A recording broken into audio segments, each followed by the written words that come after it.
Even though the Heaven Execution Training Camp's extreme hovercar race was not considered as a first-class racing event, it was still able to draw the attention of quite a sizable crowd to cheer and support for their favorite teams. Most of them came due to the name of the well-known adjudicators. After all, they were one of the largest elite warrior organizations across the universe. With such high appeal to the masses, they were respected anywhere they went. Various TV stations on planet Heck were broadcasting the race live, with plenty of broadcasting agencies fitting it into their schedule to show the entire event. The most renowned motor team, Twin Dragons, even volunteered to participate in the race, not charging a cent from the adjudicator union. To them, being able to race with future adjudicators was a great honor in itself. The title adjudicator was like a golden nameplate. As long as anything bore that title, even a common confectionery could become a booming business overnight. The adjudicator union relied on their name to gain astronomical revenue and sponsors every year. All the profits would then be invested in the continuous operations and expansion of the organization, turning it into a virtuous cycle. The monastic order was the other elite warrior organization that was of equal renown, but that was where their similarity ended. They stayed true to the old way of obtaining funds, focusing mainly on completing assignments and missions. The monastic order's main source of income was the remuneration they got after completing their missions and assignments. But they were of course running a few mines, businesses, and other such ventures on the down low, though they would never attach their organization's name to any of those. From a certain point of view, the adjudicators were like swaggering warriors, possessing honor, money, beautiful women, etc., all the things the strong ought to own. Meanwhile, monastics were like knights errant, living a life of poverty while devoting their time and effort toward the pursuit of martial arts, warding off evil and protecting the weak, but never leaving their name behind. Within the most luxurious private suite in the east stand of Moonlit Bay Circuit, Yi Jingshan and the branch president Robert were sitting by a window, enjoying the free fruit and light refreshments available in the venue. This time, who do you think will win? Asked Robert with a smile. Yi Jingshan thought about it. Last year's champion, Niao Wei's team, had a lot of hope, but if you're talking about coming in first, I'm certain it'll be the 5-time extreme racing champion Twin Dragons. Robert nodded. Xia Fei got the 4th placement for his team. That's a very decent result. Do you think he's got a chance? Nope, replied Yi Jingshan confidently. Oh, Robert suddenly got interested. Why would you say that?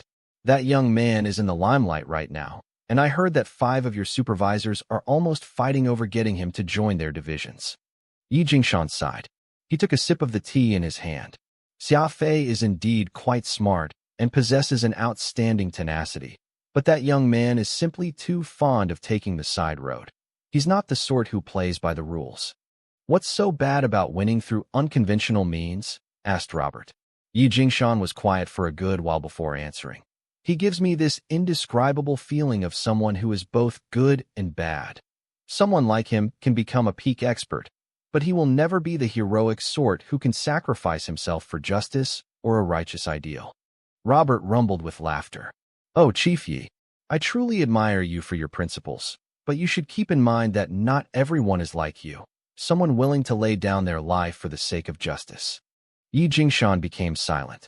He was an extremely principled person, and he had been in many situations throughout his life where his righteousness ended up putting him at a disadvantage. So he knew perfectly well what Robert was saying. You were once the youngest gold adjudicator in Indero Star Region and the first in the history of this star region to hold the position of a deputy department chief at the headquarters. How could you not see that after all that you've been through? Commented Robert half-jokingly. Yi Jingshan furrowed his brows and sighed. Forget it. Let's not talk about the past anymore. Let's talk about the future instead. Your apprentice Xiao Haili is only 25 years old. Yet he's already achieved a 5-star silver badge. Looks like he has a high chance of breaking my record by getting promoted to gold before the age of 27. Robert chuckled bitterly. Even if you don't mention it, I am indeed thinking of this matter. Do you know why I sent Team 13 to the training camp? Yi Jingshan shook his head. Team 13 of the executive department is your most important chess piece. Assigning that group to the training camp will just leave its members idle. Is there something wrong with that team? Robert stared at Yi Jingshan. You're spot on. And it's not just a slight problem, but a big one. Xia Fei wore the Windshade 4 combat suit inside the red protective outfit that racers would wear, looking like he was raring to go. This customized outfit for a racer was not only made of strong fabric, but also fire-resistant and impact-absorbent. More importantly, it had a special belt around the waistband. If any accident were to happen during the race, the belt would be passively activated to protect the wearer, wrapping them in a white energy bubble in the first instance of trouble. Wedging the ultra-lightweight helmet under his arm, Xia Fei lit a cigarette and strode out of the changing room. Moon Song had been waiting outside, and when she saw Xia Fei, her two eyes glistened as she circled around him a few times, excitedly saying, "Not bad. You're pretty cool in that racer attire." Xia Fei nodded nonchalantly, turning on his microcomputer to establish communication with Avril. Because there were quite a lot of people in the logistics area, Xia Fei adjusted the screen smaller. Avril appeared on screen in her pink dress while hugging a teddy bear. She was all smiles. Avril was young, and adding the fact that the screen had been adjusted to just a narrow window, Xia Fei suddenly felt that she looked very much like Thumbelina from a certain fable. Walking over to the side of his automotive, Xia Fei made sure he got himself and his red Extreme racing hovercar in the frame. "Didn't you ask to see my racing hovercar? Here you go. As I said, it's nothing special. Hee. I just want to see how the racing hovercar driver Xia Fei looked like," chimed in Avril somewhat mischievously. "The race is about to start. I'll talk to you later," said Xia Fei. Avril very obediently nodded her head repeatedly. "Yes, go finish the race. I'll wait for you here. This time, I'm sure you'll come in first." Xia Fei laughed as he turned off the microcomputer. Moon Song's eyes flashed, cheekily pulling right up to Xia Fei's side as she interrogated. "Was that your girlfriend? What's her name? Where does she live? How old is she? Who's in her family?" Xia Fei was dumbfounded. "What are you probing me so thoroughly for? Avril and I are merely friends who occasionally exchange a few words here and there." Moon Song very uncharacteristically hugged his arm and quietly asked, "That little lady looks very pretty. Does she have a sister? Introduce me to one if she has." Xia Fei hurriedly extricated his arm from Moon Song's clutches. "Stop dreaming. Introducing her to you will be a waste of a good lady. It's best that you give up." Moon Song's words did remind Xia Fei that he knew nothing of Avril's background aside from her name. Every time he asked about such matters, that girl would always find some excuses to change the topic, almost as if the subject was a taboo. Shaking his head, Xia Fei shoved all these random thoughts at the back of his mind as he told Moon Song, "Okay, go to Qingdong and get them all ready. I'll settle the things here myself." Moon Song pulled a funny face at him. "Understood, master. Your wish is my command." With that, she turned to leave the logistics area. The expression on her face suddenly changed to worry as she lightly bit her lower lip, that jovial and happy-go-lucky personality of hers melting away in the blink of an eye. A member of the racetrack staff approached Xia Fei with a microcomputer, taking a look at the number on the hovercar before saying, "99's up for departure. Head over to the inspection zone for testing. Someone will lead you to your position once you pass." Xia Fei nodded and hopped into the cockpit, driving the hovercar over to the inspection zone. The staff in that zone used a large scanner on the hovercar to confirm Xia Fei's identity and the vehicle before guiding him to the fourth position in the starting grid. Already parked in place were 0, 73, and Baez 201. They had all ranked better during the qualifying session, so they were closer to the inside, making it more convenient for them to enter the first bend. Baez slightly nodded his head in greeting while seated in his cockpit, which Xia Fei responded to by smiling and waving his hand. Over 300 cars were needed to be inspected and moved in place, so that would take quite some time. Having nothing to do in the meantime, Xia Fei turned to look at the closest viewing platform and saw Xiaohan and Xiao Haili seated together. Xiao Haili was very diligently talking to Yi Xiaohan, while the lady was as indifferent as ever, occasionally responding with a statement or two. Her gaze spent more time looking at that red hovercar on the race track than on the man beside her. Xia Fei was trained in ocular cognition, so his vision was slightly better than the average individual. His eyes were trained on to Xiao Haili the entire time, hoping to pick up some clues this way. Xia Fei discovered that Xiao Haili had a very weird habit of using his hand to touch his face. In terms of body language, humans would always have a reason for forming habits, And for someone who often touched their face as the guy did, there could only be two possibilities. One was of the person in question experiencing major fluctuations of the heart. Therefore, such an involuntary movement would be done to alleviate the pressure they were currently under. Two was of the person feeling very self-conscious. They would use their hand to cover a portion of their face to prevent others from seeing the micro-changes on it. Very soon, the over 300 racing hover cars all got into the starting grid. Xia Fei took a deep breath and focused his attention on that long racetrack ahead. The red ready lights suddenly lit up, and all the racing hover cars' ion thrusters blared upon the engine activation, a combined effort from all the racers that created a sound so thunderous that the ground shook. The light turned from red to green, and the race officially commenced. Racing hover car 0, the one in pole position, was the first to speed off. The professional racing hover car was built differently from the average racing hover cars, and it was better in terms of starting speed or steering. Xia Fei's 99, by Ye's 201, and Niawei's 73 were all neck and neck, almost as if they had all started at the same speed, pulling ahead from the rest of the pack almost instantly. Several dozens of meters later, Xia Fei's racing hover car began to demonstrate the advantage it had in its acceleration over the other cars, and by the time he reached the end of the straight stretch, he had managed to pull ahead by a whole hover car length. Coming up to the first turn, Xia Fei saw the opportunity and promptly released the accelerator, steering to the left ever so slightly at the same time. The red racing hover car let loose a powerful roar and drew a weird arc as it careened along, almost scraping the concrete protection barricade as he drifted past. The closest point was mere centimeters away from the barricade, and after clearing this turn, Xia Fei managed to snatch the second place.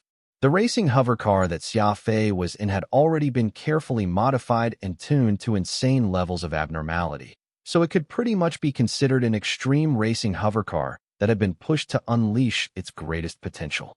Xia Fei was a speed ability user, possessing a crazy reaction time that let him make up for his hover car's shortcomings through his agility. In the blink of an eye, Xia Fei had already made it to the second level, and racing hover car 0 was still a good distance away from his.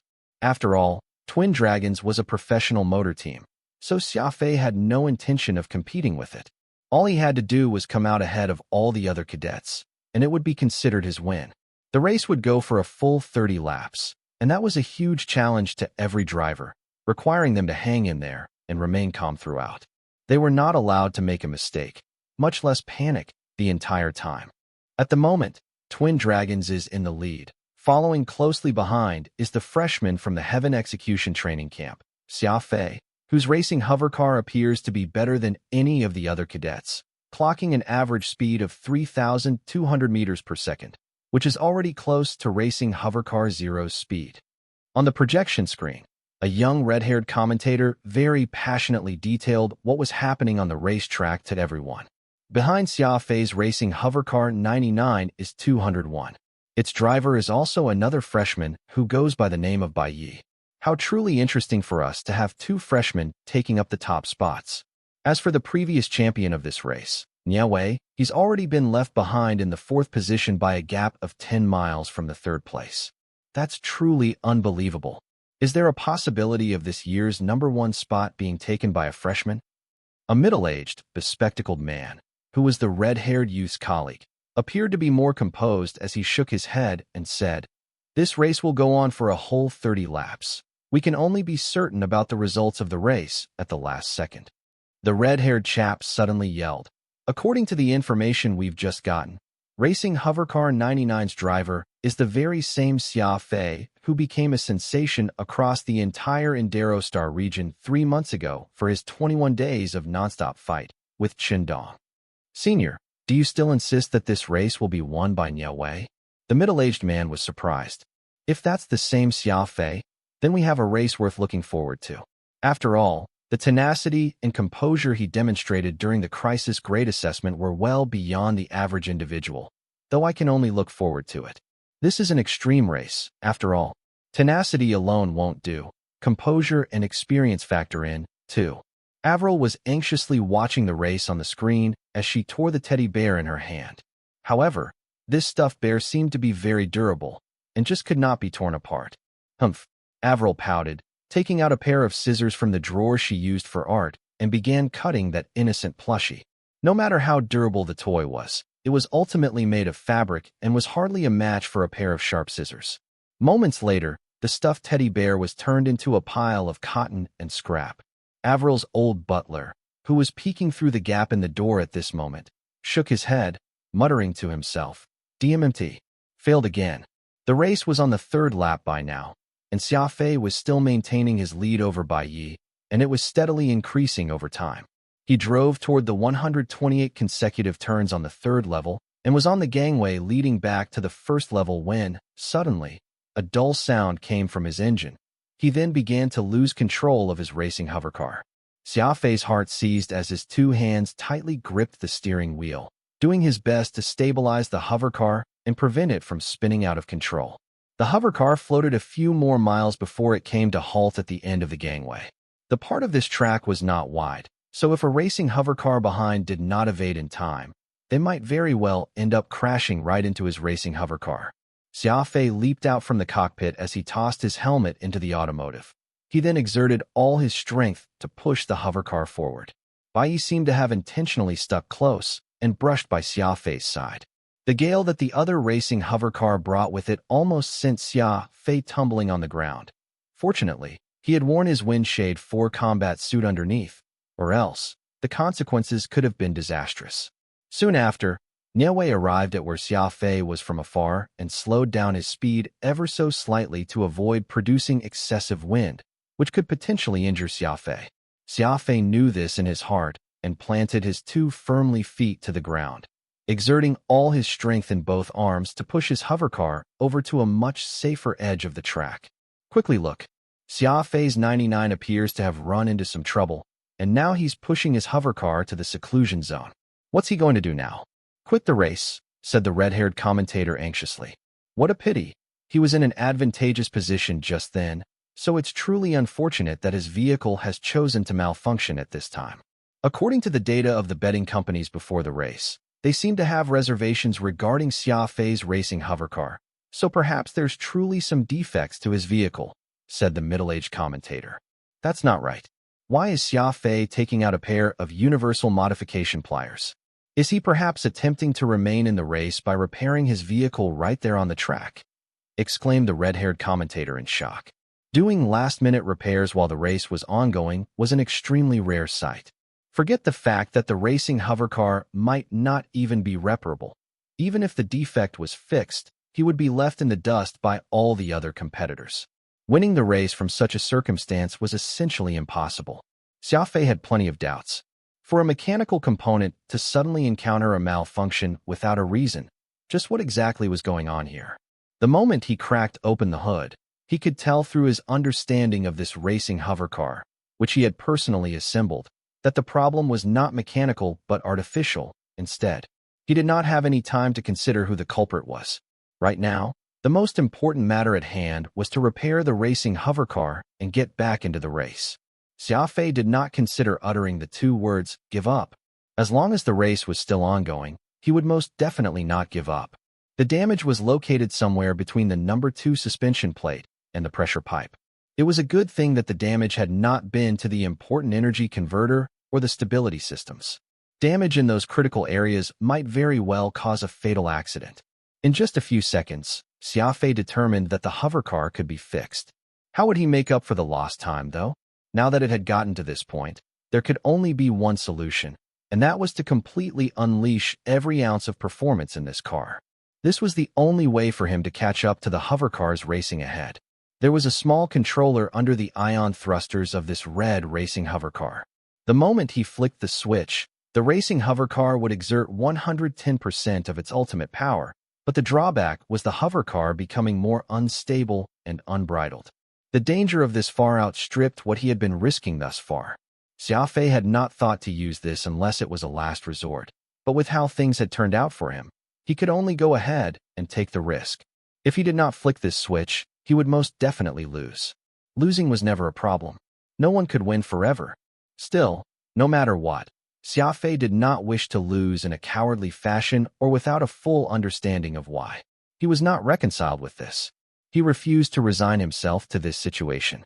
Xia Fei had installed 2 fuel injection systems to the energy input unit and had widened the inner diameter of the injection nozzle by 0.4 millimeters previously.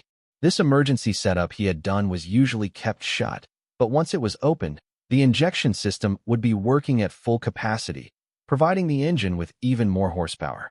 However, the burden of the entire machine would also be raised past the limit it could bear. Xia Fei, who did not have the materials on hand to replace the damaged pressure pipe, could only grit his teeth as he proceeded with directly connecting the pressure pipe to the engine. Indubitably, the risk of driving the hover car had increased yet again. Without the aid of the pressure control system, all the pressure would be vented without reservations. Xia Fei had no other choice. If he wished to continue participating in this race, he had to take an even greater risk. Of course, the thought of giving up the race had never even crossed his mind. Taking a deep breath, Xia Fei's hand turned on the switch in the fuel injection system, closed the hood, and hopped into the cockpit. Oh wow!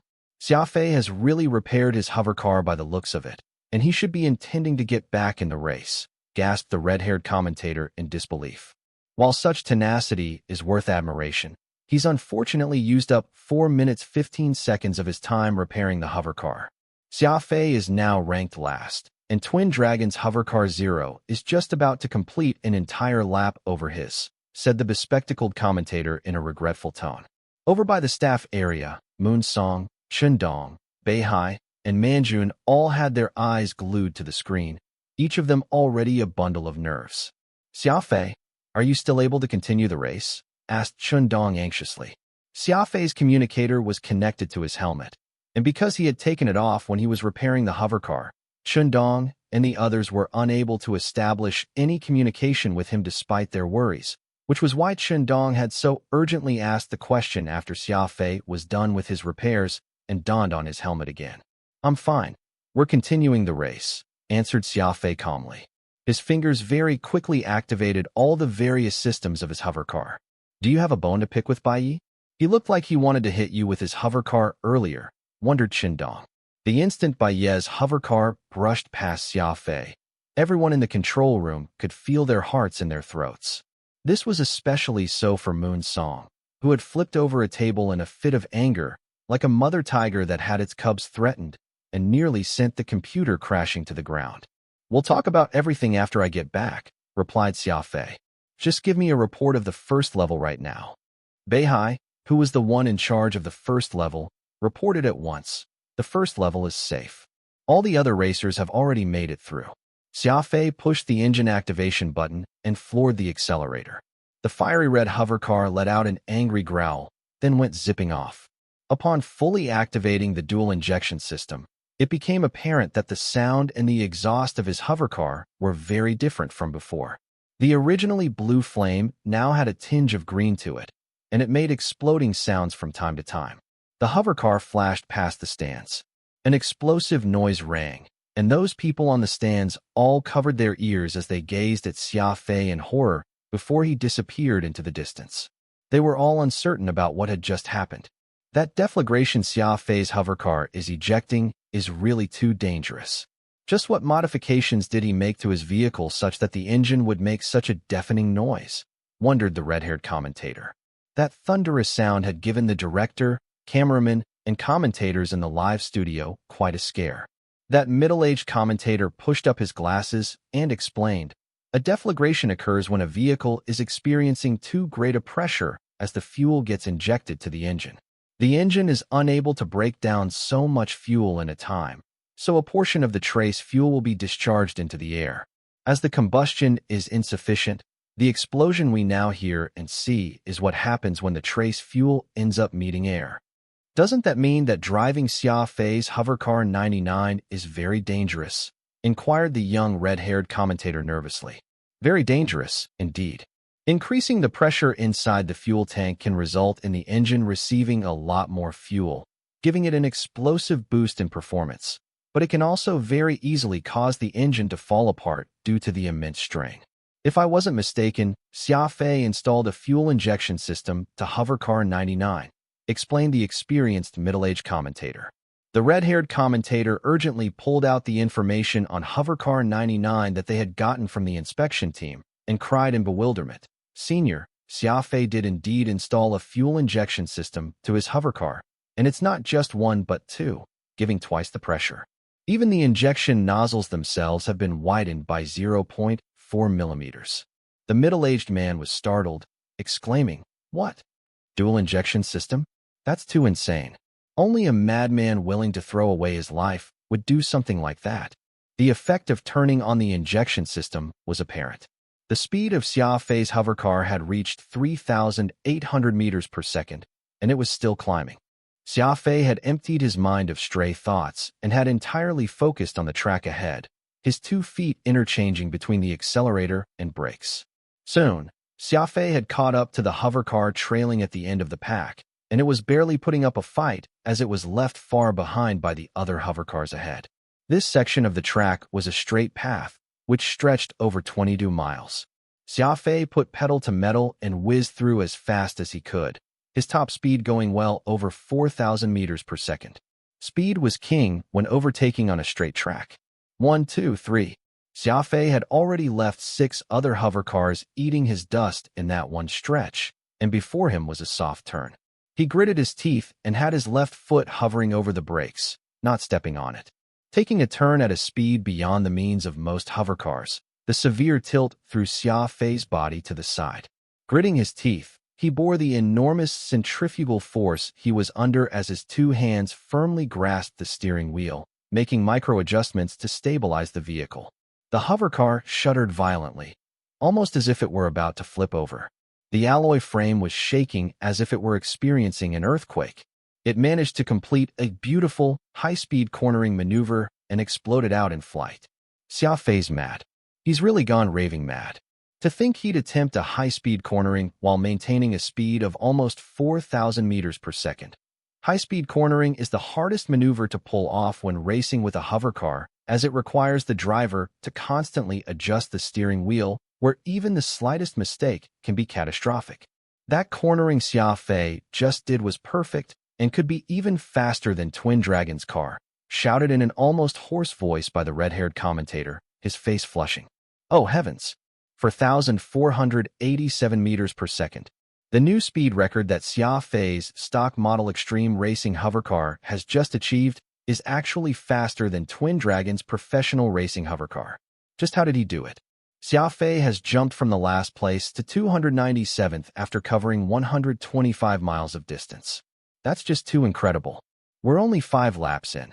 Could Xia Fei make it into the top 100 before this race ends?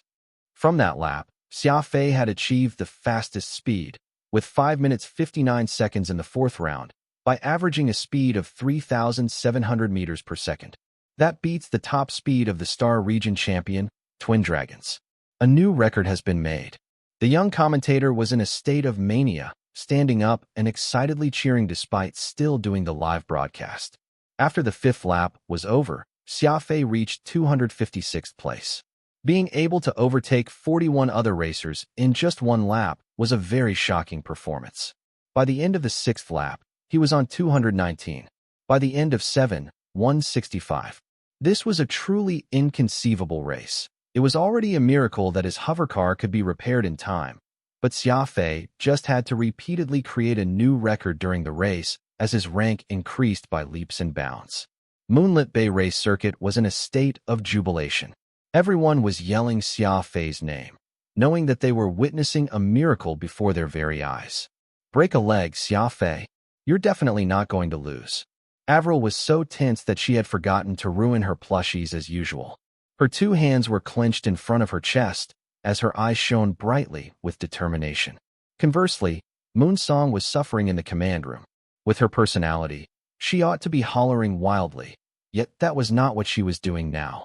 Shindong, Beihai, and Manjun were all staring, transfixed, at the screen, as they reported the situation on the 3rd level of the track to Xia Fei.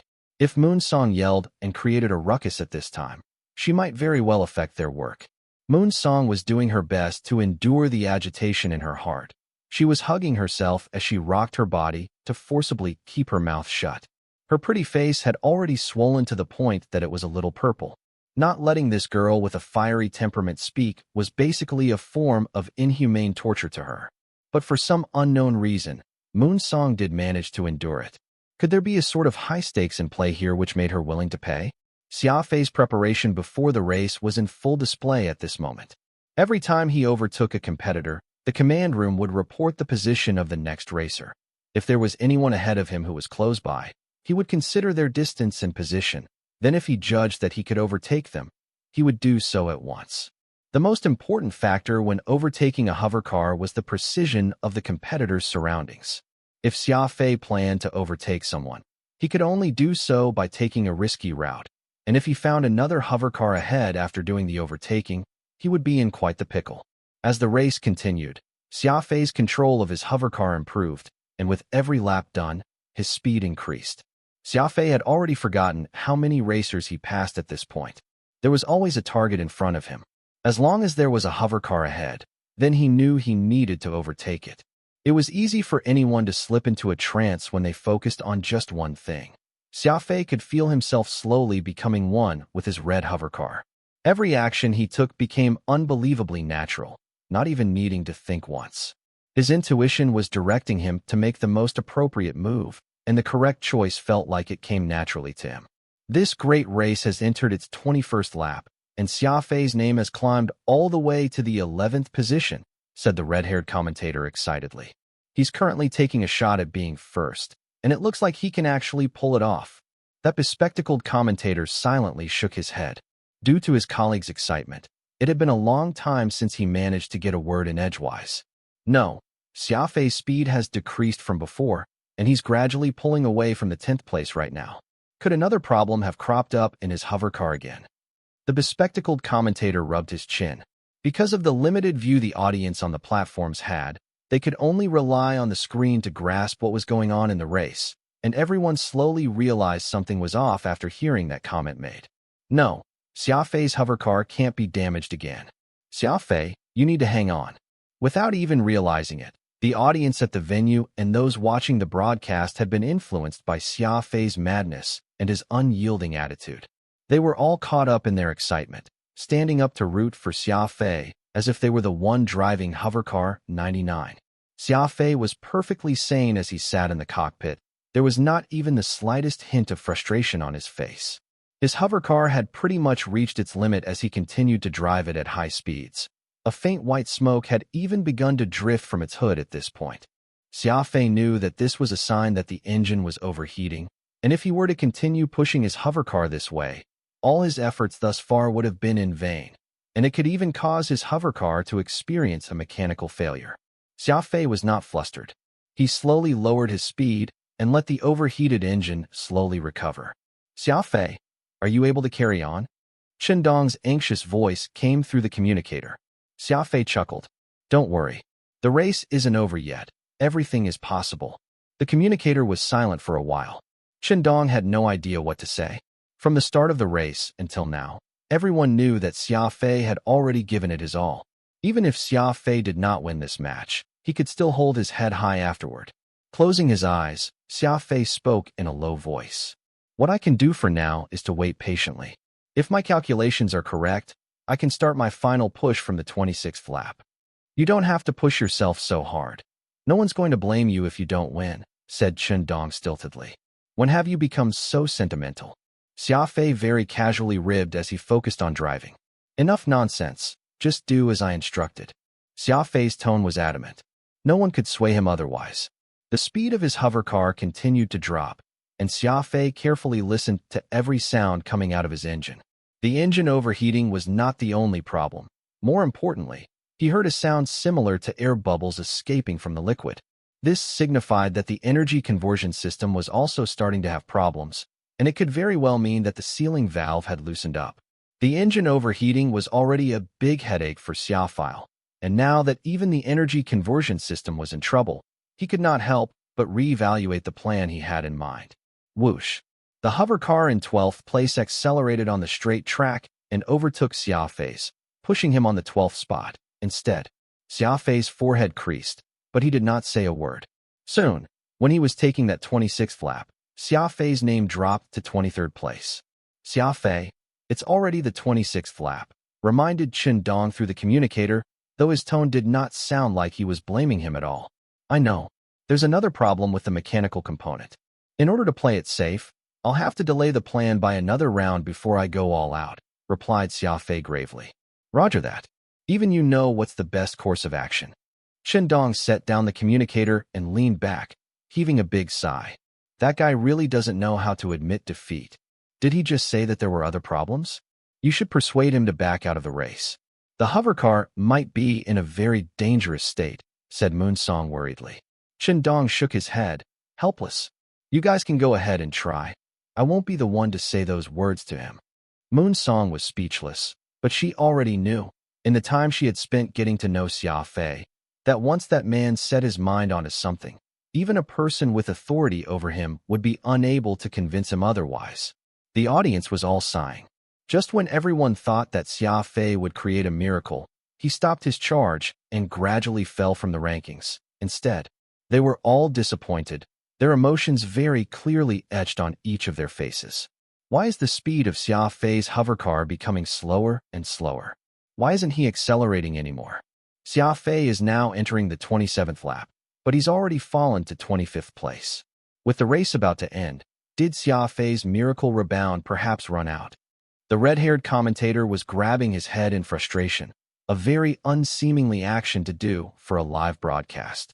The bespectacled commentator evidently could do nothing about it, shaking his head as he sighed. All of a sudden, their eyes sparkled. The moment Xia Fei's hovercar went past that yellow line, he began accelerating once more as he tackled the 27th lap.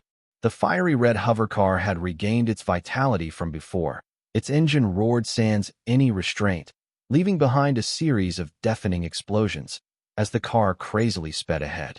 Xia Fei was not entirely confident in his hovercar as it was already nearing its life's end. In fact, it was only a matter of time before it completely gave up. The engine was making all sorts of noises, and he could tell from these sounds that there were more than a dozen problems with it. Logically speaking, the best solution would be to stop and check it to avoid any possible mishap. However, Xia Fei did not do that.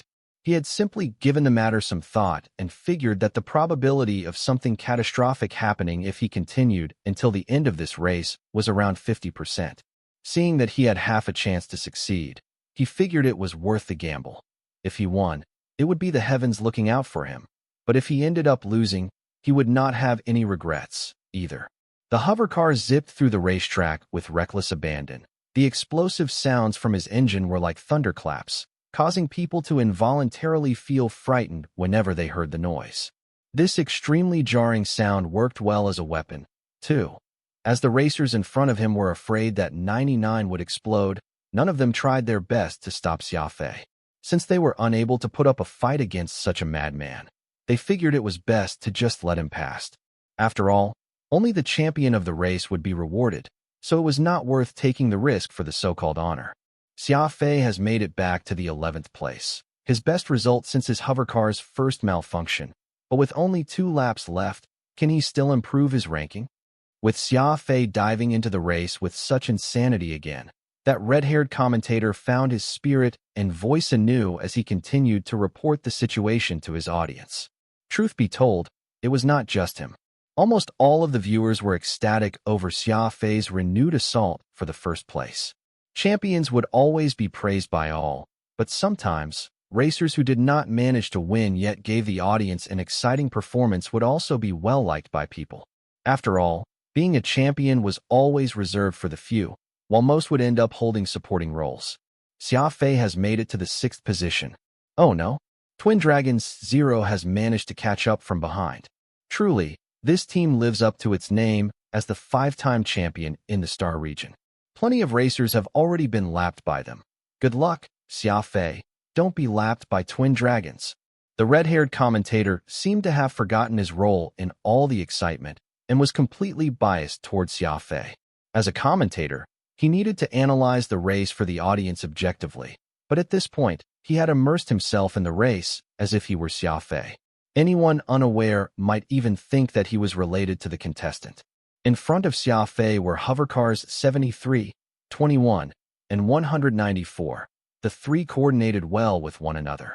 Nie Wei's 73 ran right in front, while 21 and 194 worked together to prevent Xia Fei from overtaking them.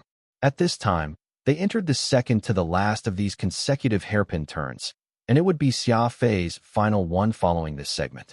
According to the report from the command room, Bai Ye's 201, which had already cleared these hairpin turns, was about to enter the gangway. If Xia Fei wanted to overtake the second placer, Bai Yi, he must cover the distance between them, close in on Bai Yi, then engage the latter in a decisive battle during that last lap. Any driver would know that overtaking during a turn was extremely dangerous and difficult. This was even more so considering that they were presently on a racetrack. Not mentioning the fact that the hover cars ahead were all driven by experienced racers. The trio ahead had even joined forces at this time to suppress this common enemy who was hot on their heels. The moment one revealed a space, their partner would fill it up, preventing Xia Fei from overtaking any of them. He very calmly tailgated the trio, sticking right behind 194. He maintained a distance of just dozens of meters, searching for a chance the entire time. Suddenly, when taking one of the turns, 194 exposed a tiny gap on the outside due to the very tight hairpin turn. Xia Fei did not hesitate to claim that bit of exposed space. Tracing the outer lane, Xia Fei let the centrifugal force ramp up his velocity as he tackled that bend. The concrete barricade was just a hair's breadth away, and even the slightest mistake on his part could result in a direct collision with it. Hovercar 21 was in the fourth position. The moment the driver discovered that his partner had made a mistake, he quickly steered out of the sidetrack in an attempt to fill the exposed gap. Once bitten, twice shy, Xia Fei was not about to give them a second chance. Xia Fei's hovercar hood was about to align with 21's rear, but he did not intend to give way. Throwing caution to the wind, he continued his acceleration despite the circumstances. Such reckless driving caused quite a fright to the driver behind the wheel of 21. No longer bothering about the gap, this person went in the opposite direction to avoid the foolhardy Xia Fei. Whoosh! Xia Fei's 99 had finally managed to get past 194 and was now roaring right next to 21's side. That's great. Xia Fei has overtaken 2 cars in one move, bringing him to the 4th position. In front of him are Niewei's 73 and Bai Ye's 201, and there's only 1 lap left. Will a miracle happen? Exclaimed the red-haired commentator. Xia Fei could already see the tail lights of 73, which was no more than 100 meters from him, after his hovercar made it out of that turn. This gangway linked the 3rd level to the 1st, and it was a straight track from that moment on. Xia Fei used his speed advantage to close in fast to 73. Niewei knew deep down that he would be unable to hold off Xia Fei all by himself, so he figured it was best to just let the latter pass and have him fight it out with Bai Yi. Instead, there was no reason for him to offend this daredevil. He grimaced and shook his head, lightly steering the wheels to the side to let Xia Fei through. He muttered to himself, "This is really unlucky, letting 2 freshmen overtake me this year." Xia Fei's red hovercar very quickly passed by Niewei's, and from the corner of his eye, Niewei saw the fledgling send a gesture of thanks his way. Helpless, he waved his hand, meaning to say, "Just hurry along. I'm already despondent enough today as it is." After driving for 3 laps so wildly, white smoke was coming out from his engine compartment yet again, and the temperature of his ion thrusters had shot past the safe range once more. Xia Fei looked at his back from the corner of his eye and, clenching his teeth, floored the accelerator resolutely. He had gotten to this point of the race, so he was not about to give up. He acknowledged the overheating, but as long as the hovercar could still move, he would continue his charge onward. In the distance, Xia Fei could finally see Bai Ye's 201, and there was half a mile of distance between them. Xia Fei was able to keep creeping closer to Bai Yi through his speed advantage alone. 800 meters, 500 meters, 300 meters. Soon, the 2 cars were within a negligible distance of each other, and neither was willing to let the other pass. Bai Yi had very decent driving skills, and his grasp of the track was superb, allowing his hovercar to take the most advantageous position constantly. If Xia Fei planned to overtake the other, he would have to put himself in a very unfavorable path, and given how thick the white smoke coming from his engine was, he was fairly certain that his automotive was not too far from giving up. If he was lucky, he could maybe hang for 2 more minutes. If he was unlucky, his hovercar could very well break down in the next second. After clearing the 128 consecutive hairpin turns, Xia Fei was still lagging behind by about 2 body lengths. Xia Fei furrowed his brows as his brain began working overdrive. The performance of an overheated engine would normally see a massive drop-off, and he could already feel that his hovercar was steadily losing the fight with itself. Originally, this straight gangway they were on would be the best place for Xia Fei's hovercar to perform. After all, the speed of his hovercar was faster than Bai Ye's, and he could beat his competitors through this superior speed alone. However, due to the overheated engine, the hovercar was only able to perform to about 90% of what it normally could, losing Xia Fei this advantage he once had as a result. Gritting his teeth, Xia Fei placed his hand over a red button on his dashboard. This button was to toggle the self-preservation function for the engine. Once pressed, the engine would disregard self-preservation and instantly put forth all its power 200%. However, such an extreme measure could only last 1 second, and once this second passes, the engine would be completely slagged, no longer able to provide even a centimeter of motion to the hovercar. With around 3 miles left until they reached the finish line, Xia Fei saw his opportunity and decisively pushed that button. Whoosh! Xia Fei's hovercar suddenly jumped. That was right. Jumped. The overpowered propulsion had sent the vehicle flying the moment of ignition. Bai Yi simply could not believe his eyes. Xia Fei's hovercar had actually soared through the sky like an aeroplane. That's just impossible. Bai Yi stepped hard on the accelerator as he howled, his eyes almost falling out from his eye sockets. In that moment when Xia Fei had once more done something completely unimaginable, he tried to lean his body to one side, the steering wheel firmly anchored to this. It was as if the fiery red hovercar was dancing ballet. It did a beautiful spin in the air before landing squarely right in front of Bai Ye's hovercar. Given how sudden everything had transpired, Bai Yi simply did not have time to brake. Crash! The front of Bai Ye's hovercar smashed right into Xia Fei's trunk. Womp! The front of the hovercar lifted up high. Xia Fei then used the impact from Bai Ye's collision to force his hovercar forward. Xia Fei's hovercar engine should have been completely useless by now, unable to generate any propulsion to continue forward, but Bai Yi's crash into his hovercar's rear had given him a push, and it was through this applied force that let Xia Fei's hovercar cross the yellow finish line. The second place for this race is far too implausible. Xia Fei's actually succeeded in crossing the finish line second. The red-haired commentator leaped to his feet in all excitement. From the last position to second place. What a miracle. That's right. From fixing that mechanical failure earlier and continuing to race to finishing second in this race, that young man has surely left an indelible mark in the history of racing. The middle-aged commentator, who had been composed the entire time, could not help lauding Xia Fei's achievement. On the viewing platforms, the large crowd was tossing popcorn in the air like fireworks to celebrate this result as if this victory belonged to them, too. Everyone celebrated wildly, throwing whatever they had in their hands up in the air in their jubilation. A bald and stout man was rubbing his head as he looked back at the crowd behind him. Who was it that threw a shoe at me? Before he finished his sentence, a bottle of soda came flying out from the crowd and flew right onto his head.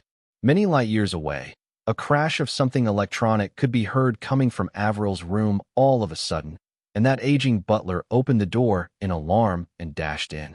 "Mrs., are you all right?" Avril pointed to the already ruined computer on the ground and said, "I accidentally caused the computer to fall off when I got too happy. Quickly bring me another. I want to watch Xia Fei get his prize." The old butler pursed his lips. "Understood. Everything is fine as long as the missus is all right." Turning to exit the room, the old man muttered to himself, slightly at a loss. The missus originally only enjoyed ruining her toys. Now, even the computer is liable to be damaged. No, I'll have to hurry up and order a few more AI computers in advance, just in case. At that moment when Xia Fei's red hovercar passed the yellow finish line, the entire mechanical system inside the hovercar failed. Without its suspension system, the body of the hovercar slid far along the track as a trail of sparks appeared from its undercarriage, even livelier than any fireworks display. Fortunately, the hovercar's frame was sturdy, so even after sliding along the track for quite a distance, its structure remained intact, and the vehicle had not caught on fire. Xia Fei's hovercar eventually stopped right in the middle of the racetrack. Leaping out from it, Xia Fei tossed his helmet aside and made his way toward Bai Ye's hovercar. Bai Ye's situation was not better than Xia Fei's. Because the front of his hovercar had smashed into Xia Fei's rear trunk, Bai Ye lost control of his vehicle that instant and flipped several times on the ground before it ended up resting on the side of the track. Even more tragic was the fact that, because Xia Fei had very cunningly borrowed Bai Ye's force to propel himself forward, which in turn caused Bai Ye's hovercar to stop several meters away from the finish line. Nie Wei went past them, taking third place. Meanwhile, Bai Ye's vehicle was now ruined thanks to Xia Fei, so he did not manage to finish the race. Bai Ye dragged his injured self from the cockpit and crawled out. This prince, who was popular with the ladies in the training camp, simply could not look as dashing as he always was. His clothes were in tatters, and his face muddied by dirt and grime. Even the hair that he was proud of had been messed up. Xia Fei headed toward Bai Ye with a grin. "Oh, dear. Prince Bai, are you all right? I lost control of my hovercar suddenly, implicating you as a result. Truly, I can't be more remorseful." Xia Fei pretentiously apologized. Time and again, Bai Ye had been challenging Xia Fei during the trial runs. The latter had endured it. When it was the actual race, Bai Ye intentionally sped past him and tried to hurt him with the wind draft. The second time was when Xia Fei had decided that enough was enough. As the ancient saying went, things can't always be one-sided. As such, Xia Fei not only borrowed Bai Ye's impetus to cross the finishing line at the last lap of the race, he also paid Bai Ye back in kind for the slights he had endured earlier. Bai Ye's face was cold as he spat a tooth out, swallowing a mouthful of blood as he viciously accused, "Xia Fei, you did that on purpose." Xia Fei appeared to be innocent. "Prince Bai, please don't slander my good name. This has all been an accident." There was a pregnant pause before Xia Fei continued. "When my hovercar had issues before, you also almost ran me over somewhere around here. Who knows if you did that intentionally or otherwise?" Bai Ye was stunned for a moment. He suddenly realized that he was standing at the place where he had previously thought to slam into Xia Fei with his hovercar. That was when Bai Ye knew that Xia Fei's actions had all been a retaliation, an eye for an eye. Even the location of the revenge was the same. It was just that Xia Fei's method was a lot more subtle, his manner far more vicious. Had it not been for the many heavy-duty safety systems in place, Bai Ye could very well have lost his life here. Bai Ye suddenly burst into laughter, his expression returning to normal. "Since it's a mistake, let's not mention this matter again. After all, we're here in the training camp together. There's no reason we can't see eye to eye on this. Besides, I, Bai Ye, am not one to bear a grudge." The corner of Xia Fei's mouth formed a smirk as he laughed. "Actually, I dislike harboring grudges, too. I prefer taking revenge on the spot." Moonlit Bay Race Circuit, Luxury Suite. Yi Jingshan knitted his brows and asked, "Why do you believe that your hovercar was intentionally sabotaged by someone?" Xia Fei smiled. "Commander Yi, I assembled that hovercar with my 2 hands. Of course, I'd recognize every screw put in place. Before I set off for the race, I did a careful inspection of all the parts and saw that nothing looked in the pressure control system. Only when that mechanical failure occurred during the race did I discover that someone had turned the adjustment knob for the pressure valve 15 degrees or so to the right. I pieced and adjusted all the parts in this hovercar to near its limit, and 15 degrees of adjustment wasn't much, yet it just so happened to go over the range that the pressure pipe could withstand. That person is very clever, and his methods are sufficiently subtle. If not for the fact that the damage to my hovercar ruined the pressure control system's protective cover to reveal the adjustment made inside, I would never think that someone had laid their hands on it," explained Xia Fei. Yi Jingshan and Robert looked at each other silently. Robert asked, "Xia Fei, these are just your words. You don't have evidence to back your claim. As the involved party, it's my responsibility to reveal everything I know. As for whether to believe or deny my account, it's entirely up to you guys. I'm certain that the training camp will know how to investigate this matter appropriately," answered Xia Fei, unperturbed. Yi Jingshan nodded his head slightly. "You're right. The training camp will most definitely investigate this matter thoroughly. You may leave if there's nothing else." Xia Fei bowed and walked out of the door. For something like this to happen the moment Team 13 arrives at the training camp. Could it truly be as you said? Someone from Team 13 was truly involved in that kidnapping incident of several adjudicator candidates? But why would that person choose to target Xia Fei?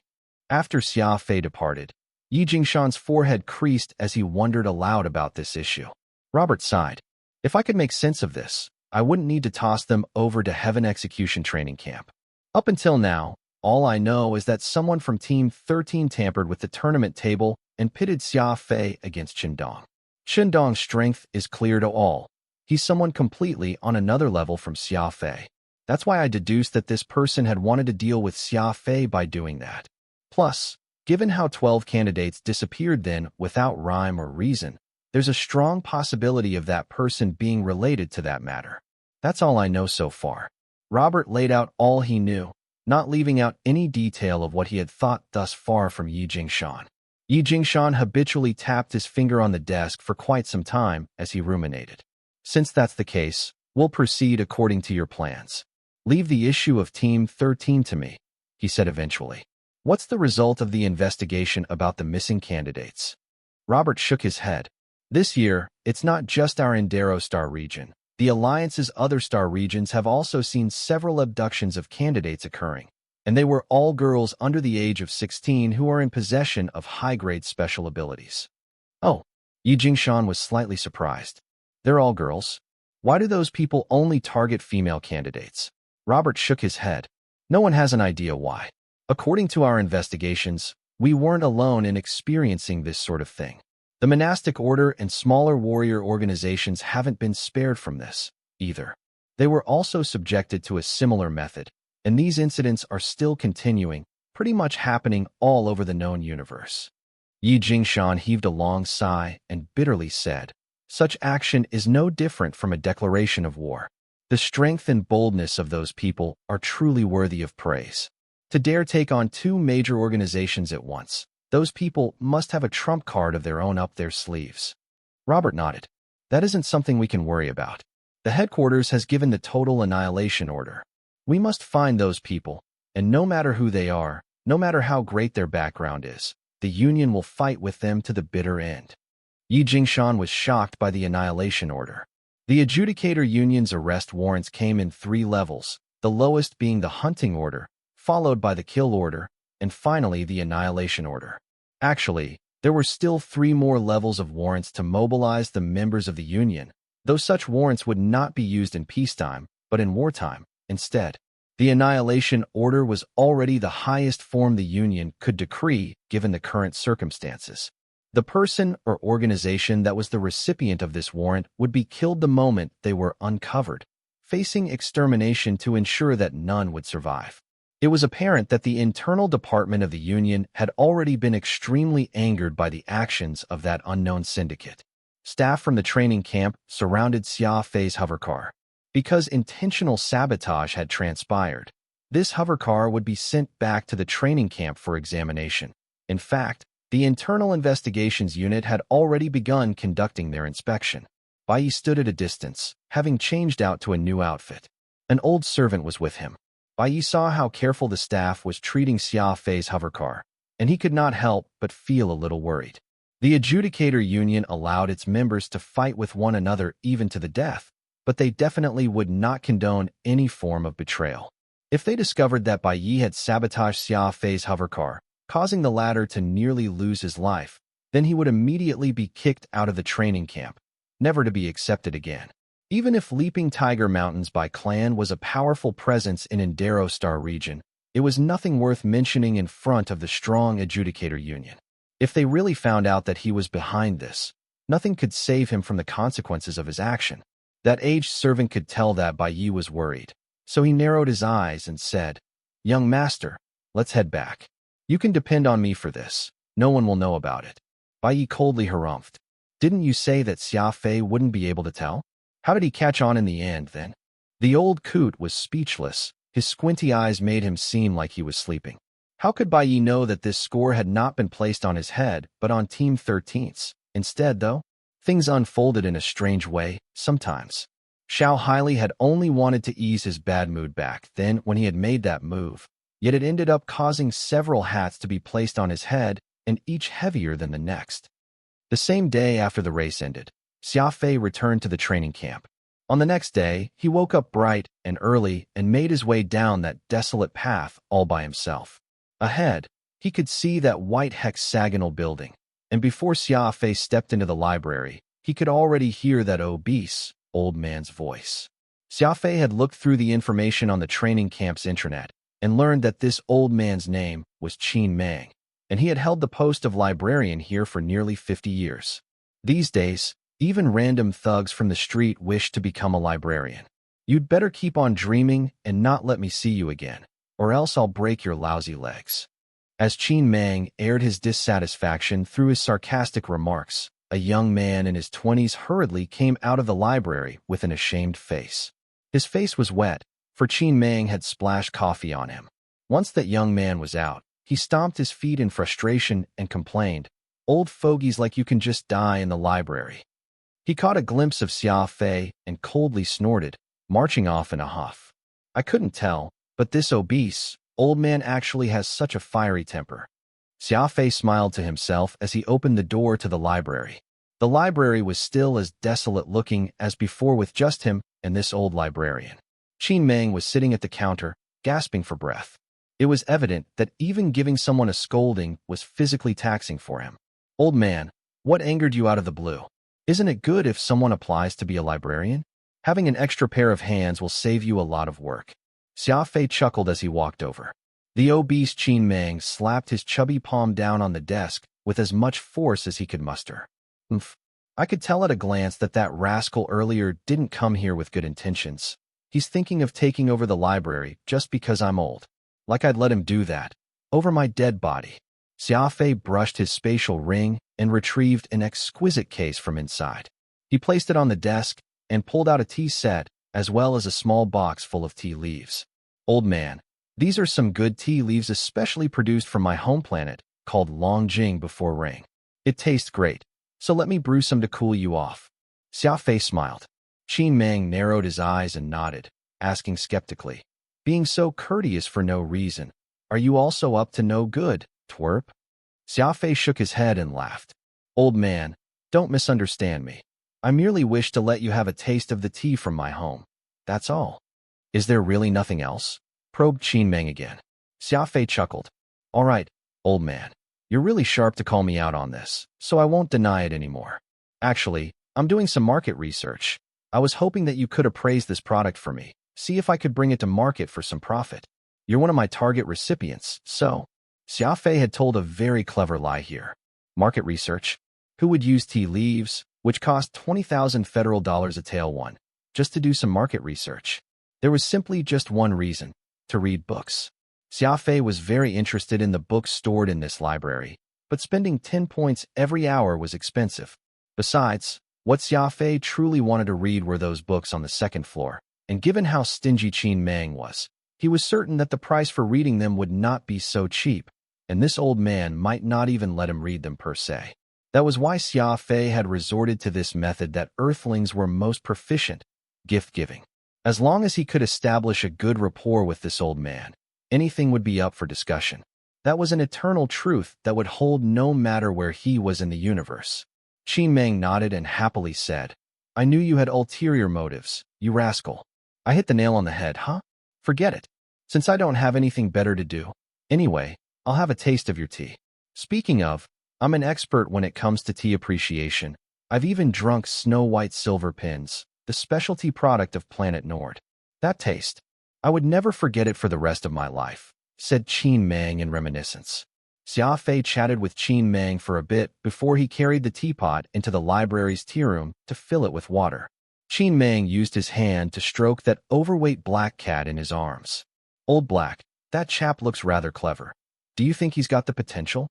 That black cat actually looked like it could understand human language as it nodded its head lightly. "I agree." Qin Mang had this weird smile when he muttered to himself, "So shall I give him a chance?" The fragrance of Longjing tea was fresh and crisp, its taste mellow and sweet. This small pot of tea leaves that he had brought were picked before the rainy season. Thus it was called Longjing before rain. Usually, the tea plant would sprout only a single leaf before the rainy season, giving the Longjing tea a mellow and more elegant taste than the other variation, Longjing before Ming. There was only a tael worth of tea leaves in it, yet it was priced as much as 20,000 federal dollars. Qin Meng took the purple clay teacup and gently sipped from it. The old man broke into a delightful smile almost instantly. What great tea! The flavor is even mellower than snow-white silver pins. If the snow-white silver pins are akin to a gorgeous woman, this type of tea leaves can be likened to be a budding teenager. To each its merits, both can be considered great tea. I've never known that your home planet has such wondrous tea leaves. Xia Fei chuckled.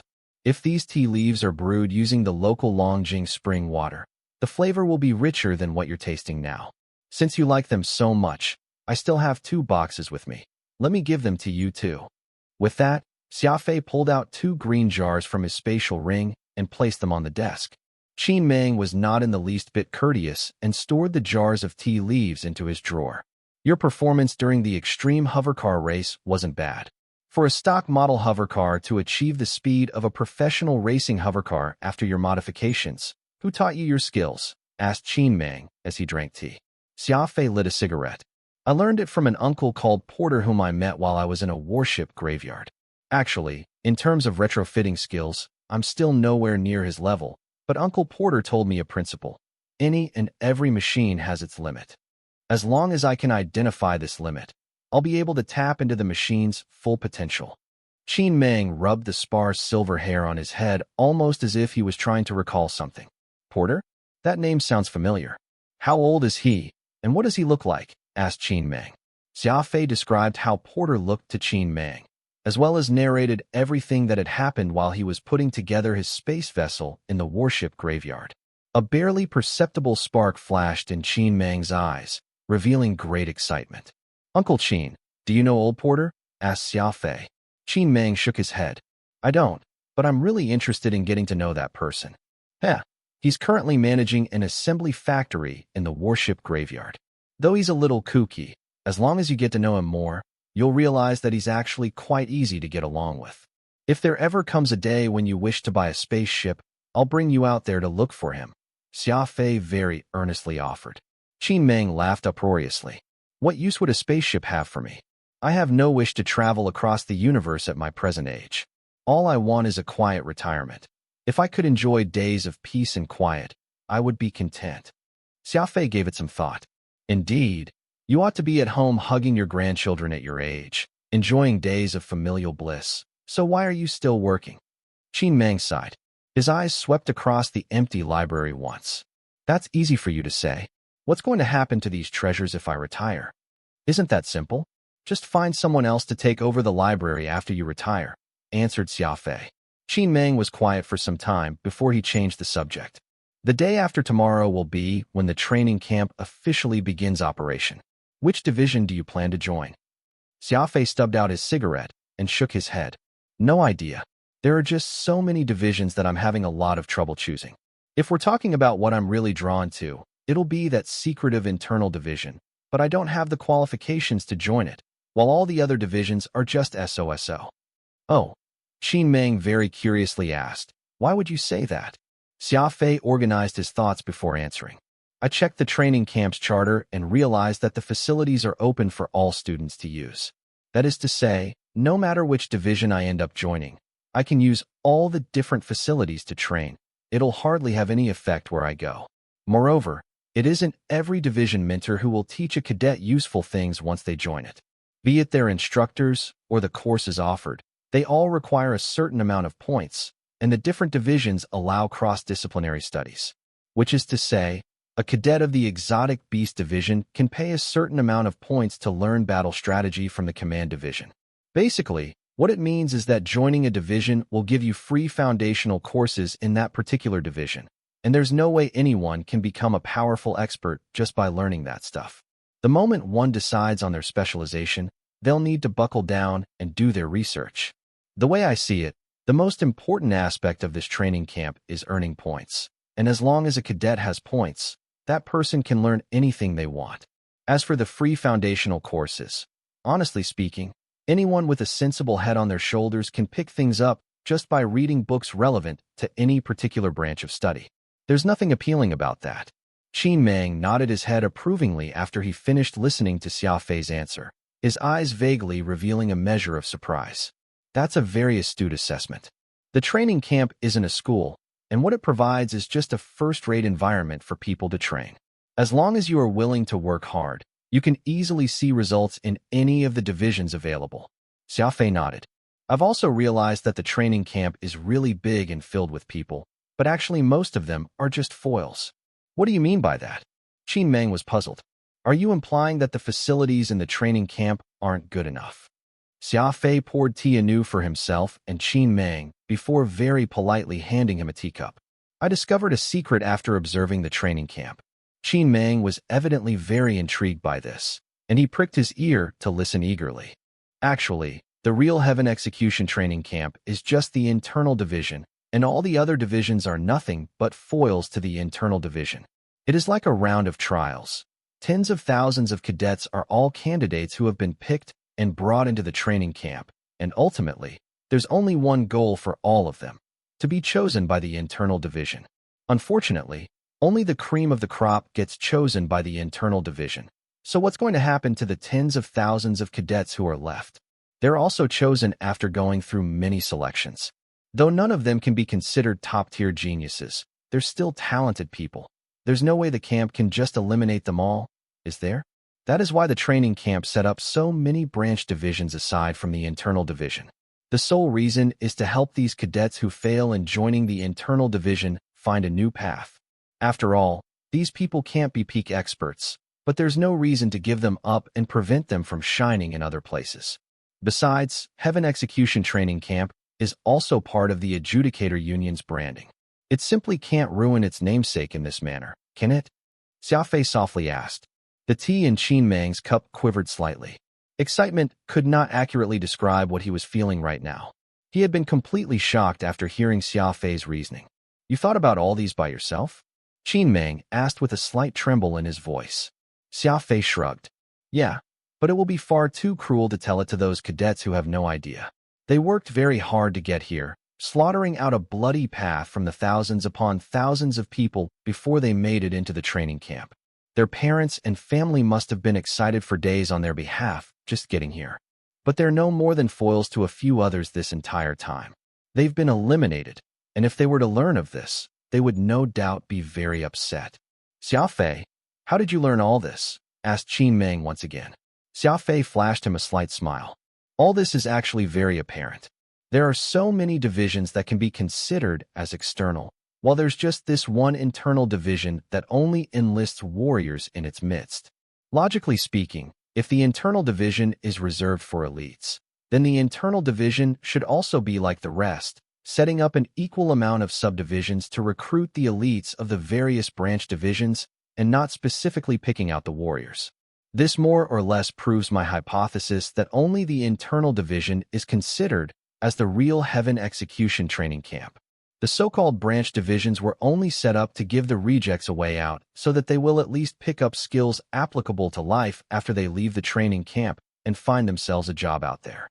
Furthermore, doing so will also help increase the prestige of Heaven Execution training camp, telling people out there that anyone who leaves the camp can do well for themselves. After hearing all this, Qin Meng abruptly got up and could not help but applaud. Amazing. Brilliant. This is the most remarkable analysis I've heard my entire life. You're absolutely right. All the branch divisions are nothing but foils to the internal division, and the only reason why there are so many outstanding cadets gathered together is to make it easier for the internal division to take its pick. After all, an internal division member mustn't just be formidable in martial arts. Their character, intelligence, and all other characteristics they have are also very important. Every individual who joins the internal division is only chosen after long-term inspection before they can be determined, readily concurred Qin Meng. This point is something that many old faculty members, who have practically worked in the training camp their whole lives, have not been able to grasp even now. You've only been here for a handful of days, yet you've already identified the essence of this training camp. Just this point alone means that your analytical thinking has already achieved the criteria to join the internal division. It was unknown when that black cat, which had been sound asleep, opened its golden eyes and trained them onto Xia Fei as it examined him from head to toe. It got up and walked to Xia Fei's side in its indolent, feline behavior. It meowed a few times, almost as if asking for Xia Fei to carry it. Xia Fei placed the cat in his arms. Democrat Minnesota buddy, you're really heavy. The black cat sprawled in Xia Fei's arms and rubbed its chubby face against him before it lowered its head and fell asleep. Looks like old black here is hungry. Qin Meng smiled. He pulled out a silver key and handed it to Xia Fei. Help me run an errand. Head down to the basement and bring out old black's cat food. I am old and don't wish to walk that far. Understood. Xia Fei placed old black on the desk and headed down the basement. Which room is the cat food in? The key's in your hand, so find it yourself, Qin Meng said. Watching Xia Fei disappear as he took the corner, Qin Meng held old black in his arms and caressed it. You're still the one who knows me best. He's been given a chance, so now it's up to that rascal Xia Fei to see if he's really clever enough. There were 2 doors in the basement, one on the left and on the right. Made from silver alloy, both looked completely identical with no distinguishing features. Xia Fei first stepped to the door on his right, fitted the key into the keyhole, and twisted at the knob for quite some time, but it did not budge. Thus, he went over to his left. He very easily opened this door, and when Xia Fei took a look at what was inside the room, he was momentarily dumbfounded. The room was not large, and the white light from within was as bright as day, with only a single clear glass cabinet placed right in the middle of the room. Xia Fei walked over and looked into the cabinet through the high-tempered glass. There was only a book in the cabinet, and the book was bound in a thick leatherback, roughly several centimeters in thickness. The dark red leather had already suffered wear and tear to the point that it was unseemingly tattered in many areas, though the paper bound within was still perfectly preserved. The moment Xia Fei could make out the title of that old tome clearly, his mouth hung agape from shock, feeling dumbfounded. Phantom just so happened to appear while Xia Fei was in this room. Usually, Phantom would be hiding in his more stone for whatever reason, but the moment something new was about to happen, or if a discovery was to be made, Phantom would always appear in a very timely fashion. An Introduction to Coding Robots. Phantom read the title aloud, word by word. Like Xia Fei, Phantom was so startled that he could not utter another word out. The two of them stared at this tome for a really long time. Oh heavens! This is an ancient civilization tome that details the process of coding robots, excitedly said Phantom. It had been a very long time since the ancient civilization was wiped out, and every item that they left behind was exceedingly precious. In this tome in front of them, it was immensely precious, for it was a book related to coding robots.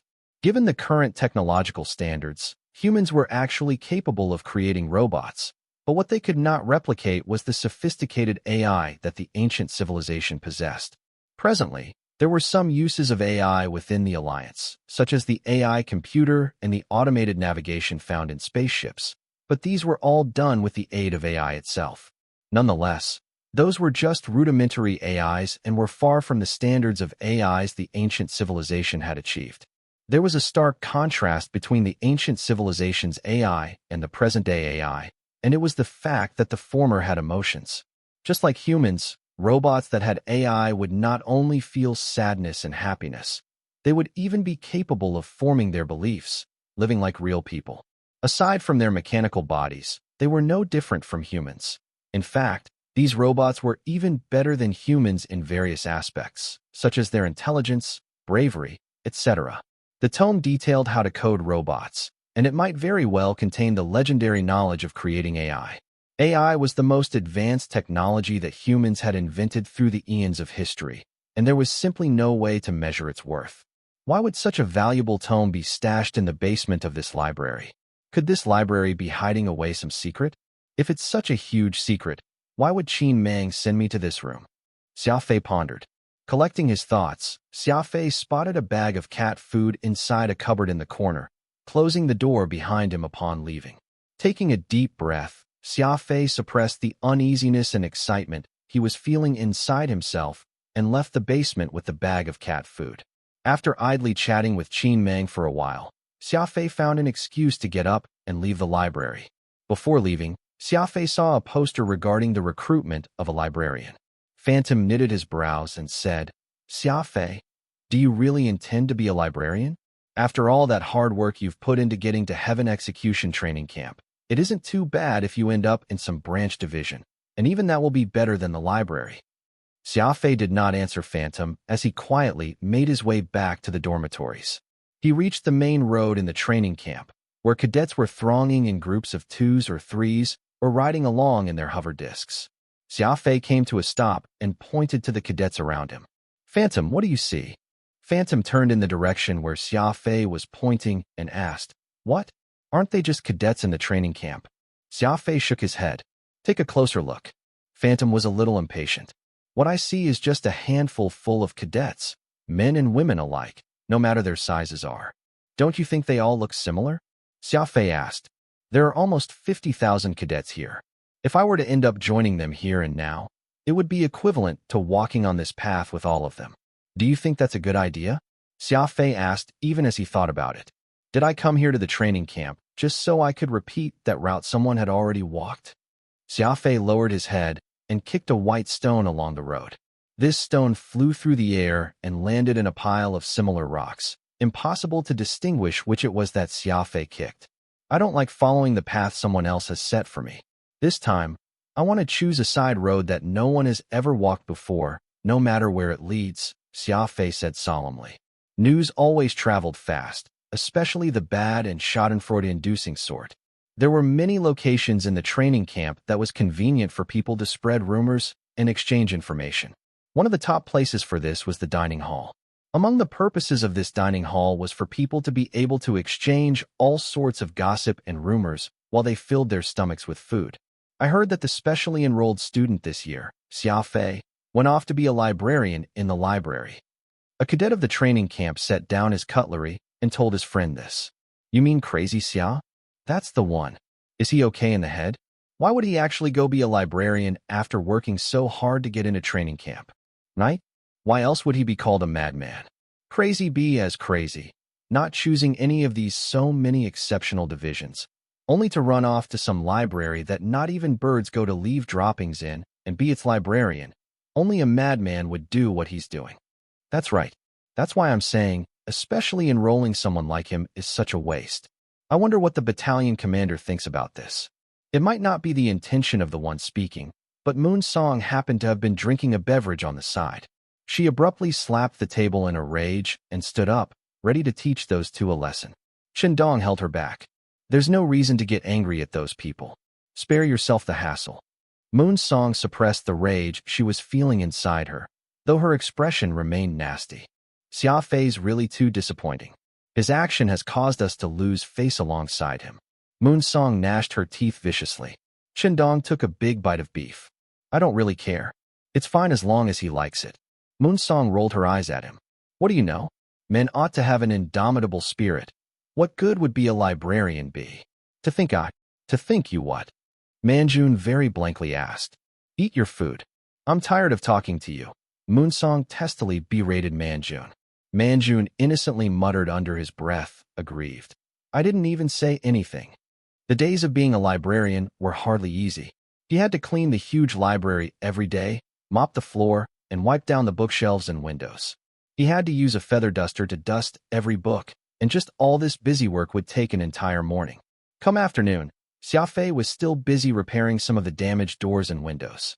After all, it had been a long time since anyone made the effort to clean the library, so plenty of its facilities had been damaged over time.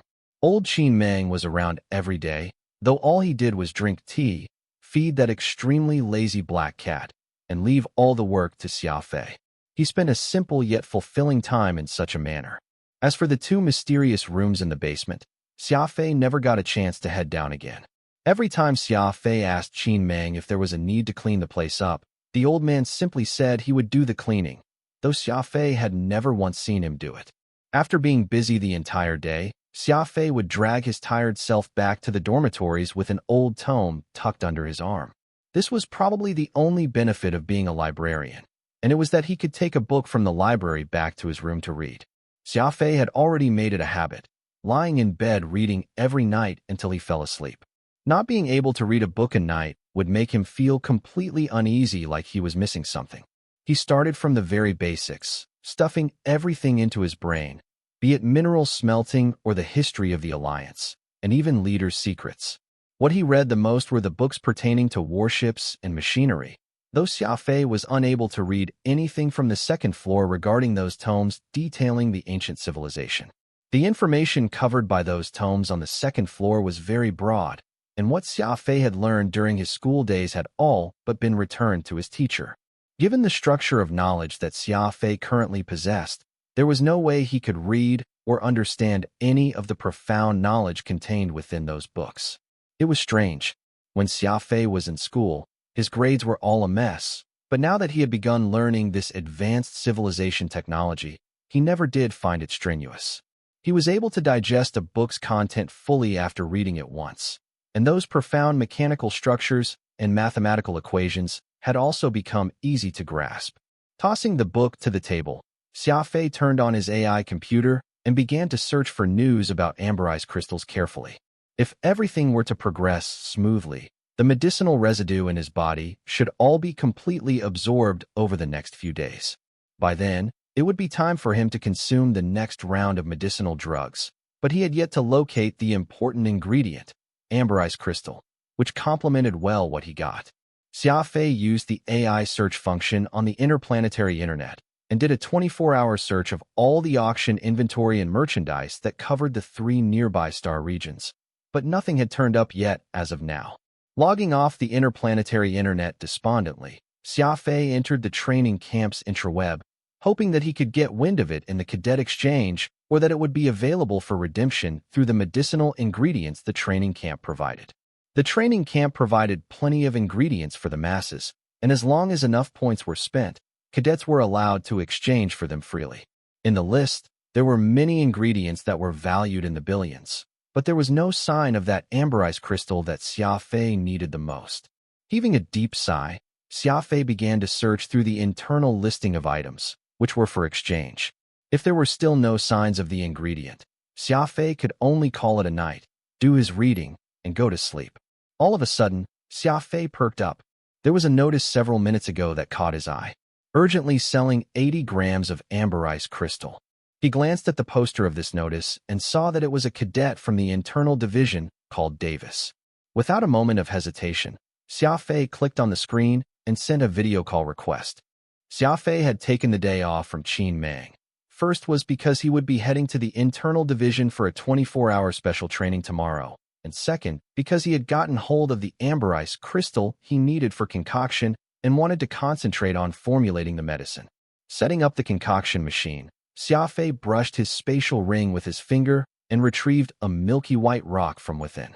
The rock was uncut, angularly shaped, and translucent in appearance, looking of good purity. This was the legendary amberized crystal, and Xia Fei had paid an exorbitant price just to get his hands on it. Xia Fei had only managed to get his hands on this small, white rock after trading in the 3,000 points he had gotten for winning the extreme hovercar race, plus the 4 cubic meter spatial ring in his possession. Xia Fei examined and inspected that sliver of amberized crystal in his hand before he sighed. Placing it on the table, he then retrieved the Luan spirit he had from his spatial ring. These were 2 high-quality medicinal ingredients, one of which bearing the extreme cold attribute, while the other was extreme heat. Neither was compatible with each other. He would be taking a huge risk if he planned to mix the 2 extreme ingredients together. Even the slightest negligence on his part would cause a powerful explosion.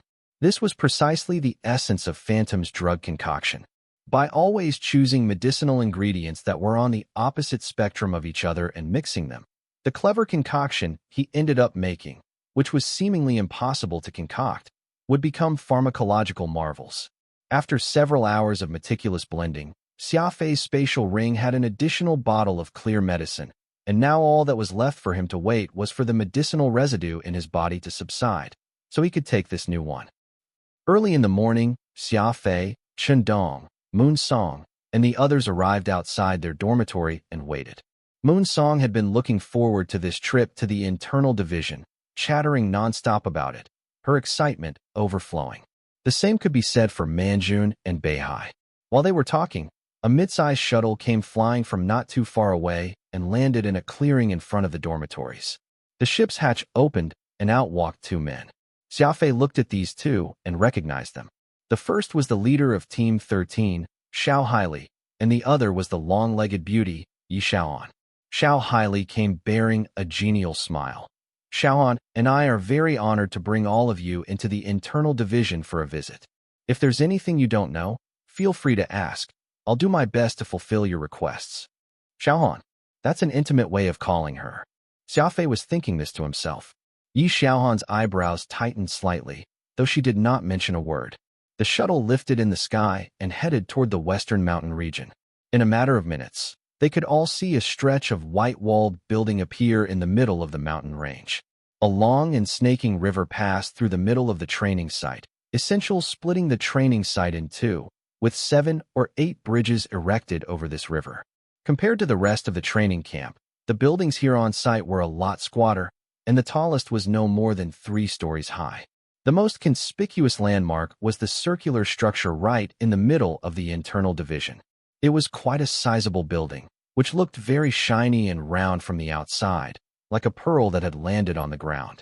The shuttle landed on a clearing, and the whole lot of them headed toward a square building with Yi Xiaohan and Xiao Haili taking the lead. Not a soul could be seen outside, and the huge internal division appeared to be empty, with hardly any sound coming from anywhere around them. All they could hear were the birds chirping and the rustling of branches and leaves. You guys haven't had breakfast yet, right? This here is the internal division's dining hall, and we shall begin our first stop of the day here, Xiao Haili very courteously said. The dining hall was luxuriously designed. All the chairs were spacious and sofas were comfortable, each with automatic massage functions. Eating and drinking a little something after training would be a great choice. After having a simple meal and touring the training site for a few rounds, Xiao Haili and Yi Xiaoan led the group to the eye-catching round building. The words Stygian Training Center were engraved on it. This here is the heart of the internal division, the Stygian Training Center. This is the true essence of this division. We did not see anyone while we toured this place because all of them are inside right now. The competition in the internal division is exceptionally fierce, and not one of them is the sort who will willingly waste time. A good number of cadets even eat and sleep in the training center, and we're now going to bring you in, so you can all have a look for yourselves, Xiao Haili introduced. Stepping into the Stygian Training Center, Xia Fei could immediately sense this place's strange atmosphere. The air was very peculiar, almost as if it was vibrating with energy everywhere, and he could not help but become excited as they walked further in. The energy here is thick. Phantom had poked his head out from the more stone and commented after using his nose to sniff the air in their surroundings. Xia Fei could not explain it, but he could sense a vague unease enveloping him. It was as if the training center was giving off something strange, but as for what was strange about it, Xia Fei simply could not quite put his finger on it. In the middle of the huge hall was a large and deep well. A narrow, metal bridge went across it, and the well looked to be almost hundreds of meters deep, with rooms upon rooms lining its perimeter. Xia Fei did some mental calculations. If every level had 12 rooms, and there were a total of 50 levels, it meant that there were a total of 600 training rooms under the bridge, and it would be able to hold 600 cadets at any given time. Thinking back in the day when I once struggled here, the longest I have ever stayed in the training room is 5 whole months. Xiao Haili said as he reminisced about the past. The internal division has prepared 5 training rooms for you all. Now, let us go and experience the effects of a real high-quality training room. In 24 hours' time, we'll kick you guys out of them even if you don't wish to leave. Xiao Haili cracked a joke as he chuckled. Taking the elevator down 15 levels, Xiao Haili took out 5 numbered cards and handed them to the freshman. Yi Xiaoan hesitated for a moment before she bit her lip and said, "Xia Fei, come with me." The ever-mischievous Moon Song flashed a funny face towards Xia Fei and whispered, "Everyone, look, someone's getting preferential treatment." Beihai and Manjun covered their mouths and sniggered, while Xiao Haili felt unhappy standing at the side. However, he did not show it on his face and still maintained his bright smile. Yi Xiaoan ignored the ridicule of the others and caught up to Xia Fei in a few steps, stepping into room 1512 together. Yi Xiaoan reached out to take Xia Fei's card from his hand and stuck it into the slot next to the door to gain access inside. "Come in.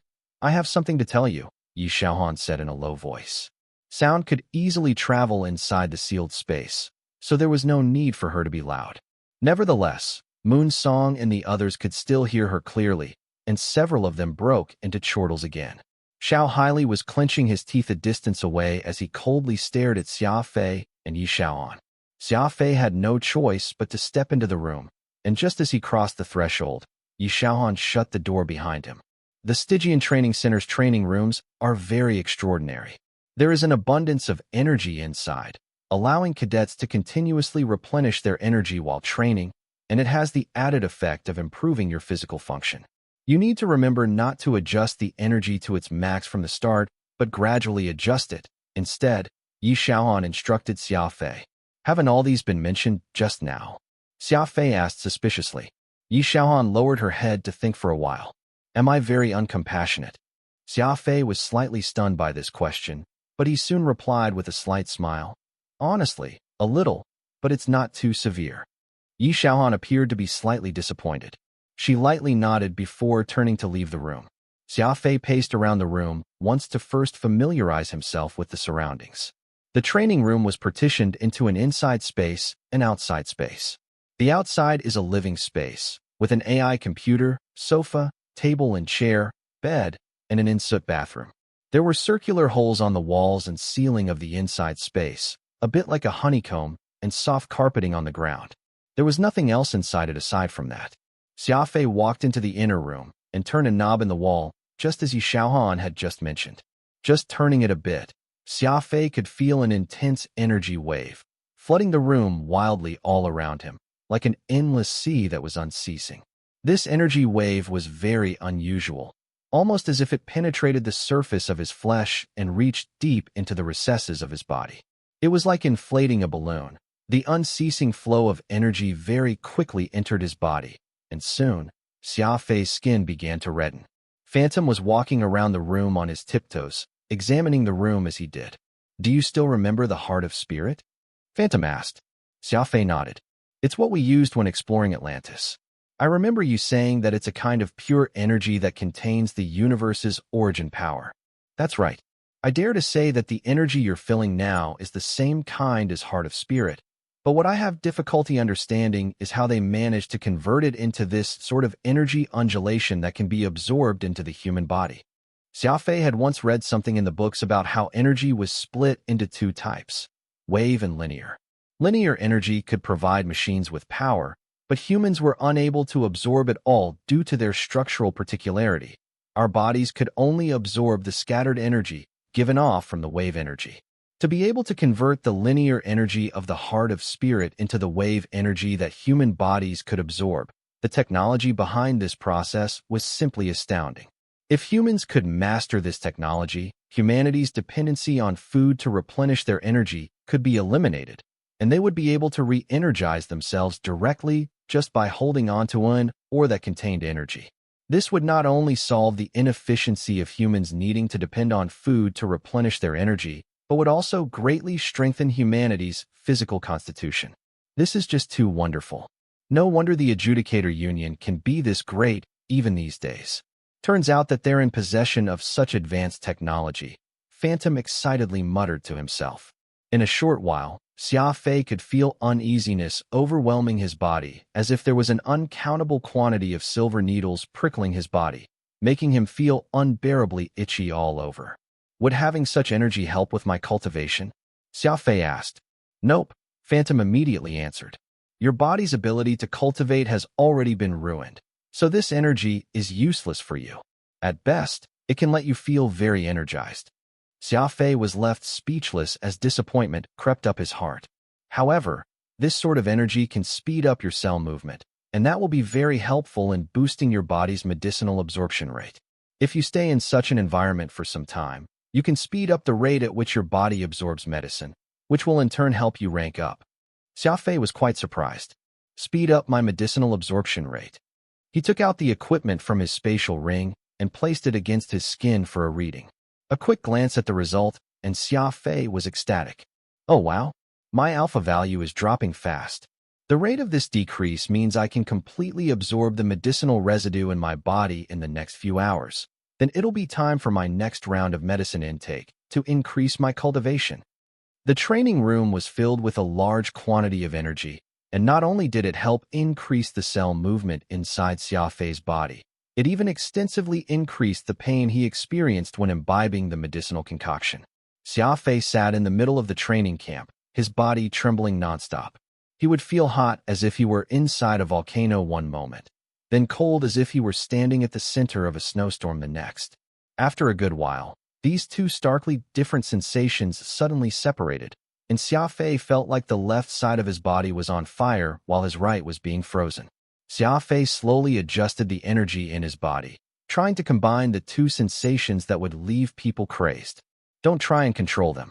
The medicine is like a catalyst, and it is currently cleansing your body round after round. By the time your body is completely cleansed, the pain that you're feeling will have also naturally dissipated, explained Phantom, who was standing at one side. Xia Fei pursed his lips. You're not the one experiencing the pain. It's much easier said than done. Phantom grinned at Xia Fei. You're right. No matter what, you're going to have to learn to enjoy the pain. Using medicines to increase your cultivation is like putting your entire body into an intense refining session. As the quality of the medicines you take increases, the intensity of this refinement also becomes more acute, so you'd better slowly get used to it. Xia Fei's body was racked with a heart-rending pain. He forcefully got up to his feet and tried to train his sly thrust technique, pouring his full concentration on his movement and ignoring what he was physically feeling, in hopes that doing so could distract him from it. Slowly, Xia Fei actually found himself becoming accustomed to the pain. Xia Fei finally understood that there was only a single solution to alleviating pain, and that was to focus his mind elsewhere. When someone chose to focus their attention on something, everything else would not matter anymore. 24 hours later, Xia Fei stepped out of the training room, his face visibly pale and his clothes wet from sweat, as if he had just gotten out of a swimming pool. Are you all right? Moon Song asked Xia Fei when she saw him in such a terrible state. Xia Fei chuckled feebly. I'm fine. I accidentally fell asleep and had a nightmare. Sleep? You actually used this rare chance to sleep? I've never seen someone as unambitious as you, chided Moon Song with folded arms, adopting an attitude as if she wanted to knock some sense into him. Boarding the elevator to bring them back to the surface, Yi Xiaoan and Xiao Haili were both waiting in the hall, and beside them was the battalion commander of the training camp, Yi Jingshan, as well as an old man whom Xia Fei did not recognize. The old man looked to be in his 70s with dark skin and high cheekbones. There was not even an ounce of fat on his body, and his arms were as thin as deadwood. His eyes were sharp and shone with vague clarity. Xia Fei swept his gaze over to them, and he very resourcefully discovered that the expression on Yi Xiaohan and Xiao Haili seemed somewhat strange. The two were standing very far from each other, and neither was looking at the other. Yi Xiaohan was still giving off that impression of an ice queen, but he noticed that she was constantly biting her lower lip, which meant that her emotions were not being kept in check. Someone with her personality would keep things close to their heart and would very rarely openly express themselves. The biting of lips might not mean much to a person with a normal personality, but for someone like Yi Xiaohan, just biting her lower lip meant that she was experiencing something very unbearable. Xiao Haili was even stranger.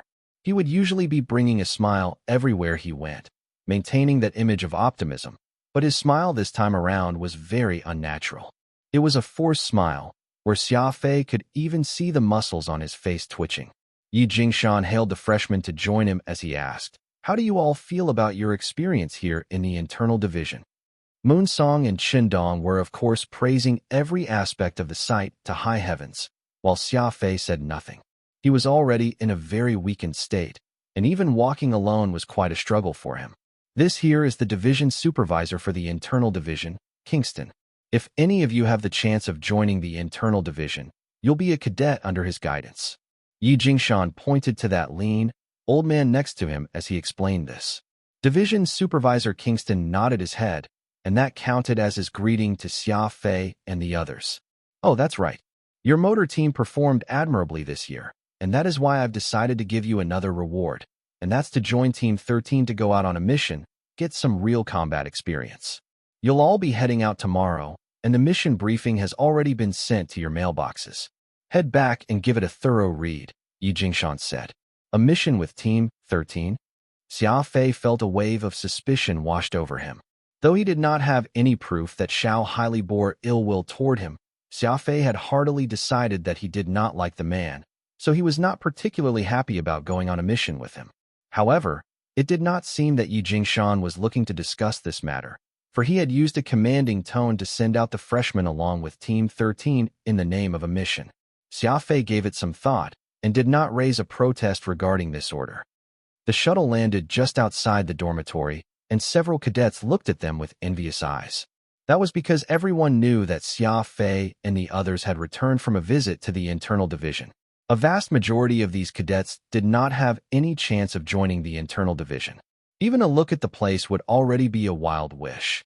Yet Xia Fei and the others were given the chance to stay in the internal division for 24 hours, so it naturally drew the envy or jealousy of the other cadets. After a quick shower, Xia Fei made his way to the ordinary training center not too far from the dormitories. I'd like access to a speed testing instrument. Xia Fei handed his ID over to the staff behind the counter. The staff checked the screen and said, "Number 17 testing instrument on the 6th floor is free to use. I've already made the necessary arrangement, so you can head over now to use it. Thank you very much." Xia Fei took his card back from the staff and made his way up to the 6th floor.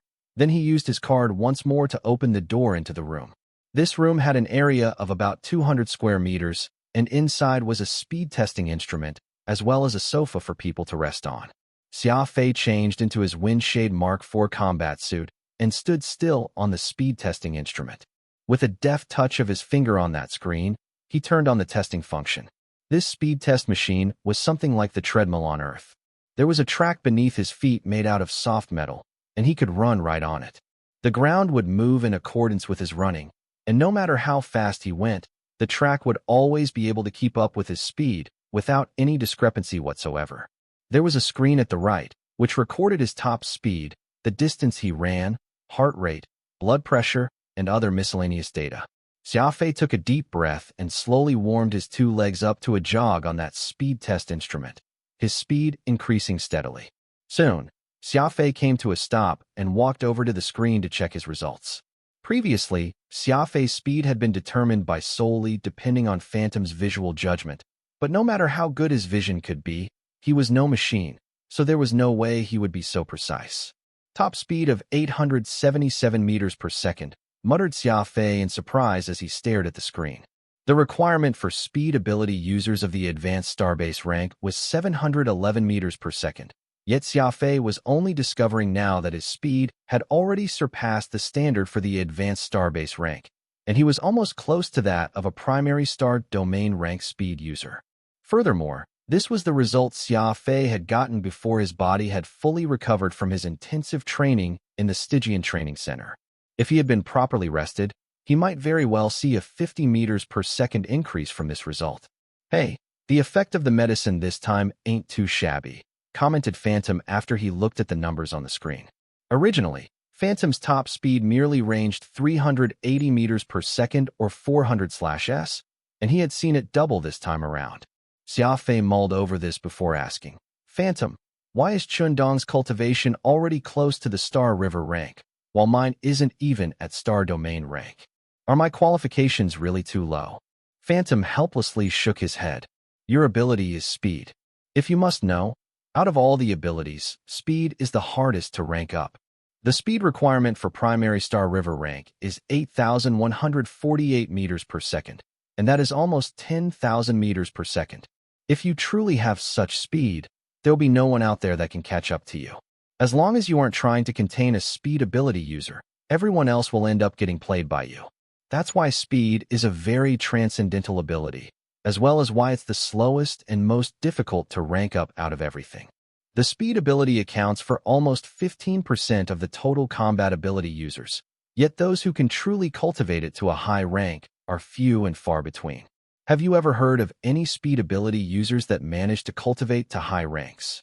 Phantom asked. Xia Fei shook his head. There were already few speed ability users in this training camp, so what more of anyone who managed to cultivate it to a high rank? Most cadets in this camp had special abilities, while the two most common abilities of strength and speed were actually the least represented here. You must remember, a low rank doesn't equate to weak combat capabilities. Once a speed ability user manages to cultivate to a high rank, opponents of the same rank will hardly have the ability to retaliate against them, and it isn't impossible for them to handily take on people of higher ranks, stated Phantom very solemnly. Oh, so it turns out that speed ability users would have such a hard time cultivating, Xia Fei muttered to himself. Phantom, very gleeful, bragged. Meeting me is pretty much your luck at work. If you had to go about it on your own, I doubt you could even go up a rank your whole life. Of course, if you weren't so lucky to open the 7th region of your brain completely, the medicines I've prescribed to you would be useless even if you drank barrels of them. These two conditions were intertwined and could not do without each other. In the library, Qin Meng was presently hugging that black cat as it dozed off when he saw Xia Fei return. He narrowed his eyes and asked, "How was it? The internal division's pretty great, isn't it?" Xia Fei nodded, pouring some tea leaves into the teapot and boiling a pot of tea. He brought it back to the desk and poured a cup each for Qin Meng and himself. "It's not bad, though it's a little too quiet. I noticed that the people in the internal division barely spoke to each other, and it wasn't strange for even those who have been staying there for a really long time not to know each other," Xia Fei commented. Qin Meng was unsurprised by this. They can't be blamed for that. With such amazing training facilities available to them, they will of course be desperate to try and increase their ranks. Xia Fei took a sip of tea and turned on his microcomputer to check for the mission briefing for tomorrow. Qin Meng was shocked. "Mission briefing? Are you heading out for a mission?" Xia Fei nodded.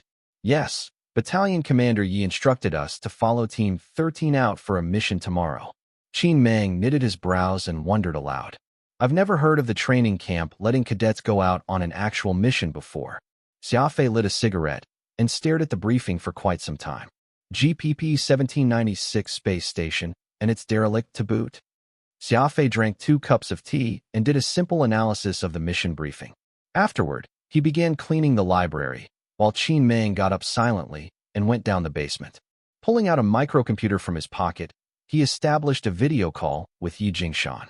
Yi Jingshan, who had been in the middle of handling some documents, saw Qin Meng's call and immediately got up, tidied up his uniform and hair, puffed out his chest, and assumed a solemn expression. "Teacher, are you looking for me?" Yi Jingshan very respectfully bowed a full 90 degrees, which was as precise as a straight edge. Qin Meng waved his hand offhandedly. "Jingshan, I've already told you for the umpteenth time that there's no need to be so serious. I've always hated people who fake gravitas. Yes, your student understands." Yi Jingshan straightened back up, his head slightly nodding, showing a look of utmost respect for Qin Meng. Qin Meng sighed. "Do you have something you're hiding from me recently?" Yi Jingshan was stunned as he quickly answered, "What made you say something like that, teacher?" "Let's start with Xia Fei." Qin Meng found himself a chair and settled in it, folding his leg up into a figure of 4. "A cadet of the training camp will only take on training exercises and assessment missions, but I've just learned that you gave Xia Fei a mission briefing, which is of the 2nd tier. Just what's going on here?" "This," Yi Jingshan hesitated. His head sank even lower, as if a student admitting his wrongdoing. "Your student can't divulge anything on this." Yi Jingshan had no choice but to answer thusly. Qin Meng burst into laughter. "That's fair. I'm already unemployed. There are some things I shouldn't ask."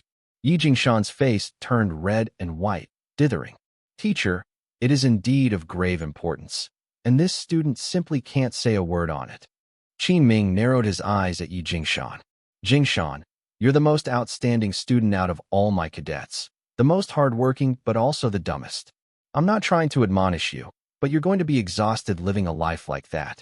Fine, I won't make things difficult for you. I just wanted to inform you that I'll be taking in Xia Fei." Yi Jingshan was immediately very anxious the moment he heard that.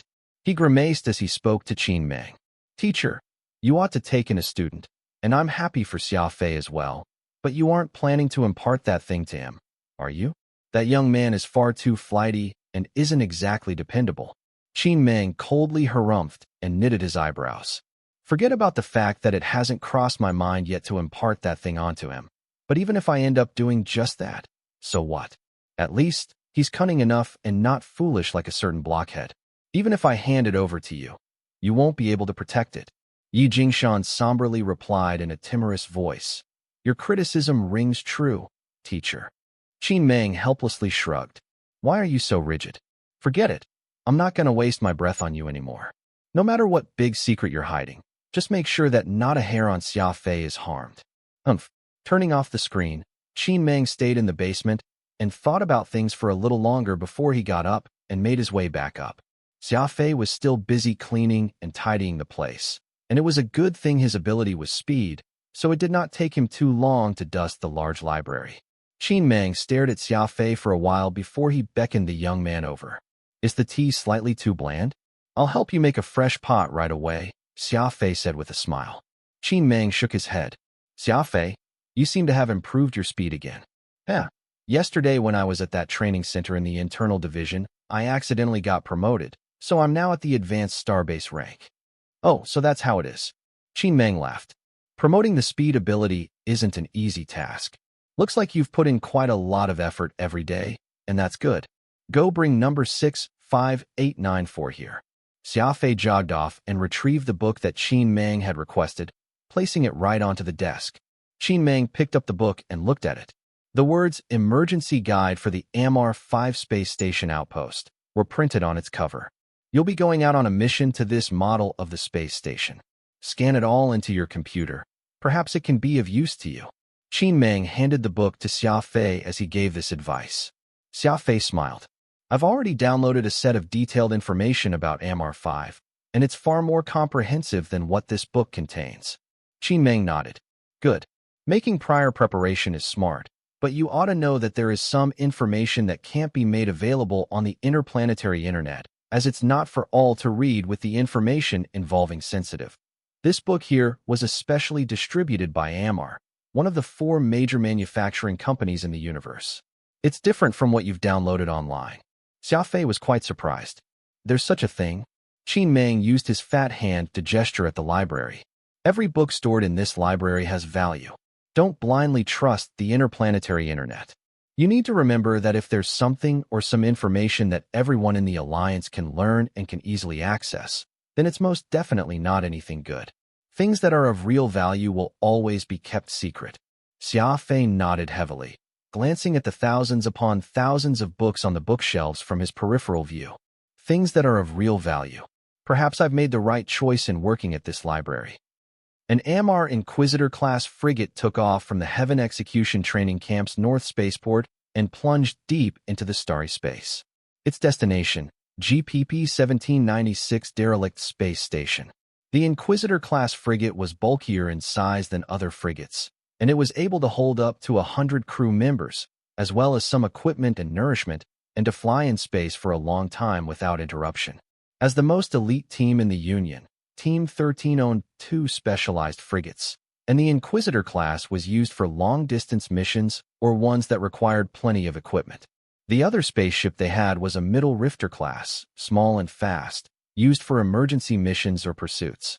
Xia Fei went around the spaceship once and discovered that it had plenty of equipment placed on deck, a majority of which was high-energy consuming and high-powered.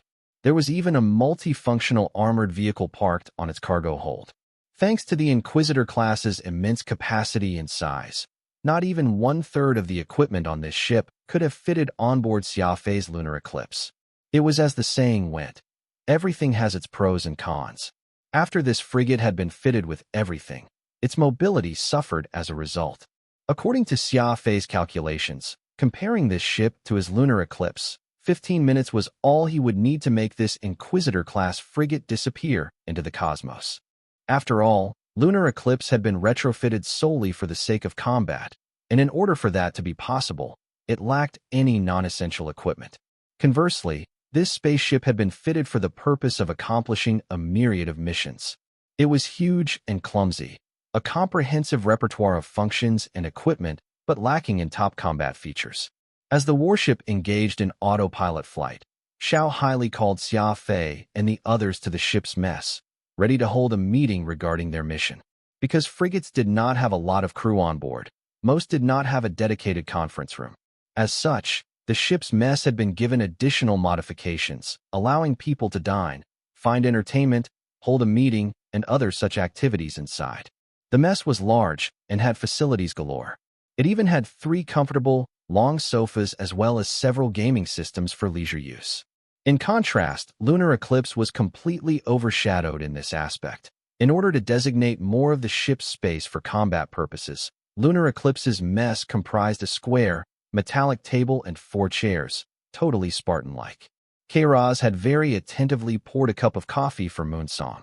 Ever since they came aboard the ship, the ever-amorous Quairos had been badgering Moonsong. There was no way of him knowing about her sexual orientation being different from most girls, and that in order for him to gain her favor, he would have to be prepared to go through a sex change. Xiao Haili, Kairaz, and Bozingwa stood across Xia Fei and the others, all looking like mentors. Xiao Haili intentionally coughed twice before he unfurled the large projector screen in the mess. Have all of you read the mission briefing? Everyone nodded. They were all very excited about being out on a mission for the first time, so they had naturally spent a lot of time and effort going over the mission briefing they were given. Xiao Haili paused for a moment before he pointed at the image of the space station, which was displayed on the screen. This is our destination, GPP 1796 Space Station. Several days ago, a transport ship passed by this area, and their radar system inadvertently scanned the station, then noticed that a spaceship had connected to it without an alliance code. From its dimensions, we can tell that the size of the ship is a cross between a frigate and a destroyer. That's why our mission this time is to conduct a routine search of that space station, see if any illegal individual managed to infiltrate, and if needed, we can enter the space station and do a search inside. This is a second-tier mission and can be considered as a low-level one, so we won't be able to have any backup, and if we do end up needing it, it will take 12 hours before the nearest team can arrive to help. The moment something strange happens, we can only depend on ourselves to resolve the situation. Xiao Haili informed them all with severity. Kairos chuckled. Brother Hai, they are but novices, there's no need to scare them. That bit about backup. This is just a routine inspection, so there's no need to be afraid, Moonsong. I'll be with you. Xiao Haili stared at the cheeky Kairos. A mission is still a mission. There's no difference if this is a Tier 1 or Tier 9 mission. We must deal with them with gravitas and aplomb. Okay, now is a good time to ask any question you might have, or else you may begin your leisure time. Beihai and Manjun asked several superficial questions. Then the meeting adjourned with everyone entering leisure time. Xia Fei made his way to his cabin and buried himself in reading the space station information that Qin Meng had given him. Then he proceeded to train his sly thrust and breath control techniques several times. Xia Fei had only just ranked up not too long ago, and combat using a speed of 400 meters per second was completely different from attempting the same with a speed of 800 meters per second. He would have to do plenty of drills before he could adjust to the increase in his speed. The 16 hours of flight quickly went by. The inside of the warship was lit with yellow indicator lights, indicating that they had arrived at their destination and could begin their inspection. Xia Fei left his cabin and made his way to the bridge. Before he reached the door, he could already hear Bozingwa's voice coming from the command room. What's going on? Why are the life support and gravity systems of this space station all turned on despite being abandoned? Could there be people staying inside? Xiao Haili gave it some thought before giving out a booming command. Orbit around the space station at a 600-mile distance with speed at 20%. Activate the biodetector and begin to scan the place. Turn on the main weapons system and the deep scanning radar system. Keep the energy shields at 50% capacity and the shield rechargers at the ready. Lastly, have the maintenance drones on standby. The situation seemed to be somewhat complex, and the biodetector indicated that there was no one inside. Though this supposedly empty space station was still operating as per normal, its life support systems were even pumping air and creating potable water. Even if the space station was of good quality and could stay functional even after hundreds of years, there was no way everything could operate on its own without anyone turning it on. This had clearly been turned on by someone. Xia Fei did not enter the command room. Instead, he turned around and headed back to his cabin. Turning on his microcomputer, Xia Fei once more confirmed the position of lunar eclipse. Lunar eclipse had a remote control system installed, allowing Xia Fei to control it from afar through his microcomputer. At this very moment, lunar eclipse was just a warp away from his present location, its power system fully operational. As long as Xia Fei gave the order, lunar eclipse would be able to reach somewhere near the derelict space station within 10 minutes. For some reason, Xia Fei had been unable to shake off the feeling of suspicion and worry regarding this mission the entire time, and having lunar eclipse nearby gave him more sense of security. That was when Chun Dong came knocking at the door. The situation is different from what we've previously expected. We're gathering for an emergency meeting. From what I've heard, it seems that Xiao highly intends to send someone into the space station. Oh, Xia Fei nodded and joined Chun Dong. Then both made their way to the mess. This is the situation we are currently in. Due to GPP 1796 space station being operational for reasons unknown, I've sent a report to the headquarters. In 3 hours' time, 2 backup warships will arrive from there. In the meantime, the headquarters has authorized us to collect first-hand information inside the space station, Xiao highly said. Right now, I want to know if anyone among you knows how to fly a warship. Beihai very excitedly raised his hand. I've once learned how to operate radar, communications, and firing systems. Xiao highly nodded. Very good. You'll remain with Bozingwa in the command room and be the support for the boarding party. Next, I'll give you your assignments. Kairos, Xia Fei, and I will enter the space station and begin our search. Chun Dong, Manjun, and Moon Song are to form the second team. I'll tell everyone to attempt boarding if the need arises, while Bozingwa and Beihai will remain behind. Xia Fei was quite shocked. He had never thought that Xiao highly would actually want him to join in the boarding. Moon Song was visibly dissatisfied. Pouting her lips, she asked, "Why does Xia Fei get to go and we have to stay behind?" Kairos smiled. Bozingwa needs to stay on the ship to provide support, while Xia Fei is the only speed ability user out of all of you, so he's to stand in for Bozingwa in this. There was always a small shuttle docked on a warship in case of emergencies. Xia Fei, Kairos, and Xiao highly all got on the shuttle and took flight, heading toward the landing bay inside the space station. This space station was shaped like a spinning top. It was huge, and after the years of baptism by space debris, its outer shell already modeled, looking like a large pile of scrap metal that was floating in space. The shuttle sent out a boarding code, and the space station opened its sealed doors. Kairos very deftly guided the shuttle into the landing bay as the thick doors sealed themselves again. After air was vented in and the air pressure stabilized, the safety lights inside the shuttle and around the landing bay lit up at the same time. Then the door opened, and the 3 men stepped off the spaceship. Xiao highly handed Xia Fei a handheld biodetector. Let's go. We're heading straight for the command center of the space station to take a look first. The eerie quietness inside the huge space station gave everyone goosebumps. There was a trace of must in the air. Xia Fei followed Xiao highly and Kairos with a lit cigarette, his eyes alert as he took in the surroundings. We'll be taking lift number 16 just 150 meters up ahead. Anything on the biodetector? Xiao highly checked the map while he maintained contact with Bozingwa. The biodetector aboard our ship is picking up all 3 of your life signs, but it has yet to find anything else, Bozingwa reported. Xiao highly mulled over this for a moment. Continue widening your scope. At the same time, use the thermal imaging detector and the energy signature detector and do another scan. Roger that. The 3 men stepped into the space station command center, which motion detector lights, immediately turning on the moment someone stepped inside. The command center was about 500 square meters in size, and rows of unknown devices and apparatuses were neatly lining its walls. Xia Fei lightly brushed his fingertips across the table surface, and they came away with a layer of dust. It appeared that it had been a very long time since anyone was here. Xiao highly immediately turned out each of the devices in the room, then used the detection system inside the space station to search for life signs. Meanwhile, Kairos sat in the command chair and checked the operations log of the space station through the computer. Any leads from the logs? Xiao highly asked. Kairos's fingers flew across the screen, his eyes never blinking once as he scrolled through the logs. All of a sudden, he tapped something and stopped the screen. The logs show that this space station was activated 4 days ago, and the method of activation bypassed the main control center, forcefully turning on the power system, Kairos said. Continue with your search. Check to see if there's any strange activity in the last few hundred years, Xiao highly ordered. Understood.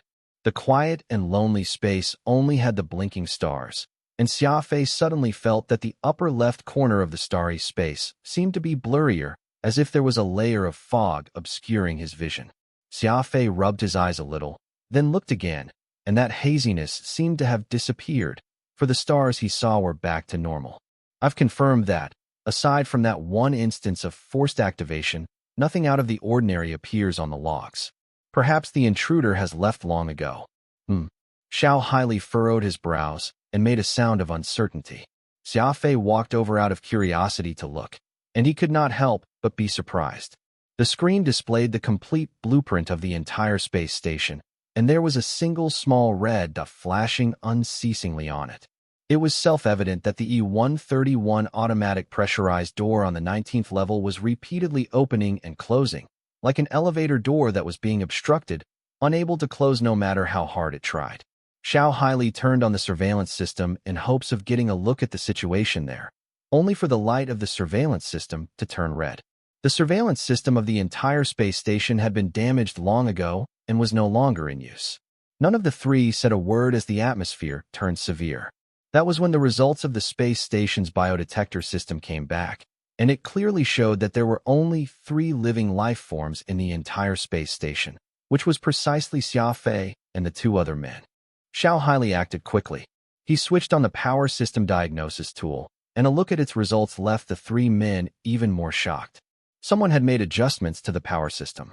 At the moment, the power system had been partitioned into several independent zones. It had completely bypassed the command center and was able to be operated independently.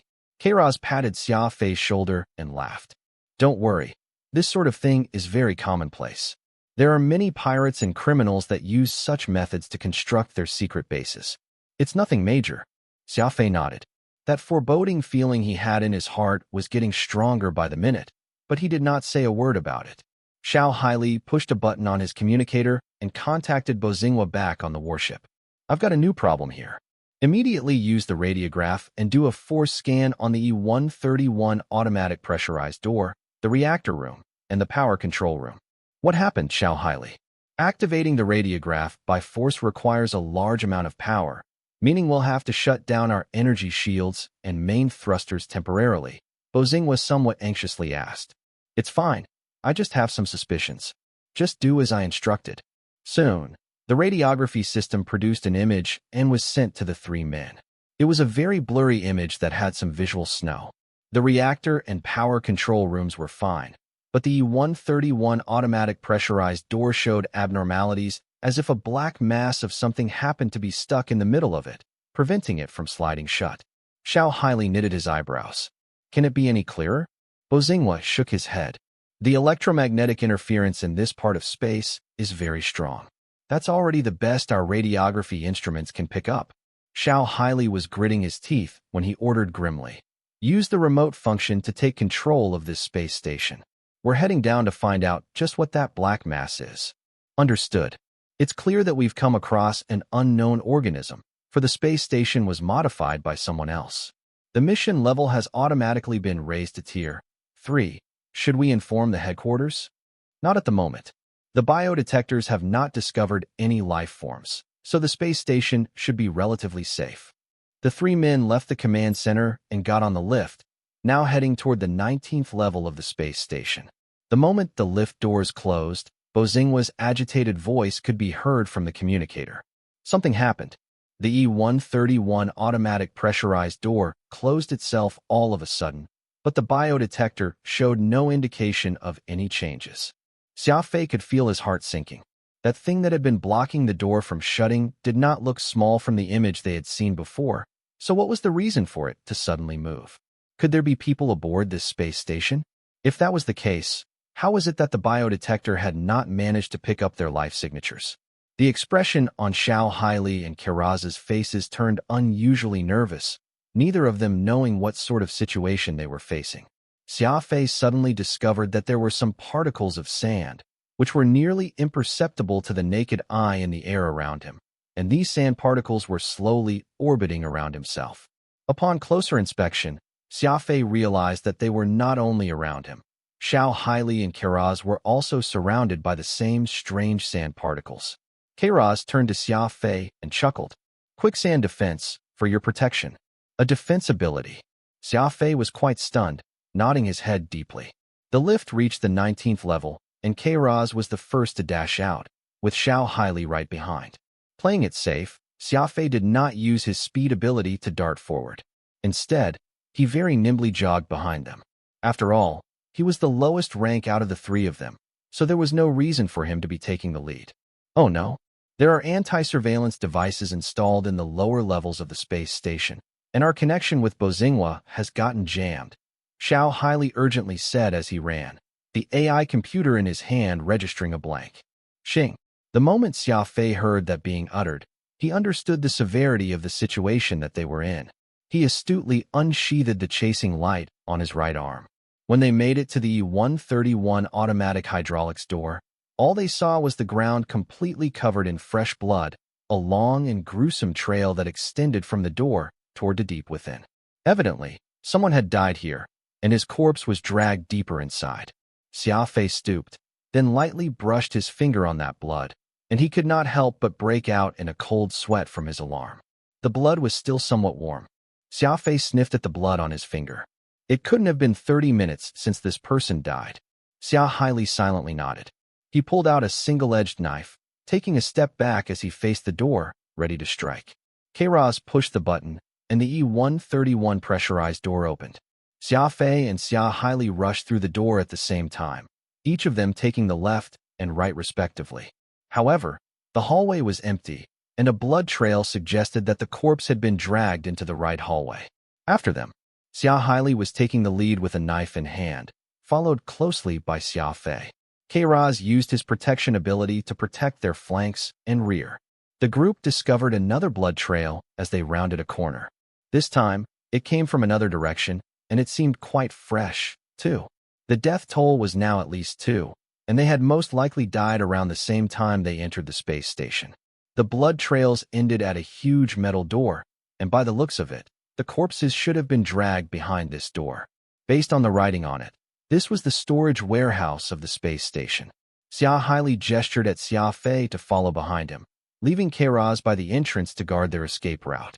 Xia Fei and Xia Haili carefully entered the warehouse. As the space station had been long abandoned, there was not much in here other than the various metal containers scattered across the room. Xia Fei counted 5 different trails of blood from different entrances leading into the warehouse, all of which were gathered around the few metal containers in the middle of the warehouse. Xiao Haili and Xia Fei slowly approached the metal containers to find 5 abandoned corpses, which were letting out the strong smell of blood. All these corpses sported more than a dozen spherical wounds. Judging from the wounds, these people were probably pierced through by something round. Moreover, all of the wounds were in critical areas, such as the heart, brain, or lungs. The wounds seemed to be incredibly precise, each calculated to the point where there was no room for error. The victims all wore the same black combat suits. Xia Fei looked at the interior of one of these combat suits, only to discover that they had a silver 2-star adjudicator badge. Could they be adjudicators? Xia Fei suspected. He and Xia Haili both looked at the insides of the others' suits. Indeed, all had an adjudicator badge, 2 silvers and 3 bronzes. Kevin Hanting, Classifieds Investigation Department. Xia Haili quietly read out the words at the back of the badges. All the 5 adjudicators were all from the Classifieds Investigation Department. Still, why were they here, and who killed them? Xia Fei's eyebrows buckled. Someone that could kill 2 silver and 3 bronze adjudicators must not have been someone normal, and considering the time of these people's death, the killer should still be inside the space station. This was when the heavy metal door leading into the warehouse closed unexpectedly, trapping Xia Fei and Xia Haili inside. The sand particles protecting them fell to the ground soon after. Evidently, the enemy had used some method to cut off the protection that quicksand defense provided to Xia Fei and Xia Haili. Shoot, we fell into their trap, Xia Fei said under his breath. Xia Fei exerted strength to his legs and quickly reached the door in an attempt to open it. If Xia Fei was the one planning the attack, he would surely try to eliminate Kairaz first, as he possessed quicksand defense, which could be used offensively and defensively. It was the best weapon a small team could have. Kairaz, who was on the other side of the door, was most certainly in danger. He tried to use chasing light and hack at the huge metal door several times. The metal door was over 10 centimeters thick. Although Xia Fei's chasing light damaged it, it was not destroyed. At this moment, a set of footsteps approached them. Someone's coming. Xia Fei turned around and entered a defensive stance with chasing light in front of him, all the while keeping his eyes trained on the other side of the warehouse. Xia Haili also retreated towards Xia Fei with a heavy look on his face. They saw 4 different people walk in from the other side of the warehouse. They were tightly wrapped in beige coats, appearing to be weirdly crouched as they walked, like 4 walking lobsters. Xia Fei's pupils constricted. He was utterly surprised by what he saw. The 4 had scales all over their faces, and their mouths were filled with hideous teeth, each having a pair of black protruding eyes. They looked like 4 lizards that could walk on 2 legs, with their massive tails trailing behind them. They had 5 fingers in each hand, and each appendage looked like steel rebars that had incredible sharp tips. The wounds on the dead adjudicators were clearly caused by those very fingers. Blood raiders. They are the high-ranking insectoids, muttered Phantom under his breath. Xia Fei was shocked. Could they be shapeshifters? I think I've come across someone with the shape-shifting ability during my crisis grade assessment. Phantom shook his head. While they do seem similar, take a good look at their eyes. Shapeshifters are indeed able to change their appearances to closely resemble exotic beasts, but they can't change their eyes, whereas the eyes of insectoids are all of one color. That's the difference between them. Most insectoids were low IQ crawlers. Their numbers were astronomical, and they also happened to be decent at combat. However, they were cannon fodders at best and hardly posed a threat. The real leaders of the insectoids were intelligent bugs that could think like humans, capable of walking on their hind legs. They could even make warships and weapons. Blood raiders were a type of insectoids that possessed intelligence. They were considered to have above-average intelligence among insectoids and were often tasked with brutal classified missions, which was why they came to be known as blood raiders by humans. The last war between the human alliance and the insectoid species was over 2,000 years ago, and both sides had signed a peace treaty, too. So why would these blood raiders appear in an alliance-controlled territory? The 4 blood raiders surrounded Xia Fei and Xia Haili. Are we fighting? Asked Xia Fei. Due to the relationship between Yi Xiaohan and Xia Yong, Xia Haili had harbored deep hatred against Xia Fei.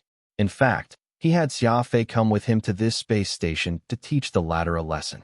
Right now, a perfect opportunity presented itself. Kairaz was on the other side of the door. The surveillance system of the space station was down, and the connection to the life detection system was also cut off. Nobody would know if he killed Xia Fei right here and now. Suddenly inspired, Xia Haili pulled out a weird-looking communicator from his spatial ring and handed it to Xia Fei. This is a communicator specially used to contact the headquarters directly. We'll split up, and whoever leaves this jammed area first will use it to get help from HQ. Xia Fei nodded and reached out with his left hand. However, just as their hands were about to touch, Xia Haili revealed a sinister smile and turned his palm to grab Xia Fei's wrist. Xia Haili was an expert at the legendary rank. He was among the highest-ranked intermediate adjudicators in the Indarostar region's adjudicator union, and his abilities greatly surpassed Xia Fei's. If he grabbed Xia Fei's wrist, there was no way the latter could use his speed ability, and he would be as good as dead. But at this moment, Xia Fei's superhuman reflex came into play. When he saw that Xia Haili's palm was about to touch him, Xia Fei abruptly withdrew his hand as fast as he could and, at the same time, retreated in a burst of speed by going along the walls of the warehouse at 800 meters a second without any hesitation. By the time Xia Haili realized what had just happened, Xia Fei was already hundreds of meters away from him, who proceeded to very deftly use his speed advantage to bolt past the blood raiders and did not even consider looking back. The 4 blood raiders turned around and knew that they could not catch up to Xia Fei, so they decided to let him go. Instead, they hastened to surround Xia Haili. As a result, it was Xia Haili who ended up becoming surrounded by blood raiders all by himself. Xia Haili was now panicking. If Xia Fei escaped and reported this to the Union, his future and reputation would all go down the drain. This was a conclusion he could never accept. Xia Haili let out an angry growl. Huge flames came out of his hands and enveloped the dagger he was holding. The 4 blood raiders and Xia Haili pretty much sprang to attack one another at the same time. Xia Fei was in possession of a nature-type special ability, Flames. It was a powerful ability that let him control fire. Unfortunately, the four Blood Raiders had thick, protective scales. Although Xia Fei's flames were excruciatingly painful, it was not enough to kill them. An intense battle ensued. Xia Fei's dagger was glowing red as if it had just come out of a furnace. Every time the dagger dug into a Blood Raider, puffs of steam would appear, leaving behind terrible wounds all over their bodies. As the insectoids were not human, they did not understand the meaning of fear or have the desire to back off. Xia Fei's ruthless attacks ended up triggering the inherent perchance for violence in the Blood Raiders. The Blood Raiders became even more frenzied, ignoring their burns and pain as they persisted in attacking Xia Fei with reckless abandon, almost with the intention of perishing together. Xia Fei hid behind a container and saw all this. Xia Fei was a legendary rank expert, so it was not much for him to face four foes alone. However, the crux of the matter was that these Blood Raiders were not afraid of his strongest weapon, Flames. They were not even afraid of death. This exchange became extremely worrisome for Xia Fei. Although he held the slight upper hand in this fight, he was ultimately having difficulties ending the battle. Xia Fei surmised that it was quite likely that both parties would end up suffering heavy losses. He was silently waiting with his legs tensed, ready to deliver Xia Fei the killing blow anytime. He did not have any compassion for an enemy who wanted to kill him. As the man had already displayed his killing intent, there was no reason for Xia Fei to let him live to see another day. Suddenly, countless red, warning lights around the warehouse lit up. Warning, warning! The space station's self-destruct sequence has been initiated. The space station will now self-destruct in 30 minutes. All staff at hand, please evacuate from the space station immediately. Xia Fei's heart sank upon hearing the words self-destruct. Who initiated the self-destruct sequence? The space station was probably controlled remotely by Beijing, and he could not have been the one to initiate the self-destruct sequence. Someone must have taken over the remote control and initiated the self-destruct. Thinking back on the Blood Raiders' infiltration and several adjudicators' death, Xia Fei came to the conclusion that the adjudicators from the Classifieds Investigation Department must have inadvertently stumbled upon the Blood Raiders in the course of their investigation, which resulted in them being killed summarily to keep their mouths shut. And when his group arrived, the Blood Raiders decided to destroy the entire space station once they concluded that they could not retreat in time. This would destroy the space station along with all the evidence. Realizing this, Xia Fei decided to ignore Xia Fei, who was in a battle to the death, as long as he could keep his own. Xia Fei ran and soon arrived at the elevator at one side of the warehouse. However, there was not even a light indicating that he pressed a button when he tried to call the elevator. I'm trapped. It was the same situation when he arrived at another elevator. None of the elevator doors opened, and the warehouse was now sealed from the outside. This space station was huge, and if it exploded, there was no way anyone inside of it could survive.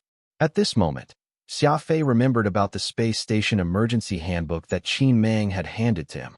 The handbook specified emergency exits that all space stations should have. These exits were usually hidden in secluded locations that even the staff on the space station might not come to know the existence of.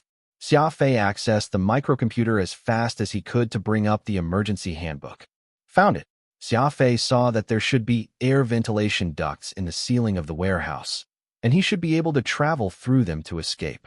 Xia Fei then found the opening to the ventilation duct 200 meters to his left, but it was 4 meters above the ground and closed behind a set of shutters. Pushing off the ground, Xia Fei leaped in the air. He made a dozen or so rapid cuts with chasing light and chopped the shutter into pieces. With one hand on the ventilation duct, Xia Fei flipped himself upward and managed to get in. The ventilation duct was so dusty that he could barely breathe, but Xia Fei did not dwell on all this. He crouched low and scrambled along the duct as best as he could, all in an effort to escape. The ducts were of varying sizes. Sometimes, Xia Fei could stand up in them, while at other times, he found himself having great difficulty even squeezing himself through the narrower segments. In front of him was a narrow duct that went along for 100 or so meters long. Xia Fei pushed himself off with a powerful stomp and dove into the duct, straight as an arrow with his arms outstretched. Xia Fei's leap brought him nearly 100 meters forward, and the exit was now in sight. With his arms on either side, Xia Fei struggled to wriggle himself out of the pipes. That was when Xia Fei heard the sound of a commotion on his left. Looking through the shutters that looked out into a massive room, he spotted 8 blood raiders moving things out of the room in a hurry. There was a blood raider with golden scales that seemed to be in charge. He was much taller than the ones he had seen earlier, and his tail, in particular, was notably long and thick like a python. Move the humans onto the ship quickly. The space station is about to explode, commanded the golden blood raider with a deep voice. Human. This caught Xia Fei's attention. Upon closer examination, the blood raiders seemed to be carrying metal alloy boxes, and by the looks of it, each of them appeared to be human coffins. The coffins were arranged neatly on some unknown equipment, and there were 2 thick pipes connected to each coffin. A blood raider had very brutishly ripped off one of the pipes, and the white gas that came out of it quickly froze his leg. The blood raider howled in pain as he begged for his companions to help him. It seemed that the coffins were on something that kept them cool. It was highly possible that the coffins contained a cryogenically preserved human. When that golden blood raider noticed this, he carried the coffin with one hand and used his other hand to stab through the head of the clumsy blood raider. Useless. The golden blood raider jammed all 5 fingers into the skull, and that clumsy blood raider died right then and there, without even managing to utter a sound. Humph. The golden blood raider walked toward the exit with one coffin in hand, completely unconcerned with the death of his subordinate. This was when the synthetic female voice spoke again. Warning. The space station will self-destruct in 25 minutes. All staff at hand, please evacuate from the space station immediately. Xia Fei was momentarily caught up with this before he continued his effortful crawl toward the exit once more. Right now, using what time he had to escape with his life was of a higher priority. As for finding out if there were real humans inside those coffins or learning the reason behind the blood raiders capturing those humans, it was best if he waited until he was safe. The word human stuck in Xia Fei's mind as he ran. All of a sudden, a question popped into his head. Xiaoyu was also kidnapped out of nowhere. Could she be in one of those coffins? Xia Fei held back his curiosity as he focused on escaping. The blood raiders had the numbers on their side, so there was no point in Xia Fei trying to go head-to-head against them. Not only would he not have the chance to escape with Xiaoyu, he might even lose his life in the process. Moreover, the space station was in the middle of a self-destruct sequence. It would actually be a good thing if Xiaoyu was in one of those boxes, for she could at least escape with the blood raiders. Furthermore, it was possible that if he attempted to interfere, Xiaoyu could end up being destroyed along with the space station, and by no means was that an outcome he wished to see. Presently, his only solution was to escape this communication dead zone, summon lunar eclipse, and use its superior combat weaponry to stop their ship. When he arrived at this conclusion, there was no more hesitation in Xia Fei as he sped along the escape route, his eyes filled with determination. A few moments later, his microcomputer regained its reception, and Xia Fei immediately used it to summon lunar eclipse. Lunar eclipse was parked just 50,000 light-years away and would arrive in at most 10 minutes. Bozingwa, what's your situation? Xia Fei continued sprinting as he regained contact with Bozingwa. Not good. There's an insectoid battleship that appeared out of nowhere, and we are exchanging fire. What about Hailey and Kairos? Are they still with you? Bozingwa asked with urgency. Xia Fei could hear constant explosions coming from the other end, and the video was constantly shaking. Evidently, Bozingwa was in a sticky situation. It's complicated. I'm not sure how Kairos and Xiao Hailey are doing, but I plan on escaping the same way I came in. Can the doors to the landing bay be opened? Xia Fei opted out of mentioning his exchange with Xiao Hailey. He knew that Kairos was good friends with that guy, and Bozingwa might be unable to accept what had transpired at that time if he mentioned how Xiao Hailey had tried to kill him. It would hardly do any good given their current predicament. Bozingwa was quiet for a few moments before he said, I've lost control of the space station, so I can't open the bay doors. You'll have to find a way out of the space station on your own. Apologies. Understood, said Xia Fei. I've summoned my ship. It's called Lunar Eclipse. Don't mistake it for a foe later. Bozingwa nodded, then asked with a quiver in his voice, Are Hailey and Kairos alive when you escaped? They are. Sorry. As Xia Fei was struggling through a narrow passageway, he kept it short and concise. Bozingwa let out a bitter laugh. Don't be. That's what it's like being an adjudicator. You never know when you'll encounter danger. I'm surrounded by enemies, so there's no way I can help you out of the space station. Good luck. Xia Fei and Bozingwa shared a moment of silence. In the current situation, Bozingwa was in a tough spot as he was enclosed by enemies, whereas Xia Fei was trapped in a space station that was about to explode. There was not much they could do to help each other. Xia Fei smiled and said, I wish you good luck as well. Out of nowhere, Moon Song appeared on the screen and yelled angrily, Mr. Xia, I order you to make it back alive. Just like that, Xia Fei shut off the communications, choosing to ignore the communication request that Moon Song had sent after the call ended. Emotions played no role in a moment of life and death such as this. Xia Fei must remain calm and cling on tightly to any chance of escape. After navigating through the air ventilation system, Xia Fei arrived at the landing bay 20 minutes before the self-destruct. A bright warp channel had opened up in space, and lunar eclipse arrived at the scene through that wormhole. Xia Fei looked outside the window, only to find that the insectoid battleship was busy fighting Bozingwa's Inquisitor-class frigate. They seemed to be too preoccupied to threaten lunar eclipse. The most important thing now was to find a possible escape route, and Xia Fei was looking through the handbook for one. Suddenly, Xia Fei's eyes twinkled as he discovered that there should still be an emergency escape hatch under the landing bay, which was designed especially for emergencies. The bay door could be manually operated, and there was even a spacesuit stowed inside it. As space was in a state of vacuum, even if Xia Fei managed to leave the space station, he stood no chance of surviving in space without a spacesuit. Following the emergency handbook, Xia Fei successfully located the escape hatch. He then put on the spacesuit that seemed to have been untouched for hundreds of years, so Xia Fei could only pray that there would not be any issues with it. Xia Fei grabbed hold of the circular handle to the pressurized door and turned it with all his might. After 11 revolutions, this sealed door finally opened. Xia Fei angled toward the lunar eclipse and propelled himself into space as he pushed off the space station with his legs. Far away was Kairaz's ship, which was battling a weird insectoid warship. Bright lights constantly came out of the cannons equipped on the ships, looking like countless flashlights shining in the darkness of space, so bright that it was difficult to keep one's eyes open. Xia Fei turned on the propulsion system for his spacesuit as he navigated through space, making his way toward the lunar eclipse. His spacewalk was a success, and Xia Fei made his way onto the command deck of the light eclipse moments later. Using his ship, Xia Fei rushed toward the insectoid battleship, which was battling Kairaz, as fast as he could.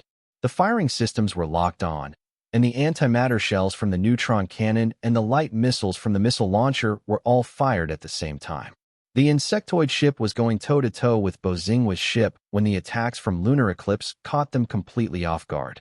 3 rounds of firing later, the insectoid ship's energy shield shattered. With the energy shields brought offline, the antimatter-piercing shell could even more mercilessly make direct contact with the hull and armor of the insectoid ship. Soon, huge towers of flames erupted from the ship. A huge flash of light followed by the sound of an explosion. The insectoid ship was completely destroyed. Xia Fei was still vigilant as he knew that there was another insectoid ship nearby, and that Xiaoyu could very well be on that ship. However, the strange thing was that his radar was not picking up any other ship in the vicinity at all, so it was highly possible that the ship had been fitted with stealth equipment. Thank you. Bozingwa was relieved. There's still another ship. Turn on your surge defense system. I'm about to let out a shock bomb, Xia Fei said, gritting his teeth with a serious look on his face. When lunar eclipse was being built, he had already considered the various situations that he might encounter, with stealth equipment being one of them. Although a shock bomb was not the best method to deal with invisible foes, it was the most direct and the most violent one. A shock bomb would deal damage to its surroundings regardless of who it was, essentially dealing damage to oneself with the expectation that the damage to the enemy would be greater. No one would like to use something so extreme aside from a madman like Xia Fei. Shock bomb. You have a shock bomb. Bozingwa was utterly surprised. I don't have a surge defense system on my ship. Xia Fei smiled. I'm sorry, then you'll just have to bear with it a little. Bozingwa was completely shocked, and quickly realized Xia Fei was not joking. He quickly turned around and yelled at Chun Dong and the others. Get on the ground and brace yourselves. Grab something sturdy. He's crazy, hissed Bozingwa as he pushed the accelerator to the maximum. What day and age is this? Who still carries shock bombs around? Xiao Yu's cute face flashed in front of Xia Fei's eyes. In order to rescue her, not only would Xia Fei use a shock bomb, he would even use a nuke without a moment's hesitation. I won't let them take you this time, muttered Xia Fei as he pressed the red safety button on his command deck with strong intention. A black bomb detached itself from the ship's magazine and floated into the silent night sky. It was just 6 minutes and 17 seconds from the space station's self-destruct. After dropping the shock bomb, the lunar eclipse started to beat a hasty retreat. Xia Fei turned on the defense system and held onto his seat, bracing himself for the storm that was about to come. He could clearly see the faint, blinking indicator light atop that round bomb, which flashed faster and faster. The moment that light finally stopped flashing, the bomb exploded. A bright ray of white light emanated from the bomb, lighting up the dark space. It was blindingly bright, as if he had just created an artificial star. A majestic red shockwave followed the initial bright light as it expanded outward spherically. The shockwave quickly went past the lunar eclipse to spread even further out. All the electronics on board the lunar eclipse flashed frantically, illuminating the inside of the ship with various colors that were accompanied by an ear-piercing siren. The ship was shaking violently, as if it was in the middle of a 15-magnitude earthquake. Everything on the ship went into a state of hibernation, and as the warp engine stopped, lunar eclipse gradually slowed down. Xia Fei leaped out of his seat and activated the emergency system on the command deck. Check for damage. Start the recovery operation. Xia Fei commanded the AI computer. Affirmative. Self-assessment has begun. Radar is 37% damaged. LiDAR is completely damaged.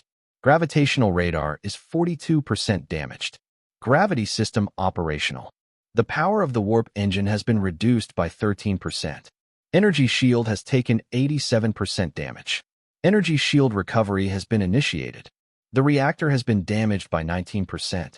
The computer made quick calculations to figure out the damage the lunar eclipse had sustained in addition to initiating the recovery work. The shock bomb was like an electromagnetic pulse, EMP, blast. If the enemies were not prepared for it, their electronics would suffer severe damage. Due to the innate structure of stealth systems, their worst enemy was an EMP blast. If all went well, the stealth system would be completely destroyed, rendering them unable to hide in space. Xia Fei had his eyes on the radar and the window in hopes of finding that hidden insectoid warship. Everything now depended on his luck, as the shock bomb would only work for a limited time. If the enemy had left the radius of the bomb ages ago, the shock bomb would not do anything to their stealth equipment. It would be near impossible to find them again in the vast space, so the bomb was Xia Fei's only chance. A few hundred miles away from the lunar eclipse, on the Amar Inquisitor-class frigate, Bozingwa painfully stood up with a hand on his head. He had a bump about the size of a teacup on his head, likely caused by the impact of the bomb blast. He was not the only one who had sustained an injury.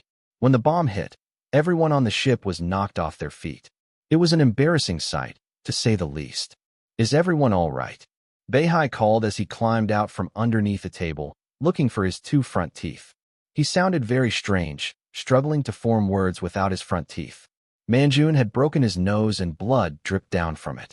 With one hand on his nose, he shook his head vigorously with a helpless expression, his face screwed up in agony. Can someone help me up? Moon Song was lying on the ground, sweat steadily forming on her forehead. Chen Dong walked over as he dissipated his ice armor. He was probably the only one who came out of this unscathed with the protection his ice armor rendered. However, he looked quite pale as it seemed that the power of the shock bomb had left a lingering impression on him. What's wrong? Asked Chen Dong as he got on his knees. I dislocated my left arm, replied Moon Song through gritted teeth. Oh, Chun Imo nodded, grabbing Moon Song's arm and pushing it upward. Ah! Moon Song let out a pain-filled scream. She hit the ground with one hand repeatedly, having completely lost her cool as anguish filled her face. Xia Fei, you piece of trash. You're crazy, and I'll never forgive you. Of course, Xia Fei did not know about Moon Song's pain. Even if he did know, He would not care as everything came with a price. This was the creed Xia Fei lived by. As long as he could find Xiaoyu, a small price like this was negligible. Besides, he could always make it up with Moonsong later. Xia Fei only had one thing in mind, and that was to intercept the opponents at all costs. A few seconds later, in the area underneath the lunar eclipse, a weird wobbly insectoid ship appeared as if it was drunk. It had a dark shell that made it look primitive and strange, as if it was a huge beetle crawling along in space. This insectoid ship was bigger than Xia Fei's lunar eclipse, and from its tonnage, it should be at least a destroyer. Xia Fei could not help but be ecstatic. We did it. The shock bomb destroyed their stealth system. The lunar eclipse was now heading full speed at the insectoid. Keep within 150 kilometers of the ship at 70% power. Maintain a 90% capacity for the energy shields. Prepare the warp disruptor and the traction controller. Lock onto the enemy's power system. Commands followed one after another as a large number of weapons appeared from every crevice of the ship, all aimed directly at the opponent. The weapons were usually kept hidden within the ship, and upon receiving orders, every port and hatch opened to reveal the various offensive or control weapons the frigate possessed. The lunar eclipse finally bore its menacing fangs. The traction controller and warp disruptor had an effective range of 200 kilometers, and once the insectoid ship entered this range, the two weapons would be activated to actively subdue the target. Antimatter shells and missiles soon followed, bombarding the enemy ship as they engaged in combat. As the shock bomb had destroyed one of the main cannons and a missile launcher, Lunar Eclipse had less than 40% of its firepower available and lacked the firepower to destroy the enemy ship. Moreover, Xia Fei was worried that Xiaoyu was on the ship, so he did not dare attack the critical parts of it. What was even more surprising was that the insectoids did not seem to be retaliating, and Lunar Eclipse's detection systems showed that it was rapidly charging up energy. All of a sudden, the insectoid ship opened a wormhole. It turned out that they had a warp stabilizer, and Xia Fei's warp disruptor could not do anything to prevent them from escaping. Tag it with the marking system immediately, commanded Xia Fei. The marking system could lock onto an opponent continuously as if installing a beacon on them. No matter where they went, Xia Fei would be able to know exactly where they were. Alas, the market system took some time to activate. Moreover, all of the energy of the ship was focused on its different parts, meaning he would need to redistribute the energy in order to activate the marking system and turn off some non-essential equipment to gather energy. Xia Fei was anxious but helpless as he saw half of the insectoid ship enter the wormhole, but the marking system was only 73% done. The wormholes generated by the warp engine were temporary and could collapse anytime, so Xia Fei could not follow the insectoid ship into the wormhole and could only give chase after determining its position. If Lunar Eclipse failed to tag the ship before it escaped, Xia Fei would completely lose track of it, and all his previous actions would go to waste. Rage filled him as Xia Fei clenched fists and let out an angry roar. It was as if the flames of anger in his eyes were about to flare up for real as his heart fought to get out of his chest. Just when the insectoid ship was about to enter the wormhole fully, the marking system shot out a faint green ray of light, hitting the tail of the insectoid through a tiny gap in the closing wormhole at the last possible second, barely marking the insectoid ship in time.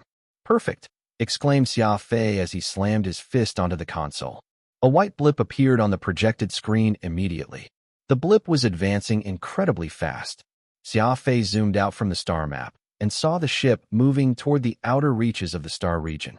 The Endero star region was a star region at the edge of the Pan-Human Alliance area, far away from its core areas. It appeared that his foes were trying to escape the Endero star region altogether, making their way toward the military buffer zone set by the humans and insectoids. Military forces from either side were not allowed into the buffer zone, so the military would lose track of it once they entered that zone. They had to stop the ship before it entered the zone at any cost. "Bozingwa, are things all right on your end?" Xia Fei initiated a connection to Bozingwa's ship. "We are fine, but most of the ship has been damaged. I've sent out a distress signal, and I'm now waiting for help. There are only 1 minute and 37 seconds left in the self-destruct system. You know what you should do," said Xia Fei. Bozingwa was a little sad as the self-destruct of the space station was also a farewell to Xia Haili and Karaz, two of his most trusted friends. Farewells were always difficult, and a tough guy like him was no exception. At this moment, there was another signal from the tracking system. The insectoid ship only warped 3,000 light-years before leaving the wormhole.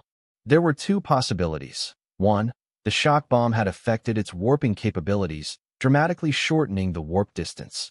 Two, the insectoid ship had been forced into initiating a warp, meaning that it was not entirely in control of its destination. Without any hesitation, Xia Fei entered the insectoid ship's location into the AI navigation system and activated his own warp system to try and follow it. Ships needed to take some time to recharge their power after every warp, and they would be unable to open a wormhole during this time. This was Xia Fei's best chance. "I'm going after that insectoid ship. Take care," said Xia Fei. Right as he finished speaking, lunar eclipse entered the wormhole in the direction of the insectoid ship. Beijing was sighed, turning around to inform his passengers awkwardly. "Hold on tight.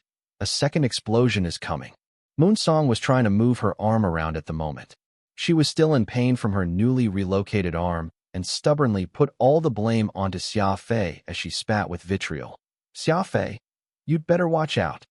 Neither ship planned on giving up. No matter how hard the insectoid ship tried, it simply could not get Xia Fei off its tail. Wherever it warped, Xia Fei's lunar eclipse was on its tail. The insectoid ship was a destroyer, whereas Xia Fei had a frigate. The two ships had at least a 5-time difference in size. In theory, the natural predator of the frigate was the larger destroyer, but in reality, it was Xia Fei who was using his frigate to chase after the destroyer, harassing the enemies relentlessly. It was just like a game of cat and mouse, but there was a twist on how it was being played. In this instance, it was the cat that was constantly dodging, resisting, and trying to escape, whereas Xia Fei the mouse, which had bitten the cat's tail, was refusing to let go. From time to time, he could even reach out and poke the cat's butt. The commander of the insectoid destroyer started off nervous, then angry, and eventually slightly crazed. He couldn't fathom why Xia Fei's lunar eclipse had so many different weapons installed. Sonic, EMP, cannons, missiles, and radar inhibitors were some of which. Each was more abnormal and wretched than the next. Battling Xia Fei was like a soldier running into a thug on the streets. Even if one could not kill him, the disgust one would feel from the fight was enough to push them over the edge.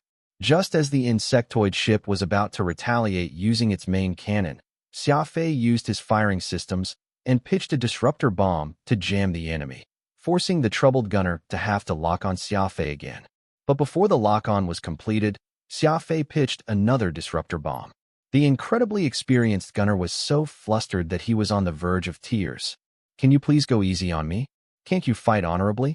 How long do you plan on using underhanded means like this?" Xia Fei did not care for the enemy's feelings as he continued to battle his way. As long as the lunar eclipse's weapon systems were still operational, Xia Fei would keep sending the insectoid ship his regards. Means. They were already at this stage, so who cared about the means used? It did not matter whether it was black or white. A mouse that caught the cat was a good mouse. It was never a fair fight. From lunar eclipse's appearance, it would seem just like any normal frigate, something that could be found anywhere all across the universe. However, this average-looking frigate seemed wild and crazy in battle. Using a frigate to chase an insectoid destroyer, to the point where the crew would rather kill themselves, was not simply an uncommon occurrence, but rather completely out of the ordinary. Xia Fei had been careful this entire time as he whittled down the enemy's defenses and maneuverability, never once going for the critical systems. He was hoping that he could capture the ship without needing to make it explode. Xia Fei was doing this as he feared Xiaoyu was on the ship.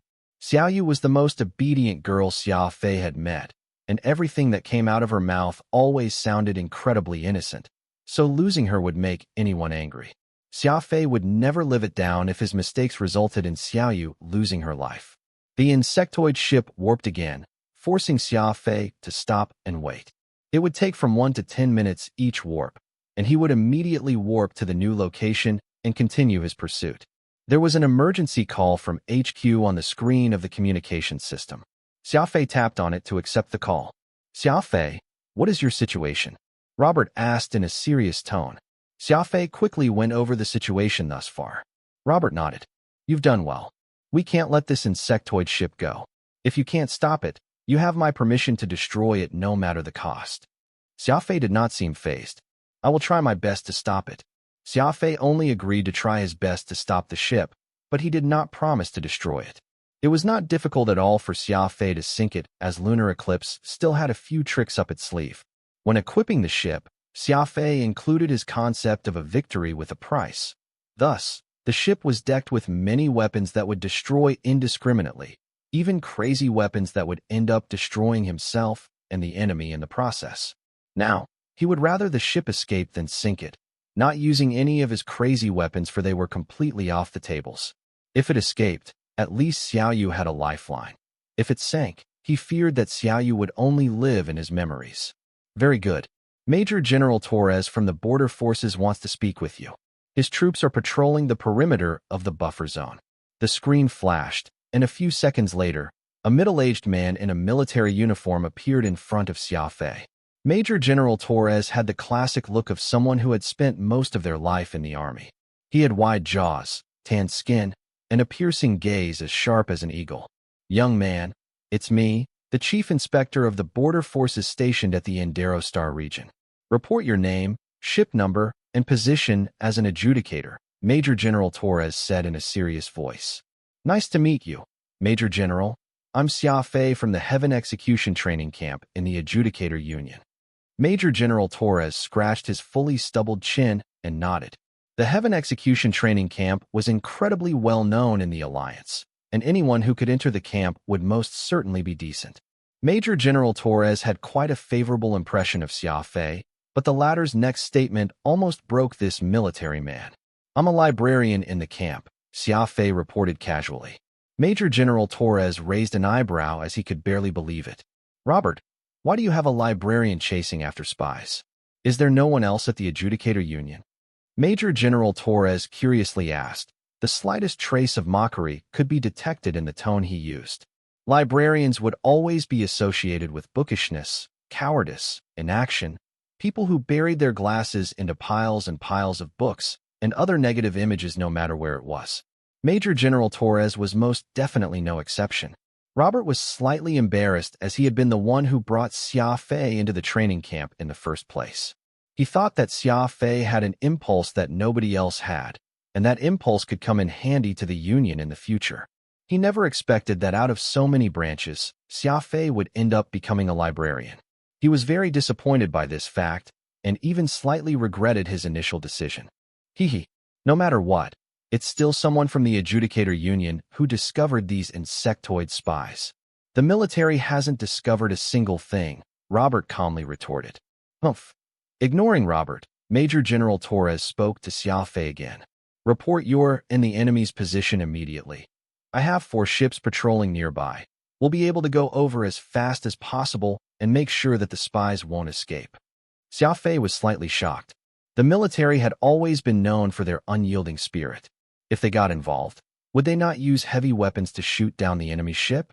If so, he would lose his only chance to retrieve Xiaoyu, and that was something Xia Fei did not want to see. After a few moments, Xia Fei said, I need the military to guarantee that they won't do any harm to that insectoid ship. They must be captured alive.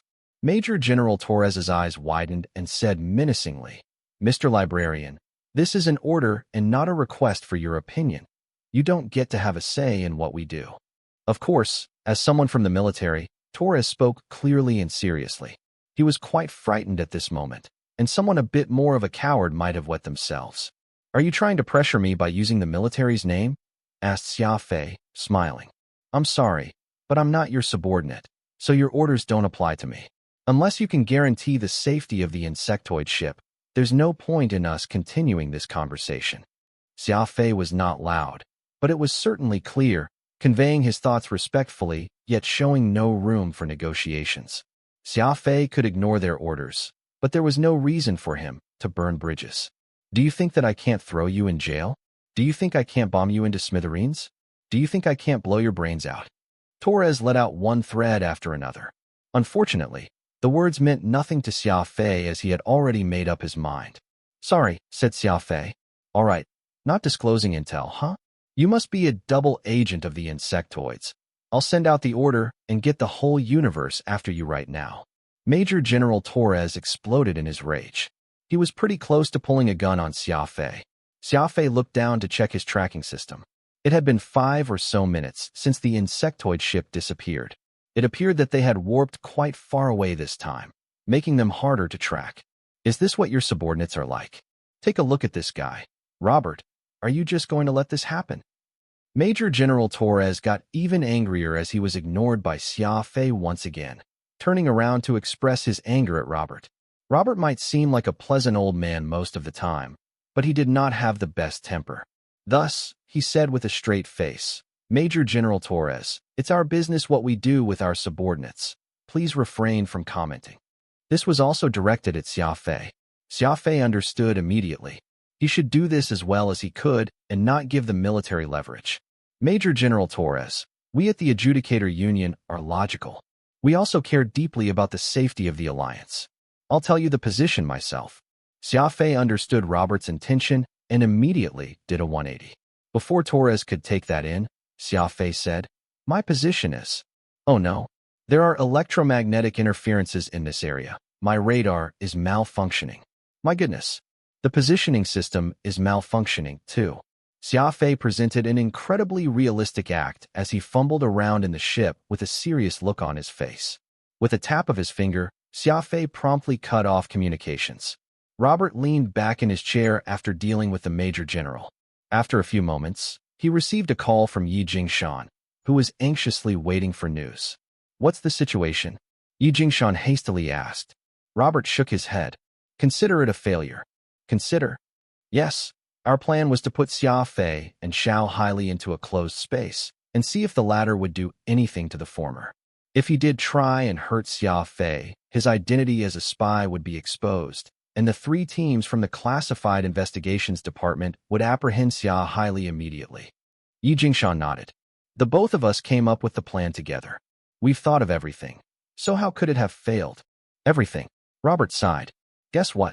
The people from the Classified Investigations met a group of blood raiders with unknown motives. 3 silver and 6 bronze adjudicators died for nothing. Even Xiao Haili and K-Raz were added to the list of casualties. Our plan completely failed. Not only would we never know if Xiao Haili was a spy, it cost the lives of 11 adjudicators. 11, yelled Robert in frustration. The glorious Team 13 will never make an appearance in the Endero Star region again. Robert then loosened the button to his collar, grabbed a bottle of spirit from his drawer, opened it, and chugged straight from the bottle. No matter what, Xiao Haili was still his disciple, and he would struggle not to blame himself for that. Right now, headquarters was still waiting for him to make a report, but he did not know if he could do it. Robert did not go through the nitty-gritty. After having some of his thoughts cleared up, Yi Jingshan asked, what about Xia Fei? Is he all right? Xia Fei? Robert felt helpless. They all died, but Xia Fei lives. Who knows what got into the boy, but he refuses to let the military join in with the chase for the blood raiders. That even caused a fight between me and Major General Torres. From what I gathered, he seems to have something else in mind as he wants to capture the blood raiders alive, refusing to sink their ship. I'm so confused. Why does Xia Fei bring trouble wherever he goes? I can't even count how many problems he has created since the assessment. I've made my mind up. We can't let him stay no matter what. Expel him when he comes back. Any of those problems he's created this time is enough for expulsion. Genius or not. I can only handle so many problems on my plate right now, complained Robert to Yi Jingshan. It was not just that Xia Fei refused to take orders. The death of Xiao Haili and the other members of the Classified Investigations team was also tied to Xia Fei's name. He was actually partly to blame here, for using Xia Fei as bait to check if Xiao Haili was a spy was his and Yi Jingshan's idea. Knowing that Xia Fei attracted problems, yet still pushing him into problems, who else was there to blame? After a few moments, Yi Jingshan complained, Robert, I can't expel him. Not only can I not expel him, I must be careful myself. Robert was still guzzling alcohol down his gullet, so it was a good thing he did not do a spit take when he heard that. Why? Why can't you expel students as the commander of the training camp? Asked Robert as he wiped his mouth using his sleeve. Finally, the marking system detected where the insectoid ship landed, and Xia Fei was just preparing to go after them. Before entering the wormhole, Xia Fei was shocked to receive a Star Regional wanted notice. My goodness, I'm actually wanted. Xia Fei's wanted order was spread all across the Star region. In mere seconds, all the ships traveling in space would have caught wind of this. The wording of the notice was very peculiar. It never specified which laws Xia Fei had broken, only mentioning that he was to report to the nearest military outpost for investigation, and anyone who encountered him would need to notify the military immediately. The world was just that interesting sometimes. Xia Fei and Shindong's 21-day battle during their crisis grade assessment was still fresh in everyone's mind, and just a few months later, a young man who had been admired by the whole Star region became a fugitive with no offenses. Xia Fei turned off the screen, leaning back in his chair with his eyes closed. Chasing after someone was incredibly tiring, so Xia Fei took advantage of the time going through the wormhole to take a small breather while he thought of how he could stop the insectoid ship. About 10 minutes later, Xia Fei exited the wormhole to a light blue sky. This was 20,000 light-years away from the border of the Alliance-occupied area, and it was Xia Fei's last chance to stop the ship within his side's territory, or else he would have to risk the barren buffer zone. The tracking system showed that the insectoid ship was heading straight toward the border. Its warp engine would have enough energy for another warp in 40 minutes. Luckily, Lunar Eclipse was equipped with a Black Mamba 130 engine, which was much faster than what the insectoid ship had. It should only take him 18 minutes to catch up with the enemies. Based on that, Xia Fei had 22 minutes to stop the ship within the Alliance-occupied area. Lunar Eclipse traveled toward the insectoid ship at max speed as Xia Fei stood at the control panel, looking out with stern eyes. "Prepare the overclock system," commanded Xia Fei in a deep voice. As he finished, the overclocking chip, which was installed, analyzed the various parts and components of the ship, searching for the stress limit of the systems. Lunar Eclipse had already taken some damage from the impact of the shock bomb. Therefore, initiating the overclock system was not the best idea, as it would stress the already damaged components even more. As they neared the insectoid ship, rays of white light came from the barrels of the 4 main cannons of the Lunar Eclipse as they started firing. Xia Fei pushed the energy shield to its maximum, nimbly dodging left and right to avoid the barrage of enemy fire. Boom! The entire ship shook when a Gauss shell struck the energy shield of Lunar Eclipse. The energy shield dropped by 7% in an instant, prompting the shield chargers to start the recovery of the energy shield. Move around their ship while maintaining a 50-kilometer distance. Prepare the traction control system, commanded Xia Fei. 50 kilometers was an incredibly close distance for combat. Enemy hits would deal even more damage compared to being farther away, but Xia Fei did not care, for he wanted to get as close as possible to hit the enemy ship more accurately. Activate the traction control. Slow down their ship's speed. Whoosh! A yellow ray of light was fired from the side of the Lunar Eclipse, encompassing the insectoid ship, reducing its speed by 90% 10 or so seconds later. It was much easier to hit a slow-moving target than a fast-moving target, so Xia Fei wanted to slow them down before giving them a good hit. Firing systems online. Release a disruptor bomb. Whoosh! An oval-shaped bomb was shot. This was Xia Fei's last disruptor bomb. It would disable enemy cannons for a minute, but afterward, he would have to endure all the enemies had to throw at him. Engage a weapons system. Target its warp engine. Activate the overclocking chip and achieve maximum overclocking, commanded Xia Fei. Tongues of flames came out of the neutron cannon as antimatter shells bombarded the enemy ship's energy shield. Because of the overclocking, the firepower of its cannons and missile launchers increased by over 20%. Ripples appeared on the enemy ship's energy shield. The detection system showed that its defenses were dropping rapidly, and just a minute later, the energy shield capacity dropped by 30%. With this minute passed, the disruptor bomb's effect had expired, and retaliation started coming from the 4 main cannons of the insectoid ship. Boom boom. 2 consecutive shots landed on Lunar Eclipse's shield, taking mass damage. In theory, when the enemy had greater firepower, he could be far away and fire back while utilizing the frigate's agile dodging mechanism. But Xia Fei did not do that. There was not much time left, and Xia Fei did not want the enemies to escape into the military buffer zone, so he went for a fight to the death instead. An extremely tragic scene ensued in this part of the space. A small frigate was exchanging fire with a destroyer over 5 times its size. An eye for an eye. Colorful rays of light continuously appeared on the ships, illuminating the dark space as the rumble of gunfire shook the universe. Fire back. Fire back. Start overclocking the energy shield's recharger. Do the same for the reactor. Push it to the limit. Overclock the traction control module as well. Keep reducing its speed. Shot after shot landed on the lunar eclipse as the whole ship trembled. Xia Fei had both hands gripping the command console tightly. He was breathing heavily, and his pair of eyes was bloodshot. If one should explain what Xia Fei had faith in, which made him brave enough to go toe-to-toe against a destroyer from an entirely different weight class, it would be how well Lunar Eclipse was equipped. It was a naval-issued frigate, after all. A frigate equipped with countless top-of-the-range weapons. Without considering the cost of the fairly expensive Black Mamba 130 engine and the ancient civilization's overclocking chip, the ship manufacturing cost was already over 700 million star coins, way more than what a frigate should cost.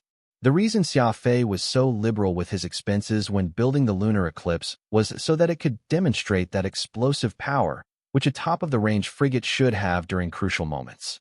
Divert everything into offense, ignore defense. Concentrate all the energy to the cannons and blow him into smithereens, the Golden Blood Raider commanded.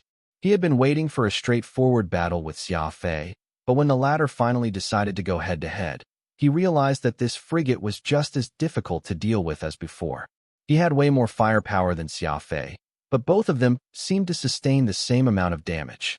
The Blood Raider commander was incredibly mad because of that. He refused to believe that a great insectoid destroyer could not beat an average human frigate. A few minutes later, the energy shields of both parties were zero, and it was now a battle between their armors. All ships had 3 different lines of defense. First was the energy shield, second the armor plating once the energy shield was gone, and if the armor plating went, the ship would only have its third and final line of defense, its structure. The structure of a ship was its last line of defense. Once the structure took damage, the ship was gone for good. Boom. A bomb landed right on the armor of Lunar Eclipse, tearing a hole in its titanium alloyed plating. Tear. A few maintenance drones crawled out of the maintenance warehouse, quickly covering the damaged part of the ship. A few seconds later, the maintenance drones became liquid metal. Just like gluing a gap, they quickly solidified, repairing the damaged armor. White smoke spewed out of the insectoid ship's engine compartment. A spark could even be seen every so often. This meant that the insectoid ship was having engine problems. If he kept this up, he could surely completely destroy its engine. The horrible battle continued, and both ships sustained severe damage from this battle. As maintenance drones were limited in supply, all the hits taken were there to stay on the armor, unable to be repaired. Warning, warning. The warship has received damage near its structure. Emergency escape pods have been activated. All personnel, please be prepared to evacuate, said the cold, emotionless female synthetic voice from the AI computer soon after, and the red warning light inside of the lunar eclipse blared nonstop. Boom. Xia Fei slammed his fist on the warning system, silencing the alarm. Continue shooting at the enemy ship's warp engine. Destroy it. Xia Fei commanded loudly. Xia Fei would never retreat, especially at this stage when the victory was within reach. All of a sudden, a wormhole opened ahead of the insectoid ship. Then it slowly crawled into the wormhole. They've still got enough energy to warp? Xia Fei was utterly shocked. At the same time, 50 or so warp passages opened up nearby. An Alliance ship exited through one of these, probably finding their location after their high-tech detection systems detected abnormality in the energy waves nearby. Xia Fei did not give it much thought, and just tried stopping the ship from entering the wormhole no matter what, for its next warp could lead it to the military buffer zone. Full speed ahead. Get that ship out of the wormhole. Xia Fei growled in an almost savage voice. The insectoid ship was just a tiny bit away from falling apart. If it was bumped out of the wormhole, it would not have enough energy for a second warp, and all it could do was surrender. Lunar Eclipse accelerated all of a sudden as he charged toward the insectoid ship without any care for his safety. Crash. The two ships collided. The hull shook violently as countless armor plating flew out. The insectoid ship, which was now heading slightly off course, graced the edge of the wormhole. However, the smaller lunar eclipse was bumped into the wormhole. Entering somebody else's wormhole was incredibly dangerous and was something nobody with a tiny bit of captaining experience would do. Slam. The wormhole closed shut, and lunar eclipse disappeared along with Xia Fei. Xia Fei lit a cigarette next to the window and took a drag. The insectoid ship that Xia Fei bumped out of the wormhole at the last minute never managed to lose him. The Alliance fleet could easily get hold of it, and if Xiaoyu was on the ship, she could be rescued, too. That was one thing that Xia Fei could take off his mind, but he was now in a completely new area on the other side of the wormhole. It was completely yellow outside like the Lus Plateau after a violent breeze. Everything seemed to be covered in this yellowish haze. A piece of rubble, which was around 10 meters cubic, slowly drifted past lunar eclipse. The rock bumped the tail end of the ship, pushing it slightly to one side. A few minutes later, another piece of rubble bumped into the ship again, and all of a sudden, Xia Fei's ship was surrounded by countless space rocks, which bounced about like billiard balls. Evidently, this was an unknown asteroid belt, a place where no warship would travel to, especially small frigates like Xia Fei's. If he entered the asteroid belt at high speed, lunar eclipse would most certainly be damaged by these random space rocks. That was really close, said Phantom as he stood next to Xia Fei, looking out of the window with him. Xia Fei nodded, saying calmly after extinguishing his cigarette with his foot, "Yes, we almost let that insectoid warship escape." Phantom rolled his eyes at Xia Fei. "I'm referring to you. It's not like you don't understand the dangers of entering a wormhole somebody else set up. If we had just been a bit unlucky, we could have been torn to shreds, but it looks like luck was on our side, and we traveled through the wormhole safely." Xia Fei nodded as he walked to the command center to check on the self-assessment system of the warship. Under those circumstances, the only way was to use lunar eclipse to knock the enemy ship out. I couldn't just let it escape. Phantom sighed. "You sure are stubborn. What's the plan now?" As the self-assessment took a bit of time, Xia Fei sat down on the captain's seat and lowered his head to think. He seemed calm and did not have the panic one would have somewhere unfamiliar. "What else can we do? Let's just adapt to circumstances as we go," replied Xia Fei. A few minutes later, the results of the self-assessment were out. Xia Fei could not help but furrowed his brows upon seeing the results. Light eclipse was over 60% damaged, and almost everything was on the verge of collapse. Worse was that the warp engine's warp drive would not turn on because of how damaged it was. Stranded in the middle of nowhere without a warp engine was equivalent to a death sentence. With lunar eclipse's speed of 8,000-odd kilometers a second, it would still take over 10 days to reach the moon from Earth. It was a crawling speed in the middle of nowhere. The worst part was that the positioning and communication systems were also severely damaged. The positioning was not functioning at all, and the communication system could only support an ultra-low frequency. Xia Fei turned on his microcomputer, hoping that he could use the interplanetary internet to send out an SOS signal. But regardless of how hard Xia Fei tried, the microcomputer could not establish a connection. The interplanetary internet covered all the regions humans had control over, which meant that Xia Fei was not in human territory anymore. After some consideration, Xia Fei sent out an ultra-low-frequency SOS signal. Low-frequency signals were easily disrupted by their surroundings, so they had limited ranges, but under these circumstances, it was the only option. All they could do was hope that there was not much interference, allowing the signal to reach further.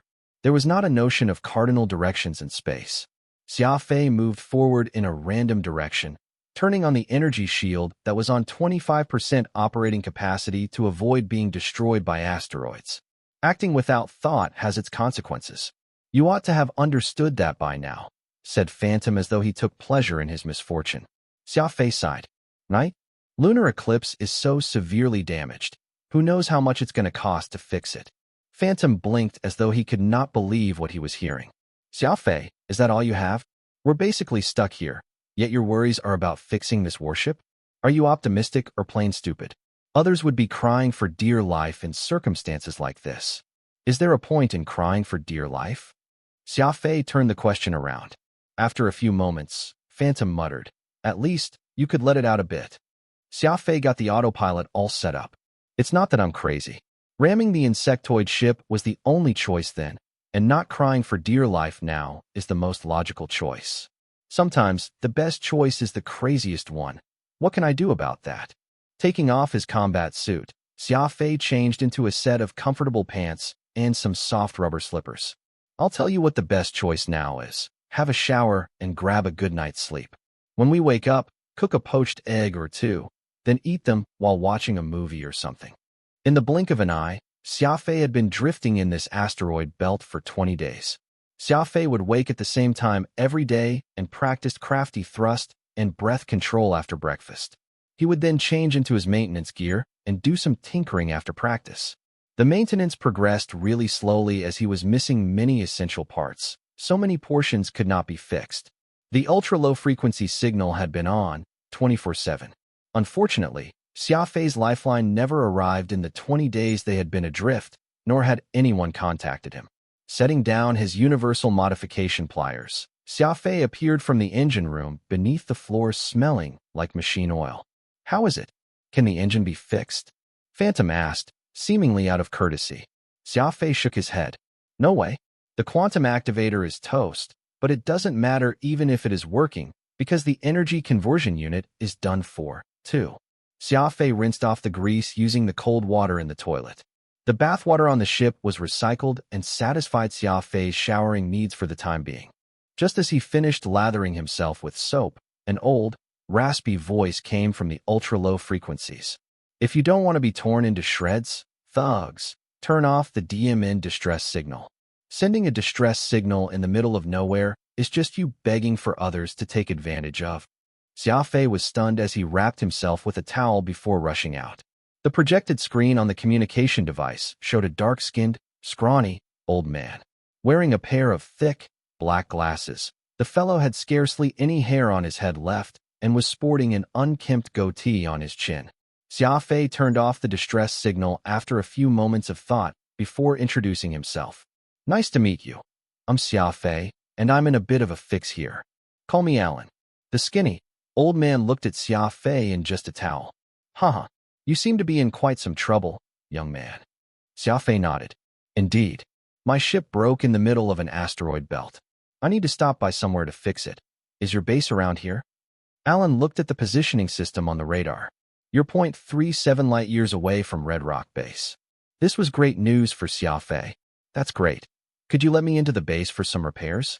I'll leave immediately once I get lunar eclipse fixed. Alan let out a hearty laugh and gestured at Xia Fei. Young man, Red Rock Base is a free territory, provided that you can afford it. That's not a problem. Do they take star coins? Asked Xia Fei. Alan shook his head. Pan-Human Alliance currency? Sorry, but we only accept this at Red Rock Base. Alan grabbed a small, shiny blue rock from his pocket and waved it at Xia Fei. Xia Fei recognized it at once. It was a heart of spirit, containing the original energy of the universe. Swiping on his ring, Xia Fei brought out a dozen or so white dews and snake-eye berries. I don't have that, but I can exchange it for other stuff. Alan squinted to take a better look at the stuff in his hand. All right, snake-eye berries and white dew aren't bad currency here in Wildstar region. By the looks of it, you're not from around here. How did you get here? Xia Fei smiled. I lost control of my ship in a wormhole and somehow ended up here. Many parts of my ship have been damaged, and I know nothing about Wildstar region. Alan grossly spat out some sputum. You're a lucky one not to be torn into shreds by the wormhole. You're now in a place known as Wildstar region, a military buffer zone between the humans and insectoids. Everyone who lives here is a pirate, smuggler, or wanted criminal. This was the main battlefield where the humans and the insectoids had fought 2,000 years ago. When they retreated after the war, they left many abandoned military camps, and Red Rock Base is one of them. Xia Fei nodded. It seemed that luck was on his side. At least, he did not encounter an insectoid-controlled area. He would be dead, meat otherwise. All right. In short, the bastards at communications don't know that we are in contact. But if they find out, you're done for. I'll smuggle you into the base for 100 each of snake-eye berries and white dews. How's that? Asked Alan. No problem. Xia Fei agreed in a heartbeat as he still had over 1,000 snake-eye berries and white dews in his ring, more than enough to pay the price. If you have the fruits ready, I'll send my men to get you. Remember, if you want to survive in the Wildstar region, never use your distress signal. It's all up to you around here. As soon as he finished, Alan turned off the connection between them, and the screen was now blank. Xia Fei returned to the bathroom to wash off the soap. Then he changed into a clean set of clothes, putting on the Windshade Mark IV combat suit, and secured chasing light to his wrist. From his short chat with Alan, Xia Fei knew now that he was in a savage place and had to prepare for anything. Just as Alan said, one could only depend on themselves, which also happened to be Xia Fei's survival motto. After 3 long hours, he received another video call from the ultra-low frequencies. It was from a young woman in her late teens. She wore a set of greasy work attire and was chewing on a piece of gum visibly. On her head was a red baseball cap, slightly angled downward, giving off a very boyish charm to her. Save for those freckles on her face that greatly affected how young she looked, the girl was quite the looker otherwise. "Hold on to your seat. It's going to be a bit bumpy," said the young woman while chewing her gum. Xia Fei shrugged without saying anything. The young woman skillfully descended an industrial transport ship from the top of Light Eclipse. The cargo hold opened, and all of Lunar Eclipse was now contained in the ship as his surroundings fell into darkness. The Lunar Eclipse was now inside the Mammoth-class industrial ship's cargo hold. Xia Fei stretched his body as he stepped off his ship. This was his first time stepping out of the ship over the past 20-odd days. Phantom was right. Being stuck in the ship for a long time was really quite boring. Xia Fei lit a cigarette as he walked toward the control deck of the industrial ship. The woman with the wheat-colored skin was sitting on the captain's seat with gum in her mouth. She was shaking her leg in her seat as she looked at Xia Fei. She was dressed extremely plainly. The color on her work uniform was completely washed out. She also had a pair of mismatched men's leather boots. The boots were big for her feet. One of them was black and the other was brown. Moreover, one was a size larger than the other. Also, Xia Fei could not really tell whether she had long or short hair underneath that red cap. He smiled and reached his hand out for a handshake. "Xia Fei." The woman did not shake his hand. Instead, she slapped his open palm and said casually, "Sarah, you brought the payment?" Xia Fei felt that Sarah's hand had many calluses, for it was rough and firm. It was a hand that should belong to a man who had been doing manual labor for a long time, not a young woman in her late teens. Xia Fei produced an auto-crisper with a swipe of his ring, counting 100 each of white dews and snake-eye berries for Sarah. Sarah put the fruits in a cardboard box that previously stored cans before quickly double-checking to make sure everything added up. She then let out a satisfied smile. "Seeing how straightforward you are, I'll give you a piece of advice for free." Sarah shook the box. "Don't bring out your valuables when there are others around, no matter who they are. Also, your spatial ring is incredibly eye-catching. I recommend that you keep it in your pants. It's the Wildstar region, after all. If you want to survive longer, follow my advice." Sarah was different from all the other girls Xia Fei had previously met. If Avril was a spoiled, domestic cat, Sarah was a feral cat that did not have a hint of domestication. Sarah got up, dragging her heavy boots to bring out a dirty old work attire, tossing it to Xia Fei. "Change into that. You don't look like someone from the Wildstar region right now." Xia Fei did not really care what he wore. What he currently had on was an old set of Li Ning sportswear that he had bought a few years back. Xia Fei was taller now compared to before, so he had outgrown most of his clothes. There was even a small hole on his right sleeve from a cigarette burn. As it was never good to change in front of a lady, Xia Fei walked out of the room with the clothes in hand. "Are you embarrassed?" asked Sarah mockingly. Xia Fei stopped in his tracks, turning around and saying to Sarah with a smile on his face, "Old men like me don't get embarrassed. I'm just afraid you are." Xia Fei then started changing under the watchful eyes of Sarah. He looked quite inelegant, but Sarah did not seem to mind as she stared at him with an arm under her chin. "Are you down for some business?" asked Sarah. "What business?" Xia Fei asked back with furrowed brows. He realized that the uniform provided by Sarah had quite a few problems. Xia Fei did not care that it was riddled with holes or covered in grease. He could take the sour smell of sweat, too. It was just that the uniform did not fit him. The sleeves went past Xia Fei's hands, reaching to his knees. The pants still covered his boots after rolling it up 3 times. Xia Fei thought that it must have required someone 2 meters tall at 200 kilograms to fit this set of clothes. As Xia Fei was a speed ability user, the bulky set of clothes would cause some unnecessary obstacles when he accelerated. Sarah brought out a flat candy box from the front pocket of her overalls clattering as she shook it. She then took out some heart of spirit. The small ones were as big as green beans, whereas the larger ones were about the size of soybeans. "This is the currency of the Wild Star region," she said. "The small ones are $1, the large ones are 10. I'll give you $27 for 81 snake-eye berries. How does that sound?" Xia Fei was shocked. $1 for 3 fruits? That seemed quite all right. The fist-sized heart of spirit cost around 200 million star coins, and snake-eye berries only cost 30,000 each. What a great deal. "No, I'm good." Xia Fei shook his head. Although it was a decent price, he could tell from Sarah's expression that she was taking advantage of him. It seemed that this wild cat had not learned how to hide her intentions. "Stingy," complained Sarah as she put away the box. Xia Fei felt terrible in this baggy set of clothes as he walked around in the command deck. "Not bad. You look a bit like someone from the Wild Star region now. If someone asks, you're old Alan's nephew from a distant place." After explaining to Xia Fei, the Mammoth-class ship was almost done charging. The old, worn-down industry ship arrived at a deserted area. Standing at the window and looking out revealed the yellow asteroid belt. It was arranged in a ring, enveloping the entire area. The ship slowly approached a huge asteroid. From the outside, this reddish-brown asteroid looked no different from any other space rocks. The surface looked incredibly dark and void of any life. After confirmation, a door opened in the asteroid. Only then did Xia Fei realize that there was something in the asteroid. The hollow rock had many docks, with many ships of different shapes and sizes. The industrial ship stopped on a platform deep into the asteroid. As there was a force field around the asteroid's exterior, the air in the base would not leak out, meaning there was no need for complicated air conditioning. After stopping the industrial ship, Sarah led Xia Fei out of it. "Hey, Sarah, where did you seduce that handsome man?" asked a man with a huge beard. He looked quite horrifying as half of his face seemed to have melted. "Real funny." Sarah viciously kicked the bearded man on the butt before spitting at him. "This is Alan's nephew. He's here from another base." The bearded man let out a hearty laugh, seemingly not minding Sarah's kick at all.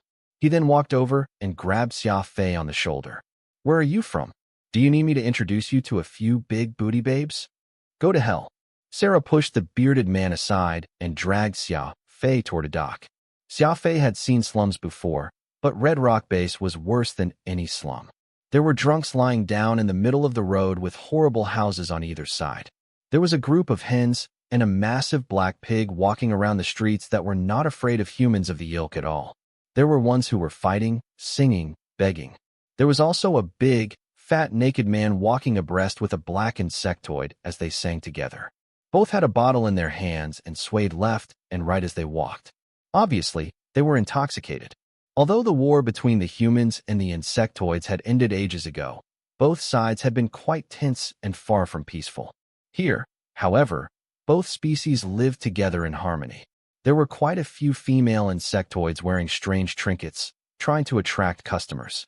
Xia Fei broke into cold sweats and got quite nervous when he drew the attention of a fat, green female insectoid. After navigating the messy streets, Sarah and Xia arrived at a residential area. The houses were all shacks that looked to be poorly built and might fall in a gust of wind. Luckily for them, there was no wind inside of an asteroid. Sarah's residence, on the other hand, looked quite nice compared to the others in the area. It had a small yard of 10 or so square meters, as well as 3 houses made of welded metal. There were 3 rows of hydroponic troughs, which had some sprouting vegetables. As there were no plots of land here, all the plants had to be grown via hydroponics. "Old man, he's here," yelled Sarah as she entered the house with a kick. Xia Fei followed her into one of the houses. There was a metal bowl on top of an old wooden table inside, which contained some things that looked like food. There was also an uneven sofa covered in grease. Not bothering to wash her hands, Sarah grabbed a few white pieces, which looked to be covered in flour, and stuffed them into her mouth. She appeared to be enjoying her food, too. She looked back at Xia Fei before grabbing another handful and passed it to him. "Here, free of charge." It looked like some sort of plant that was covered in flour. It was quite light on the nose, but still smelled tasty. Xia Fei put a piece into his mouth. Not bad." "What is this?" Sarah smirked. "Pudding, made from algae from the sewers, then steamed after being covered in flour." "Oh, Xia Fei nodded before eating another piece, taking in the taste this time. I have to say, I'd rate the taste of the steamed algae from the sewers an 8 out of 10. Sarah laughed. You sure or something? Last time, a wanted smuggler from the Human Alliance came here, and he vomited right after hearing that this pudding was from the sewers. Xia did not say anything as he quietly ate this unknown plant before brushing the flour off his hands. He then sat on the sofa and lit a cigarette. This was when Alan hunched out of a room. Since when did the azure weed become something grown in the sewers? Sarah pulled a wry face at Alan before walking into her room. I'm taking a nap. Let me know when it's time to eat. Alan then sat down on the slanted sofa, shaking his head. Sarah's good at many things. She's just too unrestrained. Xia Fei smiled, holding back any comments he had. She just had her personality, and there was nothing wrong with that. After a few moments, Xia Fei went straight to the point. Alan, where can I buy parts? My ship needs fixing. Alan, where can I buy parts? My ship needs fixing, asked Xia Fei. Alan pointed to a huge spotlight outside the window. It was completely dark inside the asteroid, so it served as an artificial sun to differentiate between day and night. It's about to go dark. We have a rule here at Red Rock Base. Everybody must be home when it's dark, and nobody must loiter around outside. If you want to go shopping, you'll have to wait for tomorrow at the earliest, said Alan. Curfew? Xia Fei asked curiously. Isn't this a free port? Why is there a curfew? Alan laughed. Free? There's no freedom in this place. Red Rock Base is known as a free port because anybody and everybody can do business here. Regardless if one is a wanted man, pirate, drug addict, etc., all are welcome. That doesn't mean that there are no restrictions here, though. The Ning familial clan makes the rules around here, and whoever disobeys them will be punished. The Nings had a bit of a fight with this guy called Owl.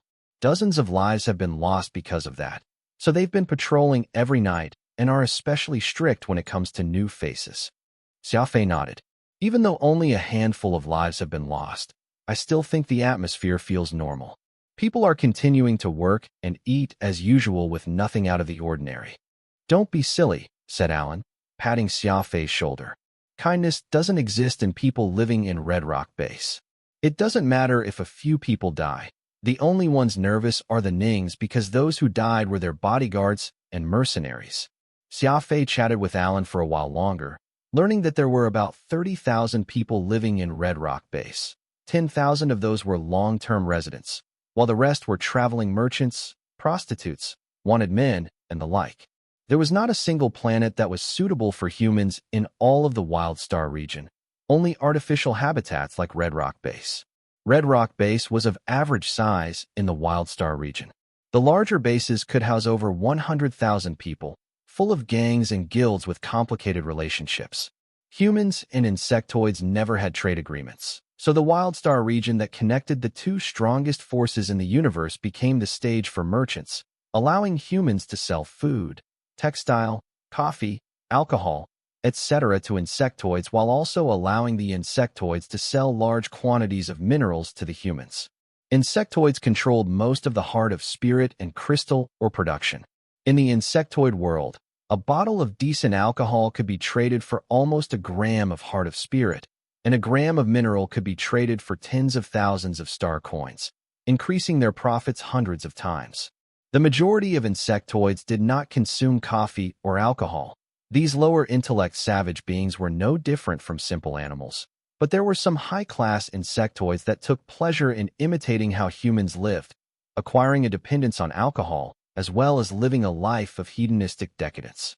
Although all this illegal trading was incredibly profitable, it had its risks. Just as its name suggested, Wild Star region was desolate, savage, and unpredictable. Sudden interruption to the communication signal, the disappearance of ships, and being robbed by pirates were viewed as incredibly commonplace by the locals. In fact, it was impossible to know how many ships were destroyed in the Star region in a year because of how many there were. Businessmen naturally went after profits. Each year, many human and insectoid merchants risked their lives to do business here. There had been stories of people getting rich overnight, but what they did not hear was that those were just the rare few who survived. Just as with anything else in life, nobody ever heard about the mountain of unmentioned failures. A few minutes later, the giant spotlight finally turned off, and Alan invited Xia Fei and Sarah into the living room for a meal. Alan brought out a few old ceramic plates, which were hidden deep inside a cupboard and covered in dust. It was evident that these were Alan's prized possessions, that he rarely ever took them out to use. We're eating this again? Didn't we just make a decent profit from Xia Fei? When are we going to have real vegetables and eggs? My breath smells like azure weed. Sarah grabbed a handful of pudding and shoving it into her mouth as she complained. Alan stuck his hand out to swat Sarah's arm, but she reacted in time, dodging his slap. Behave yourself. We have a guest here. Couldn't you be more polite? Complained Alan. Guest? Sarah swallowed her pudding, waving her hand in front of Alan. You said this afternoon to make a small fortune off Xia Fei. When did he become a guest? Alan was a bit embarrassed, saying with a pout, business is business. Since we are doing business, he's a guest. I forgot to ask, why was I missing 10 white dues?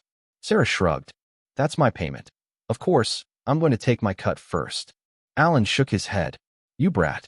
Xia Fei smiled, taking out a few chocolate bars, some canned beef, a bag of plums, and a bottle of wine from his spatial ring. Sarah had Xia Fei hide his spatial ring, but he felt really inconvenienced by it, so he settled with having his ring facing inward. This way, it would look like a normal ring on any onlookers, only to be surprised that it was a spatial ring once they saw his palm. Chocolate, exclaimed Sarah before opening one of them and stuffing her face full of it like a child. Slow down, don't choke. I still have more here, said Xia Fei, smiling. A girl like Sarah was easy to satisfy. A few chocolate bars were enough to bring her mood through the roof. A city girl would probably knit her eyebrows and say, sorry, I'm on a diet. An apple a day is all I'm eating. There was no way one could satisfy them without a car, a house, and plenty of cash, and even if one did satisfy them, thinking that all these were what they deserved and would never be thankful for it. Sarah licked her lips after eating another piece of chocolate, stuffing the rest into her pocket for later. Alan poured some wine into 2 cups, smelling one of them before downing it. Nice wine. The man rapaciously commented of its aftertaste. At dawn, Xia Fei was walking along the streets of Red Rock Base with Sarah by his side. They went to the dock to check for the damage on his lunar eclipse first. Xia Fei knew what was wrong on the inside, but he had to confirm the damage sustained by the armor and the components on the outside. The previously dazzling lunar eclipse now looked like a horrendous wreck. It had turned from a soaring, young eagle to a drenched chicken in the rain. After dragging the ship into a hidden warehouse, Sarah wiped off her sweat using her sleeve. It must have been a vicious battle.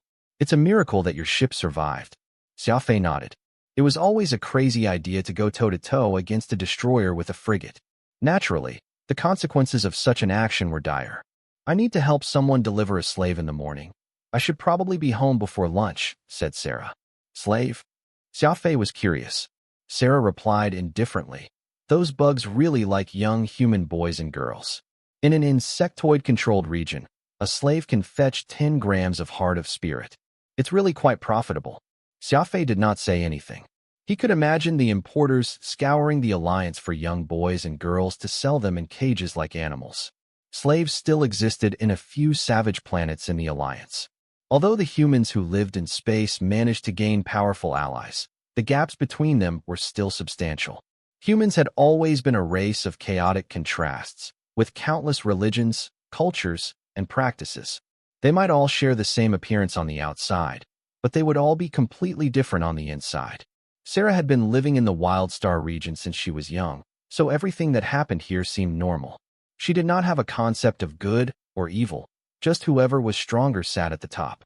This was the only law in the Wild Star region. I'll lock the door. This way, nobody will interrupt you.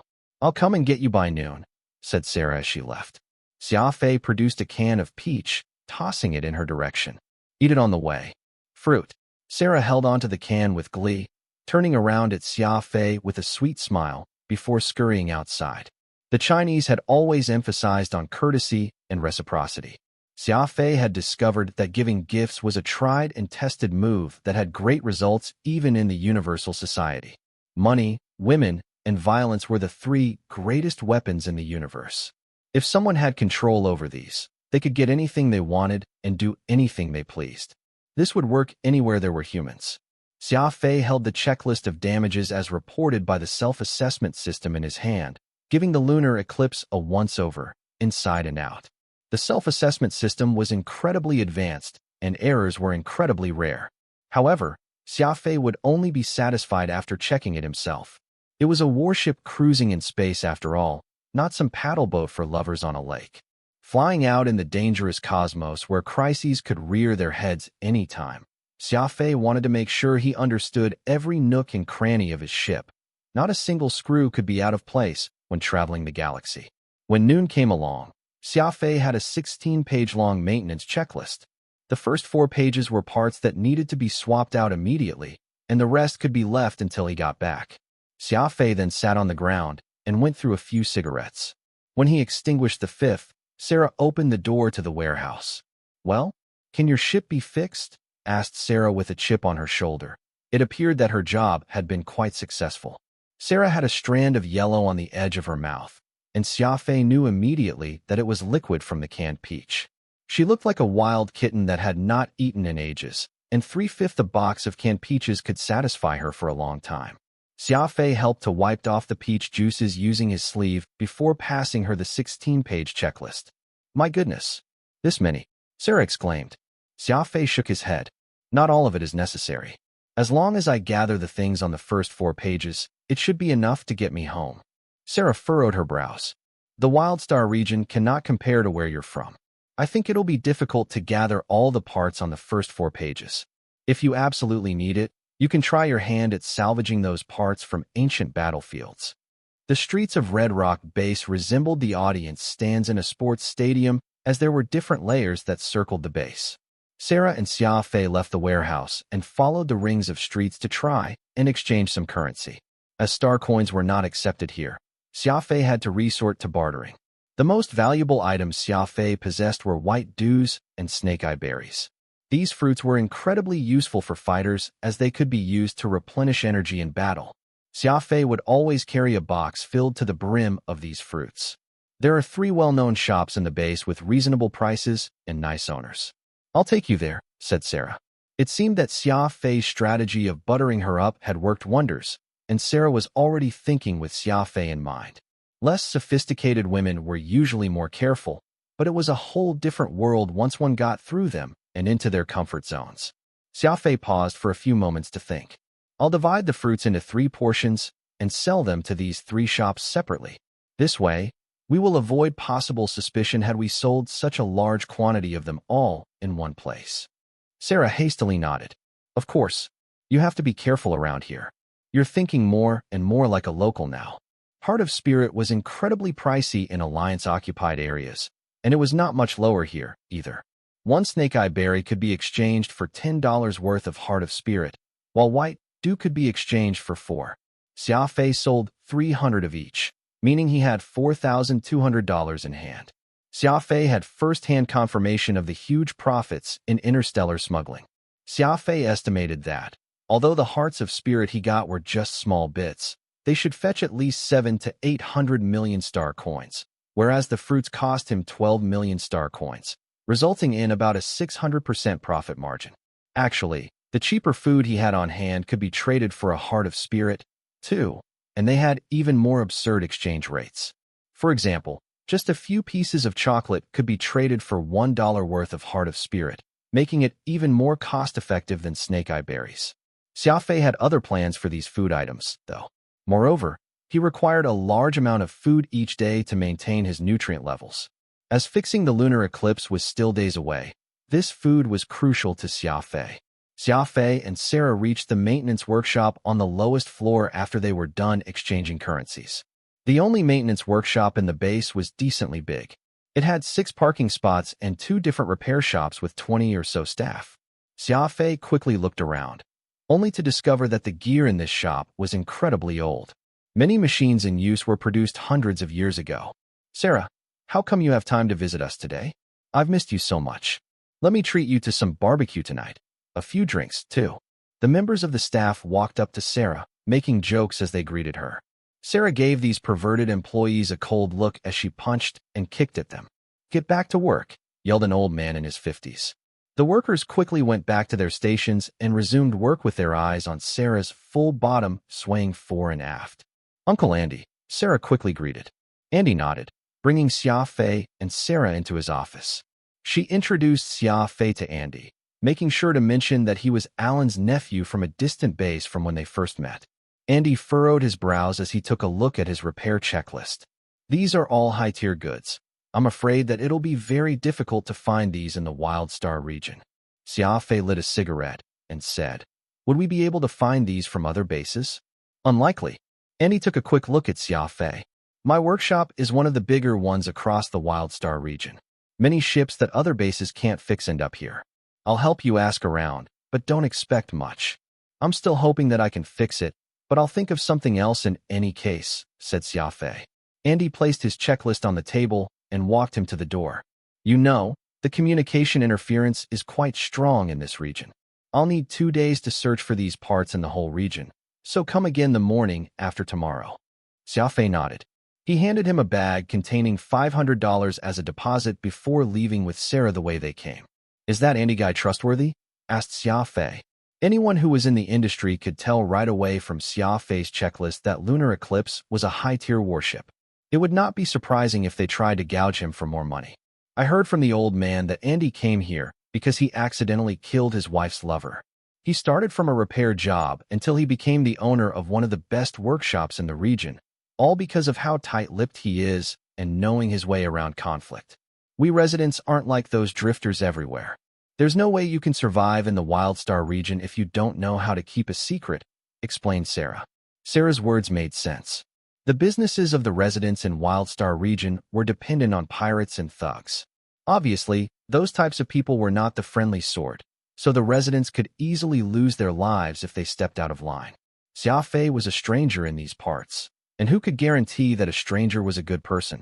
In reality, not knowing who Xia Fei was probably helped him. A band of soldiers in dirt yellow uniforms were walking down the street. They wore hats that were slightly tilted to an angle, with laser guns strapped on their shoulders. They looked intimidating, to say the least. This group was going down the street as they pleased. A beggar who had missing legs on the street frantically tried to crawl away with his 2 hands when he spotted these soldiers. One of the soldiers walked over and kicked him on the back. "Couldn't you crawl any faster, old man?" The passers-by on the streets were scrambling to avoid the bunch that they despised so much, yet could not stand up against. There was also a teenager following behind the group. He could be described as handsome with incredibly fair skin. Sadly, he seemed to have succumbed to alcoholism despite his young age, slouching as he staggered about in a slightly off-balance manner. Sarah dragged Xia Fei to hide in an alleyway. "Those are members of the Ning clan's army. When I was delivering the slave this morning, I heard that 2 more of their bodyguards were killed and are now looking for the killer. Since you're new around here, you should try to avoid them," Sarah said nervously. Xia Fei leaned on a corner, pointing at the pale teen. "And who's that?" "Ning Dian. The Ning family's old man has 3 sons, but Ning Dian is the only male child of his generation, so he's incredibly full of himself. Everyone at Red Rock Base tries to avoid him," explained Sarah with a slight quiver in her voice, suggesting the hatred she harbored against the youth. Dawn, the day after tomorrow, Xia Fei returned to Andy's workshop as promised. "How come Sarah's not with you?" asked Andy. "She's been busy helping deliver slaves. She should be done by afternoon," replied Xia Fei. Andy nodded, handing back Xia Fei's checklist from his desk. There were detailed descriptions on each of the parts, going over if they existed in the region, where they were, when they would arrive, and how much they cost. It was comprehensive. Evidently, Andy had spent a lot of time on this. However, 30 or so parts from the first 4 pages were missing. Those parts were crucial to Lunar Eclipse, and without them, there was no way it could leave this star region. "Thanks," Xia Fei said with a smile. It was not Andy's fault that there were missing parts, and he did not blame him, for he saw how much effort the latter had put into this. "What do you plan to do today?" asked Andy. "I want to try my luck at the ancient battlefields. If that doesn't work, I'll just buy an industrial ship and drag my ship to an Alliance-occupied area and fix it there," said Xia Fei. Andy shook his head. Setting aside scavenging at the ancient battlefields, for now, dragging it to an Alliance-occupied area is a no-go. "Oh, what's wrong with that?" Xia Fei asked curiously. Industrial ships are slow by nature. It'll take at least 2 hours for one to readjust after every warp, and the longer the distance, the longer the charging time. Plus, the industrial ship has a bigger signature, so it's easier to be discovered. The environment in the Wildstar region is terrible. Metaliminal electrical storms and proton explosions occur everywhere. How could a clumsy and fragile industrial ship avoid all those imminent dangers? A significant number of pirates populated the Wildstar region. Many usually worked a job, and once they were done with the said job, they would change into another set of clothes and go around robbing others in space. In the eyes of the many residing in this star region, robbing and working were the same. Both were just jobs. "Do you know why Sarah only goes out in the mornings?" asked Andy. Xia Fei shook his head. He had never asked Sarah about her job, nor had she mentioned it to him. That's because Sarah is only responsible for moving the cargo to the nearest safe spot. It's up to the buyer how to get it out of this region. In the Wildstar region, industrial ships are only used to transport cargo between safe spots. It's never used to travel long distances. If you wanted to transport cargo over a long distance, you should probably use a more agile frigate. You'll also warp less than 100 light years every time, as it keeps the charging time to a minimum while avoiding detection from radars. Xia Fei furrowed his brows. He knew that a large amount of energy was released every time the warp engine created a temporary wormhole. The smaller the warp distance, the smaller the energy released, and the harder it was for radars to pick up. "Isn't it a waste of time to warp such short distances?" asked Xia Fei. Andy let out a hearty laugh. "Well, there's not much you can do about it. Nobody dares to make large warps in the surrounding areas. Even when they are being careful, only 3 out of 10 ships make it past the Wildstar region. That's why everything is so expensive here." Xia Fei lowered his head, thinking, before laughing to himself, "I guess I'll just have to try my luck at the ancient battlefields." Anyone who was familiar with history would know about the war between the Panhuman Alliance and insectoids that had happened over 2,000 years ago.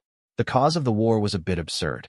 A distinguished insectoid aristocrat bought a beautiful human woman as his personal slave, helping him with various tasks, such as dressing and eating. After spending some time together, they fell in love. The love-stricken insectoid abandoned everything he owned and brought his beloved from the Wildstar region, which was thriving with danger, to her home planet to see her parents. The two of them intended to travel the universe until they died of old age. Unfortunately, it never played out as they wanted, for harsh reality hit them in the face. At that time, the humans were already rattling their sabers with the insectoids and were competing to secure as much resources from all over the universe. Both sides had a lot of troops around the border, and everyone knew that a war was inevitable. It was only a matter of when and who would start the war. Unfortunately for the insectoid aristocrat, he was in the wrong place at the wrong time.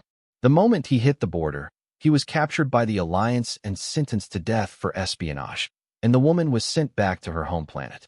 This was originally just a small confrontation and was not enough to trigger a war. However, when the speech given by this woman was broadcasted on television was sent to the insectoids' headquarters by one of their spies, the warriors of their species could no longer contain their anger, and they thirsted for war. The lady claimed to have been kidnapped by the insectoid aristocrat and was subjected to abuse day in day out. She claimed that their love was part of her plan to escape, painting the insectoids in a bad light by describing how evil they were and how she managed to devise a plan of escape from the evil insectoid aristocrat to make her way back home. Without knowing the truth, the public was in outrage. Their opinion of the insectoids took a turn for the worse, requesting the Alliance to wipe out these horrible beings from the universe forever. This was great news for the generals and marshals in the Alliance army, for the woman's story had been orchestrated by them. Their aim was simple. Before the war started, the story of a weak lady escaping the grasp of an evil insectoid who bullied her was the best way to inspire sympathy and fighting spirits in their soldiers, as well as a great cover for their mobilization. What the human army did not anticipate was that, when the story reached the insectoids, it would be used as a weapon against them, telling the story of how ridiculous and cheap humans were. The war, which had been brewing for many years, finally erupted amid the anger of soldiers from both fronts, and this war lasted for over 300 years. From the start to the end of the war, The whole exchange lasted 327 years, 5 months, and 11 days. Countless soldiers and warships fell victim to the war, hiding away in a corner of the vast space forever. After 300 years long of back and forth, the economy and morale of both fronts reached an all-time low. Neither party had it in them to continue fighting the war, and that marked the start of the long peace negotiations. This seemed like something from an extremely absurd comedy. 300 years of war, countless lives lost, and in the end, nobody gained an inch of land. It was just the contrary. Both sides lost land.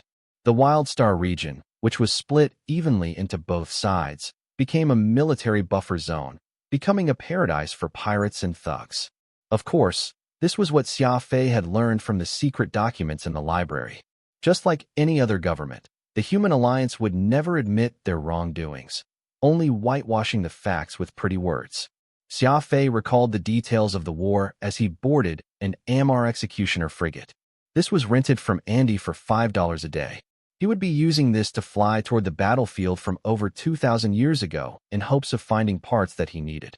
Xia Fei had poured blood, sweat, and tears into the lunar eclipse, and he obviously did not want to leave it in the Wild Star region. By the looks of it, those ancient battlefields were his only choice. "Are you sure you don't want me to come along with you?" "It's totally fine. I can ask someone else to cover my jobs," said Sarah to Xia Fei as she walked him to the entrance to the ship. Xia Fei replied with a smile, "I'm just salvaging some parts using the salvager. I can do that alone. Go ahead and do your jobs." Sarah nodded, not inquiring any further. Alan said something to Sarah as he looked at Xia Fei, lighting her sad eyes up and turning her frown upside down. It appeared that she had heard something that made her happy. Xia Fei waved to Alan and Sarah as he flew away toward the war ruins from 2,000 years ago. The Executioner-class frigate from Amar was the smallest frigate in the universe. It had incredible maneuverability, but lacked armor and shields. Andy stocked the ship with 2 ship detectors and 2 salvagers, allowing him to scan and salvage warship wrecks. The Wild Star region had countless ancient battlefields. The one Xia Fei was heading toward was 740 light-years away from the base. There was once a human fleet that was ambushed by insectoids here, leaving behind hundreds of small ships. 700 light-years was an incredibly short distance in space, and Xia Fei reached his destination in just 1 warp with his Executioner-class frigate. From afar, he could see countless wreckages floating around in space, with tiny metal fragments around them, giving away a sensation that it was from another age. As he steered into the wreckage, Xia Fei turned on both scanners to scan the different wreckages. The results quickly showed up on the screen. Xia Fei had entered his checklist beforehand, and the computer would signal him automatically whenever such a part showed up. As it was relatively close to the base, it had been raided by countless people in the 2,000 years it existed. Xia Fei spent almost an hour scanning the entire battlefield, only to find a few non-essential pieces. He could buy these parts at Andy's, too, but in the end, he could save some money by salvaging, so Xia Fei did not give up any of these pieces. With a smile on his face, Xia Fei crossed out a few items on his checklist. As he had just started salvaging, he was incredibly interested in finding scraps in space and was thoroughly enjoying his time. "How long are you going to spend on this?" "Might as well buy a new ship and leave the lunar eclipse here," said Phantom as he appeared from the more stone. Xia Fei rolled his eyes. "If I ditch the lunar eclipse, where would I be able to find another top-tier warship like it? Are you all right? Moreover, I've spent 700 million star coins on the ship. I can't just give it up like that." Phantom sighed, then returned to his world. "Then, have fun salvaging. Perhaps you'll gather everything you need in 8 to 10 years' time." Xia Fei pursed his lips, ignoring Phantom. The ship warped once again, arriving at another wreckage. It was not much better as he only managed to salvage 1 piece, much worse than his last run. The novelty of salvaging slowly receded, and Xia Fei started to get bored. This time, he took a good look at the wreckage distribution map that Andy had given him. The map had all known ancient battlefields labeled. The ones in the green were safer as they were relatively close to the base, but these safe zones had been raided by countless others, meaning that the salvaging rate was going to be exceedingly low. The yellow regions were those areas with some risk. It might be that the regions were not all that stable or were under pirates' control. Red zones represented death zones, and the black zones should be avoided at all costs. Xia Fei lit a cigarette and considered all his options. He decided to skip the green areas as the rates would be too low. The ship warped again, arriving at a yellow zone nearest to Xia Fei. This ancient battlefield was huge, and from the number of wreckages and the condition they were in, it must have been a horrible battle. Countless insectoid and human warships were stacked on top of others.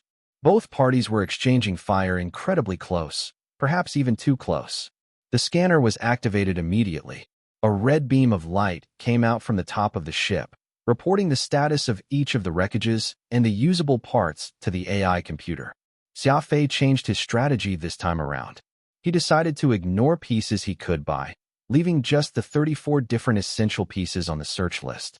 The ship navigated through the wreckage in search of the parts Xia Fei was looking for. 20 or so minutes later, the screen lit up, and Xia Fei found an intact LiDAR positioning system on a Caldari Heron-class frigate.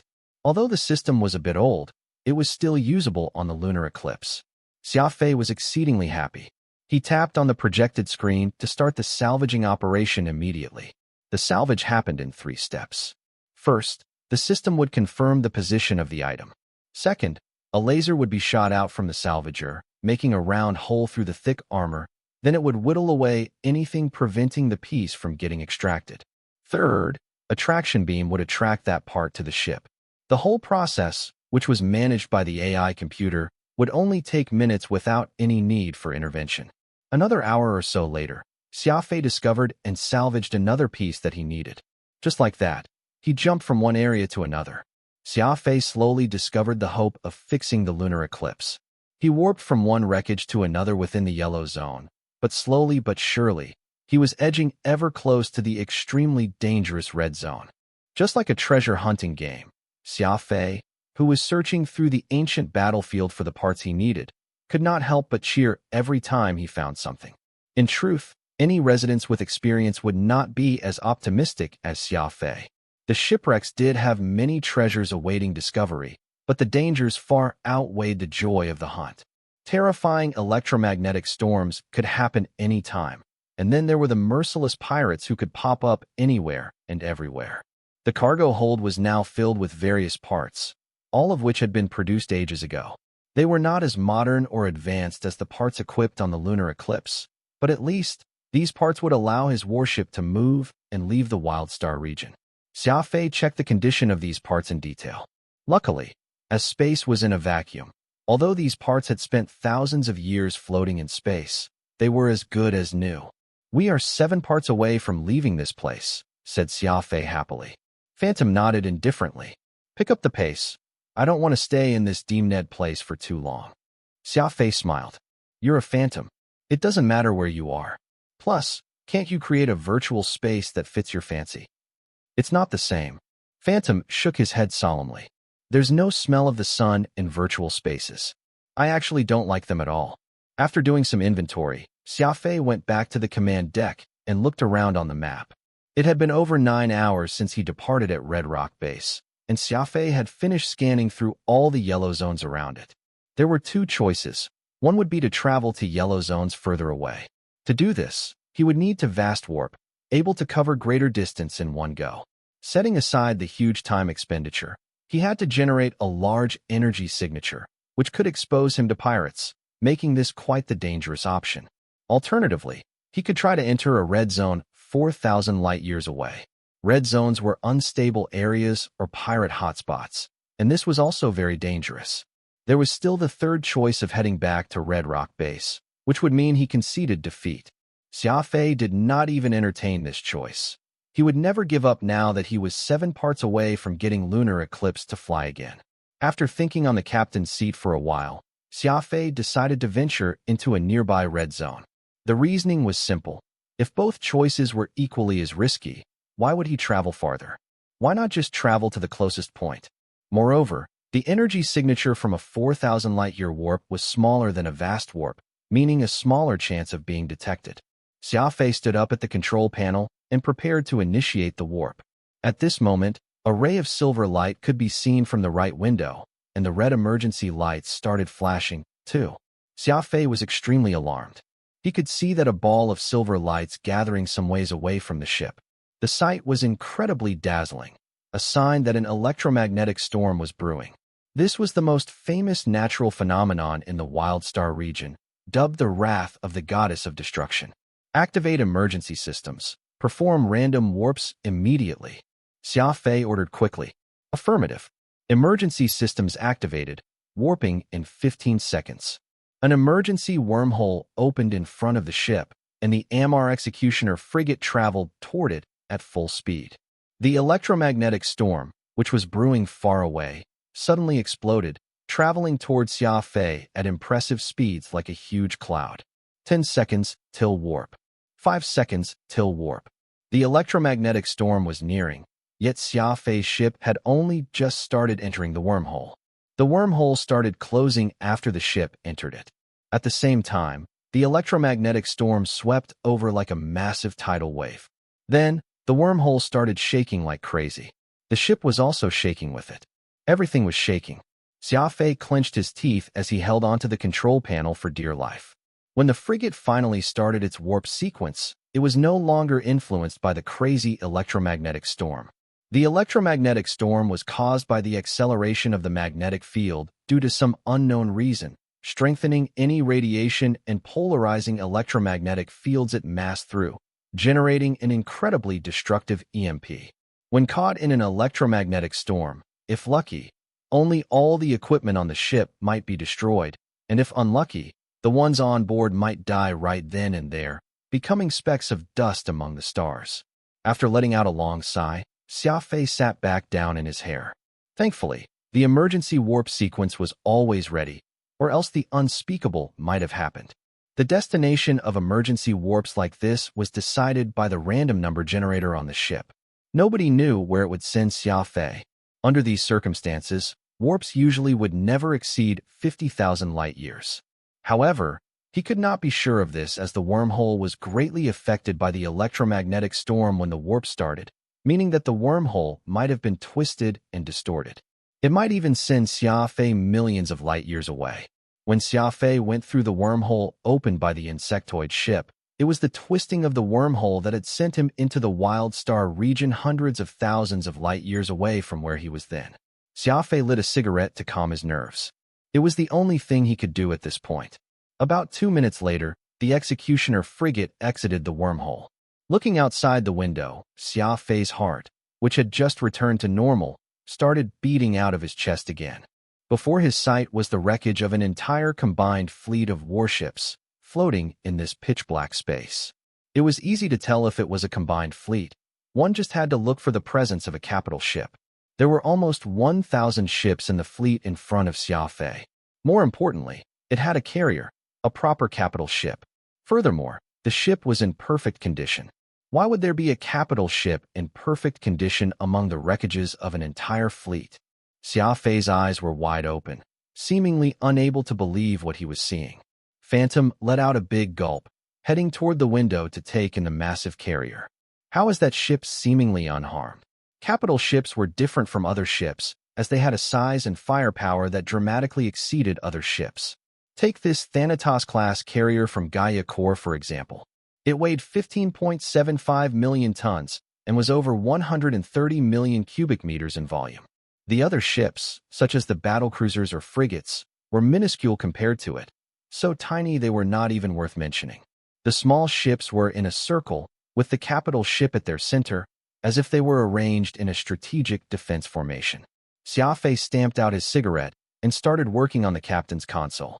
Although he was completely taken aback by the completely intact capital ship, there was a process to everything. The Executioner-class frigate did not take too much of a hit from the storm. A few non-essential parts were damaged, and there was static coming outside the radar and communication systems, meaning he could not communicate, nor could he confirm his position. Xia Fei did another in-depth check and discovered that the radar system was not damaged at all, but it was malfunctioning for some reason. Furrowing his brows, Xia Fei decided to ignore the malfunctioning radar for now. He neared the capital ship, scanning it to obtain its present status. Scanning the capital ship took longer than appraising a normal warship, purely because of how much bigger it was and how many more parts it had. The analysis report finally showed up on the screen after 20 minutes. It took Xia Fei almost half an hour to look through the report, which was a few hundred pages long, but the doubts in his heart did not decrease in the slightest. The report showed that the armor and its internals were all perfectly intact. If someone boarded the ship, they could even drive it away. That's weird. Why would the military leave a capital ship in perfect condition here? Evidently, the fleet is in pristine condition, so why are the ships around it so severely damaged? Muttered Phantom. Xia Fei had also noticed everything that Phantom mentioned. Moreover, he noticed something even weirder. There were only Alliance ships around here, and there was not a single insectoid ship in sight. There was no way a well-organized fleet, such as this one, could knock down a single enemy ship. This did not make sense at all. Could it be that these ships were not destroyed by insectoids? Clearing his thoughts, Xia Fei scanned the fleet with all the detectors he had on the ship, scanning all parts of it with life detection, energy detection, infrared detection. You want to go look? Phantom egged on Xia Fei. I'm not boarding the ship before finding out what happened here, asserted Xia Fei. Just go take a look. Are you not curious about learning what happened to this fleet? Don't you want to find the answer? Of course, I'm curious, but I still care about my life. You're a phantom. Why don't you check it out yourself? You've been dead for a long time, after all, said Xia Fei. Sigh, Phantom pouted. You think I don't want to? I can't be more than 20 meters away from the more stone on your neck. I would be gone otherwise. At this moment, the reports from the various detection systems were done. Xia Fei narrowed his eyes as he read through them. Be it the life detection system or the infrared system, the results were all the same. There was not one life form on board the ship, nor was there any damage to the interior of it. After walking back and forth a few times, Xia Fei decided to gather the parts he required first. The detection system activated once again. Beams of light appeared on the fleet one after another. There were plenty of parts on it. Evidently, the fleet had never been disturbed by salvagers. The salvager and detection system worked in tandem. Soon after, Xia Fei managed to salvage all 7 of the parts he needed. There was one thing left if he should board the Thanatos-class carrier.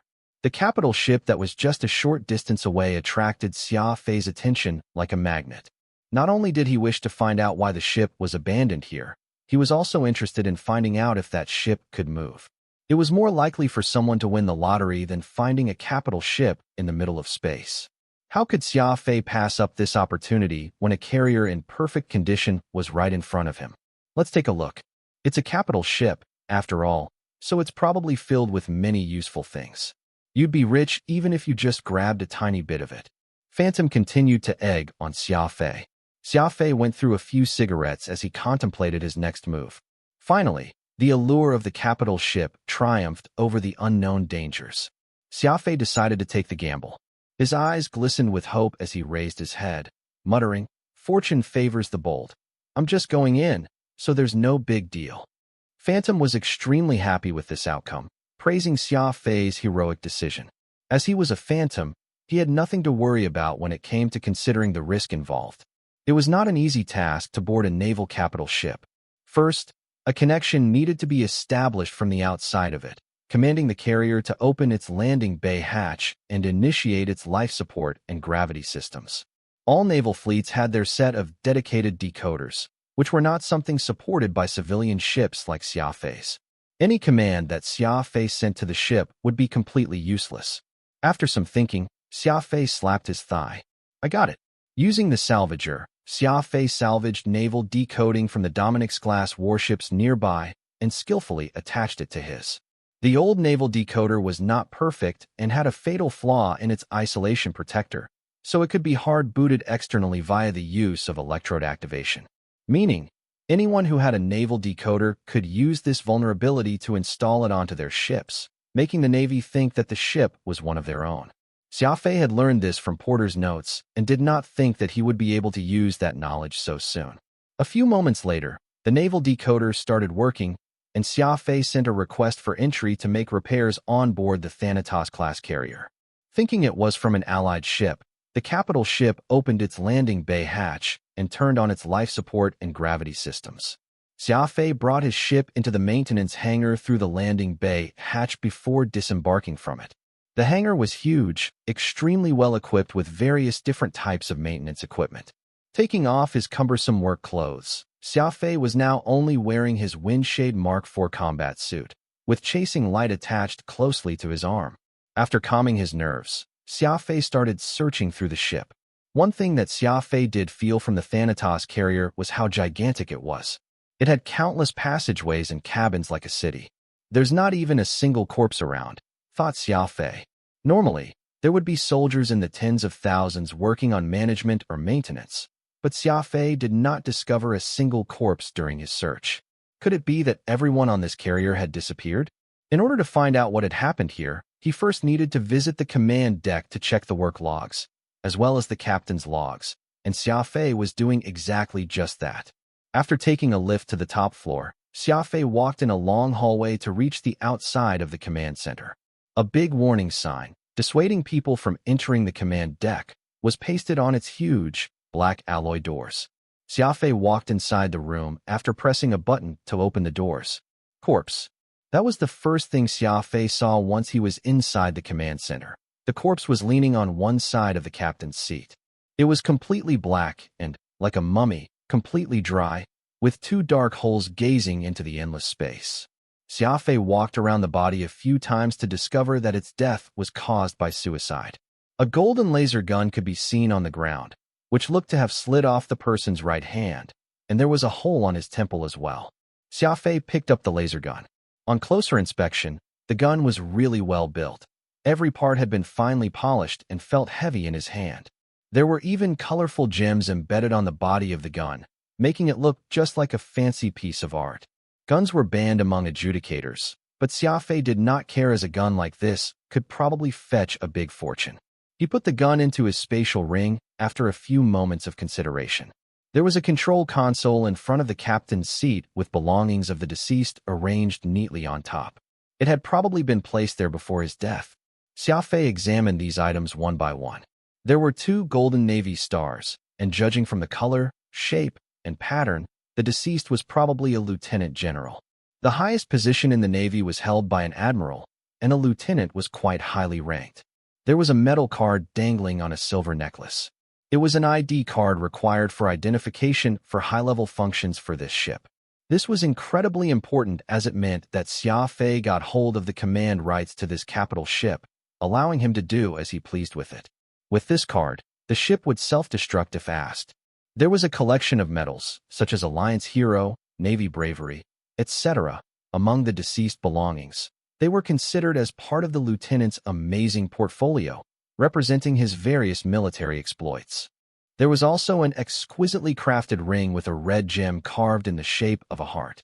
Its quality and workmanship were incredible. The red gem in particular even felt warm upon touch, as if it were alive. Xia Fei asked curiously, "Phantom, what is this red ring?" Phantom gave it a quick look and said in a deep voice, "It's a scarlet training star used by mental ability users. It increases the wearer's mental ability and is extremely rare. I told you that there are things to be gained by boarding the ship. See, this is proof." "Is it valuable?" asked Xia Fei. Phantom sighed. "Why do you relate everything back to money? Although the Scarlet Training Star isn't all that useful to you, it's an incredibly rare item for mental ability users. Things of this caliber could only be exchanged. Nobody is dumb enough to sell it for star coins. If you ever get the chance, you can trade the ring for an incredible item useful to speed ability users, such as a wind spirit ring." "That should be no problem," Phantom said excitedly. Xia Fei nodded.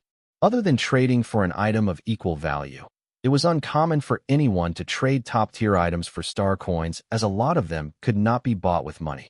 Happily putting away these items into his spatial ring, Xia Fei checked the lieutenant's body, but could unfortunately not find a spatial ring. Xia Fei shook his head, seemingly a bit sad. How could this lieutenant not have a spatial ring on him?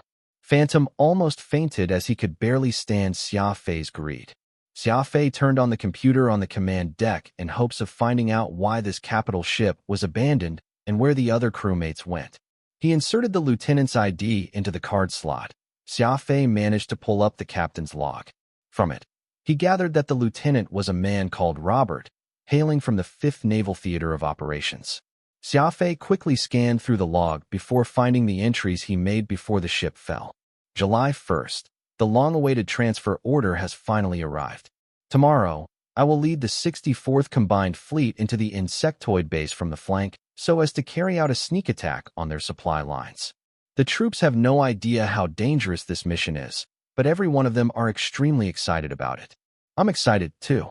The victory will surely belong to the Great Human Alliance. July 2nd, the 64th Combined Fleet set off from the base into the endless space. Grand Admiral Yuan Ku personally issued the combat order to me. I will not disappoint him. I will not disappoint the people of the Alliance. July 5th, this area is incredibly odd, and our fleet is right in the middle of it. Communication signals are only working within 1 million kilometers, and we have completely lost control of the propulsion and firing systems.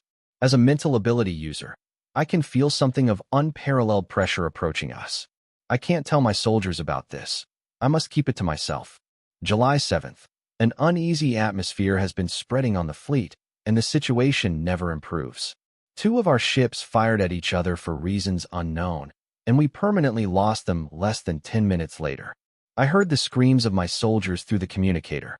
I could hear how tragic and hopeless they sounded. Who is mentally coercing us? I must find out. The commander of Ship 586324789, a good friend of mine, had uttered the word "flee" with his dying breath. July 13th.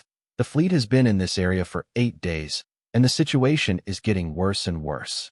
I can feel a strong, spiritual energy around us, and we have no way out of this.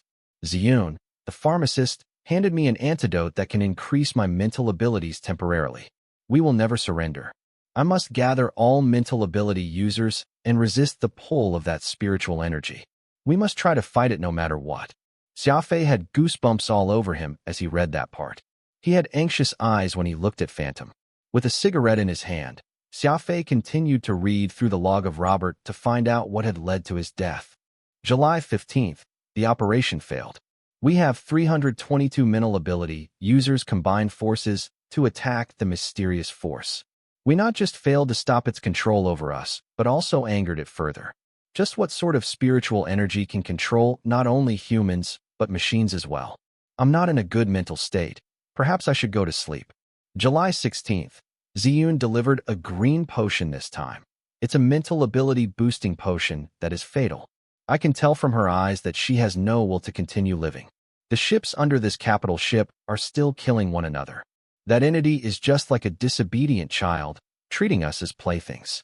We've lost a total of 26 ships and 9,318 men today. July 17th. I spoke to all the mental ability users. Everyone agreed to take the potion, which was completely out of my expectations. They are resolved to have a battle to the death with the enemy. A young man, who recently joined the military, told me that it's torture just to live and he'd rather die. I didn't know what to say, so I just quietly nodded. July 19th. Just as agreed, we all took the potion to try and fight against it. Unfortunately, its power was much stronger than ours. By the time I woke up, the entire fleet had already been devastated. All the members of the fleet are dead, and I'm the only one alive. I have no idea why it didn't kill me, leaving me and only me alive. July 23rd. I found a few bottles of Norma alcohol. It tasted pretty nice. July 28th. I woke up with a massive headache. I feel extremely depressed from the silent space. Perhaps it's time to choose. August 20th. I've spent half a month transferring all the bodies to the cold storage. The bodies won't rot now. I couldn't hold back my tears when I saw the bodies of my subordinates all in a row. Also, it's my birthday today. September 1st. This will be my last entry. I'm sick of being toyed with. Since I can't control my life, I decided to end it. The 64th Battalion of the 5th Theater of the Alliance Navy, all 467, 554 of us had died in combat. Not a single survivor. Captain Robert Dan, cause of death, suicide. Xia Fei was deep in thought after closing the captain's log. What being could have possessed such a strong spiritual energy to toy with an entire fleet? Turns out the ships outside killed one another under somebody else's command, muttered Phantom. That explains why there weren't any insectoid ships nearby. Possibly not. Xia Fei shook his head. Nothing indicates that it's a human behind this. The two of them were silent for a bit. Xia Fei then broke the silence with a shrug. Let's set this aside for now. We should get out of this place as soon as we can. Xia Fei came to the control deck, trying to start the ship, but there was no response from the engine. The energy system was running at an extremely low capacity, totally not enough to support flight. Xia Fei furrowed his brows. The ship's self-assessment showed that it should be in perfect condition. Why was it not starting? After a few moments, Xia Fei decided to go to the engine room and power room to see for himself. As they walked past the flight cabin, Xia Fei noticed that there were hundreds of combat drones arranged neatly on the flight deck, like arrogant warriors showing off their might. The main strength of a carrier came from the countless combat drones in its flight cabin. Normally, a capital ship-class carrier would, at the very least, have 500 combat drones, and supercarriers could even carry over 1,000. During combat, capital ship carriers could command 300 drones at once, and supercarriers could command 600 at a time. Unlike normal warships, the unmanned drones on carriers were known as the Iron Cavalry. Be it in terms of size, firepower, or defense, the Iron Cavalry was superior to the average unmanned drones. The size of the Iron Cavalry was almost a third of a frigate, but because it did not have a pilot, there was no need for a life support system, gravity system, or crew cabins, providing a significant increase in armor, firepower, and agility. A carrier releasing 300 Iron Cavalry that had a comparable defense to a frigate, swarming the skies like a large cloud of angry hornets. One could only imagine how terrifying that would be. Moreover, the Iron Cavalry did not know how to dodge projectiles. They would execute any strategy just as programmed by the onboard fire control computer. What was more, once one of these drones was destroyed, the carrier would release another to take its place. Unless one could destroy them in the hundreds, their firepower would never dwindle. Enormous carriers that were capital ships had no rival in the Navy or on the battlefield. The combat strength of a capital ship alone was comparable to a small fleet. Xia Fei slowed down his steps to fully take in this incredible Iron Cavalry, his heart racing as he imagined it on a battlefield. If he really could get the Thanatos-class carrier, he could at least travel as he wanted within the Wildstar region. What would pirates be when faced against a capital ship? Killing them would be just as easy as stomping on ants. However, it would be difficult to bring back a capital ship belonging to the Navy back to the Alliance-occupied areas. Moreover, Xia Fei was still a wanted person somehow. After clearing his thoughts, Xia Fei entered the air service hangar next door. From the structural maps of the fleet, there was a path that led straight to the power room. The air service hangar was filled with ships that could carry people. They were responsible for transporting anything and other miscellaneous roles. Suddenly, Xia Fei came across a weird-looking ship among these supply ships. It looked like a leech with a dark red coat and was covered with dots, appearing incredibly different from the others. Xia Fei walked over to the ship. What is this? Having read plenty of books related to warships, he had a pretty good understanding of warships of different shapes and sizes, but it was the first time Xia Fei had come across a ship like this. Could it be, said Phantom hesitantly, a hybrid warship produced during the Golden Age? Xia Fei had not spent much time with the interstellar community, so it could not be helped that he was unable to recognize some ships, but there was clearly something up if Phantom could not identify it, either. Xia Fei put his hand on the ship and looked closely at its corners. Xia Fei realized that the craftsmanship of this ship was comparable to his naval, Eagle-class frigate. Its shell was similarly in one piece, formed using refined titanium alloy. Xia Fei went around to the other side of the ship to see a few lines of tiny inscriptions on the side of the hull close to its engine. Model, Anathema-class Special Ops frigate. Manufacturer, a collaboration between Amar Aviation Industries and Middle Space Technology. Serial number, 00061. I knew it. Phantom was incredibly excited upon seeing these tiny lines of text. This is the legendary hybrid warship produced in the Golden Age. Xia Fei was confused. Golden Age? Hybrid warships? What do these words mean? The Golden Era refers to the time when the war between the human alliance and the insectoids happened. Although the war caused an economic recession on both sides, the military industry developed quickly during it. The four large shipping companies managed to come up on top of their peers and become the four giants dominating the space and aviation industry because they received large batches of orders from the armies as a result of this war. During the time of rapid development of warship manufacturing, the Big Four and a few other ship manufacturing companies produced many incredible classic warships. Warship and munitions technology were being developed at an unprecedented rate, too. That is why we refer to the 300 or so years of war as the golden era for weapons research. Xia Fei nodded. Wars had always been like that. An overwhelming need triggered the military to grow exponentially. In fact, most battleships currently used by the Alliance were developed in the golden era. As there had not been any conflict in the last 2,000 or so years, the growth of the military industry had slowed down significantly. So what's going on with these hybrid ships? Asked Xia Fei.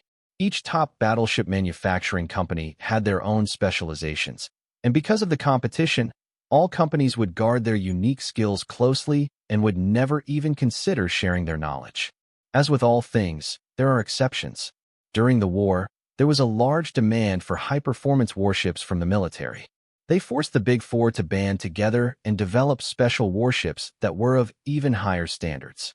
This Anathema-class special ops frigate was jointly developed by Amar and Middle. Once the war ended, the production of the hybrid ships halted, so this Anathema-class frigate became a limited edition ship from the Golden Ages. You'd never be unable to buy one of these out in the market again, Phantom explained as he excitedly took in every nook and cranny of the warship. Xia Fei asked after a few moments of thought, "How does this Anathema-class frigate compare to my Lunar Eclipse?" They are the same rank. Both are top-of-the-line frigates. Lunar Eclipse is a top-tier assault frigate, whereas this Anathema class is the top-tier special ops frigate. They serve different purposes, but in terms of actual combat performance, Anathema class is naturally more powerful. Top-tier special ops frigate? Xia Fei asked puzzledly. What's so special about it? Phantom laughed. Unique optimizations were made to this Anathema class special ops frigate's energy-draining device. Normally, frigates would not be able to equip an energy-draining device as they have smaller reactors and wouldn't be able to support the high energy cost of the device. Even if you forced it onto the ship, it'd still be passable at best. This Anathema class had made special changes to its energy-draining device, allowing it to be easily installed onto the ship. As a result, it would not overload the reactor upon use, and the efficiency of energy draining is even improved by 50%. Xia Fei was utterly shocked. Energy draining was a vicious weapon. Like a vampire, it could absorb the opponent's energy and make that its own. This ship had similar defense and firepower to his Lunar Eclipse, yet it had an energy-stealing function included on top of that. This was definitely a rare and top-grade ship. It was a known fact that a ship's performance was based on its energy. Being able to claim others' energy as its own was comparable to weakening the enemy while strengthening oneself. Xia Fei entered the Anathema-class frigate. The ship was still in perfect condition after drifting in space for over 2,000 years. The indicator on the warp engine showed that it had only been used thrice since production, meaning that it was almost brand new. After successfully initiating its self-assessment system, Xia Fei realized that although the ship was a top-tier special ops frigate, its equipment and components were fairly average. Other than the small energy-draining device, produced by the top-tier components manufacturing company Shaosan, everything else could be described as just satisfactory. The assembly principles were also incredibly ordinary and mediocre. Xia Fei thought that the most important thing a ship should have was its unique identity. They should either specialize on their offense, packing weapons up to a ship's limit in order to maximize its firepower, or specialize in electronics, equipping countless devices to harass the enemy incessantly. Mediocre and well-balanced were two completely different concepts, and Xia Fei liked to equip his ship to maximize its advantages best while achieving a balance between offense and defense. Of course, adhering to such demands was difficult, but Xia Fei had his own ideas of doing so by giving up the comforts of the ship. Lunar Eclipse achieved its high performance today by sacrificing most of its living spaces. As life in space was incredibly boring, most warships would use a large amount of space for living and entertainment, allowing its passengers not to feel lonely or bored during their long space voyages. Comfort was one thing this Anathema-class frigate excelled at. The crewmates' living quarters were incredibly well equipped. Even the bathroom was equipped with an AI computer, so the crewmates could have a bath while watching shows. Its kitchen was spacious and grand, comparable to a proper restaurant. Xia Fei pursed his lips. In his eyes, it was a stupid decision to use the valuable space in the ship for entertainment. Traveling in ships would be and always had been a boring task. If one was afraid of boredom, they should just stay at home. A person should get used to the boring tedium of space if they had decided on this path in the first place. Risking their life piloting a warship to travel long distances just to watch shows or have baths in space. That was just not logical. After walking around inside the anathema, Xia Fei had a few ideas on how to retrofit this ship. If he could bring the ship back, Xia Fei would own 2 top-tier frigates. Owning a warship had always been the dreams of men. Xia Fei would not complain about having 200 warships, much less 2. Xia Fei had a smug smile on his face before moving down to the power room on the lower levels, hoping that he could repair the massive capital ship. He would have a mobile fortress if he was able to do so. With a capital ship-class carrier and 2 top-tier frigates in hand, Xia Fei worried that he would be laughing in his sleep. He decided to think of how he could get this capital ship back into an Alliance-occupied area later.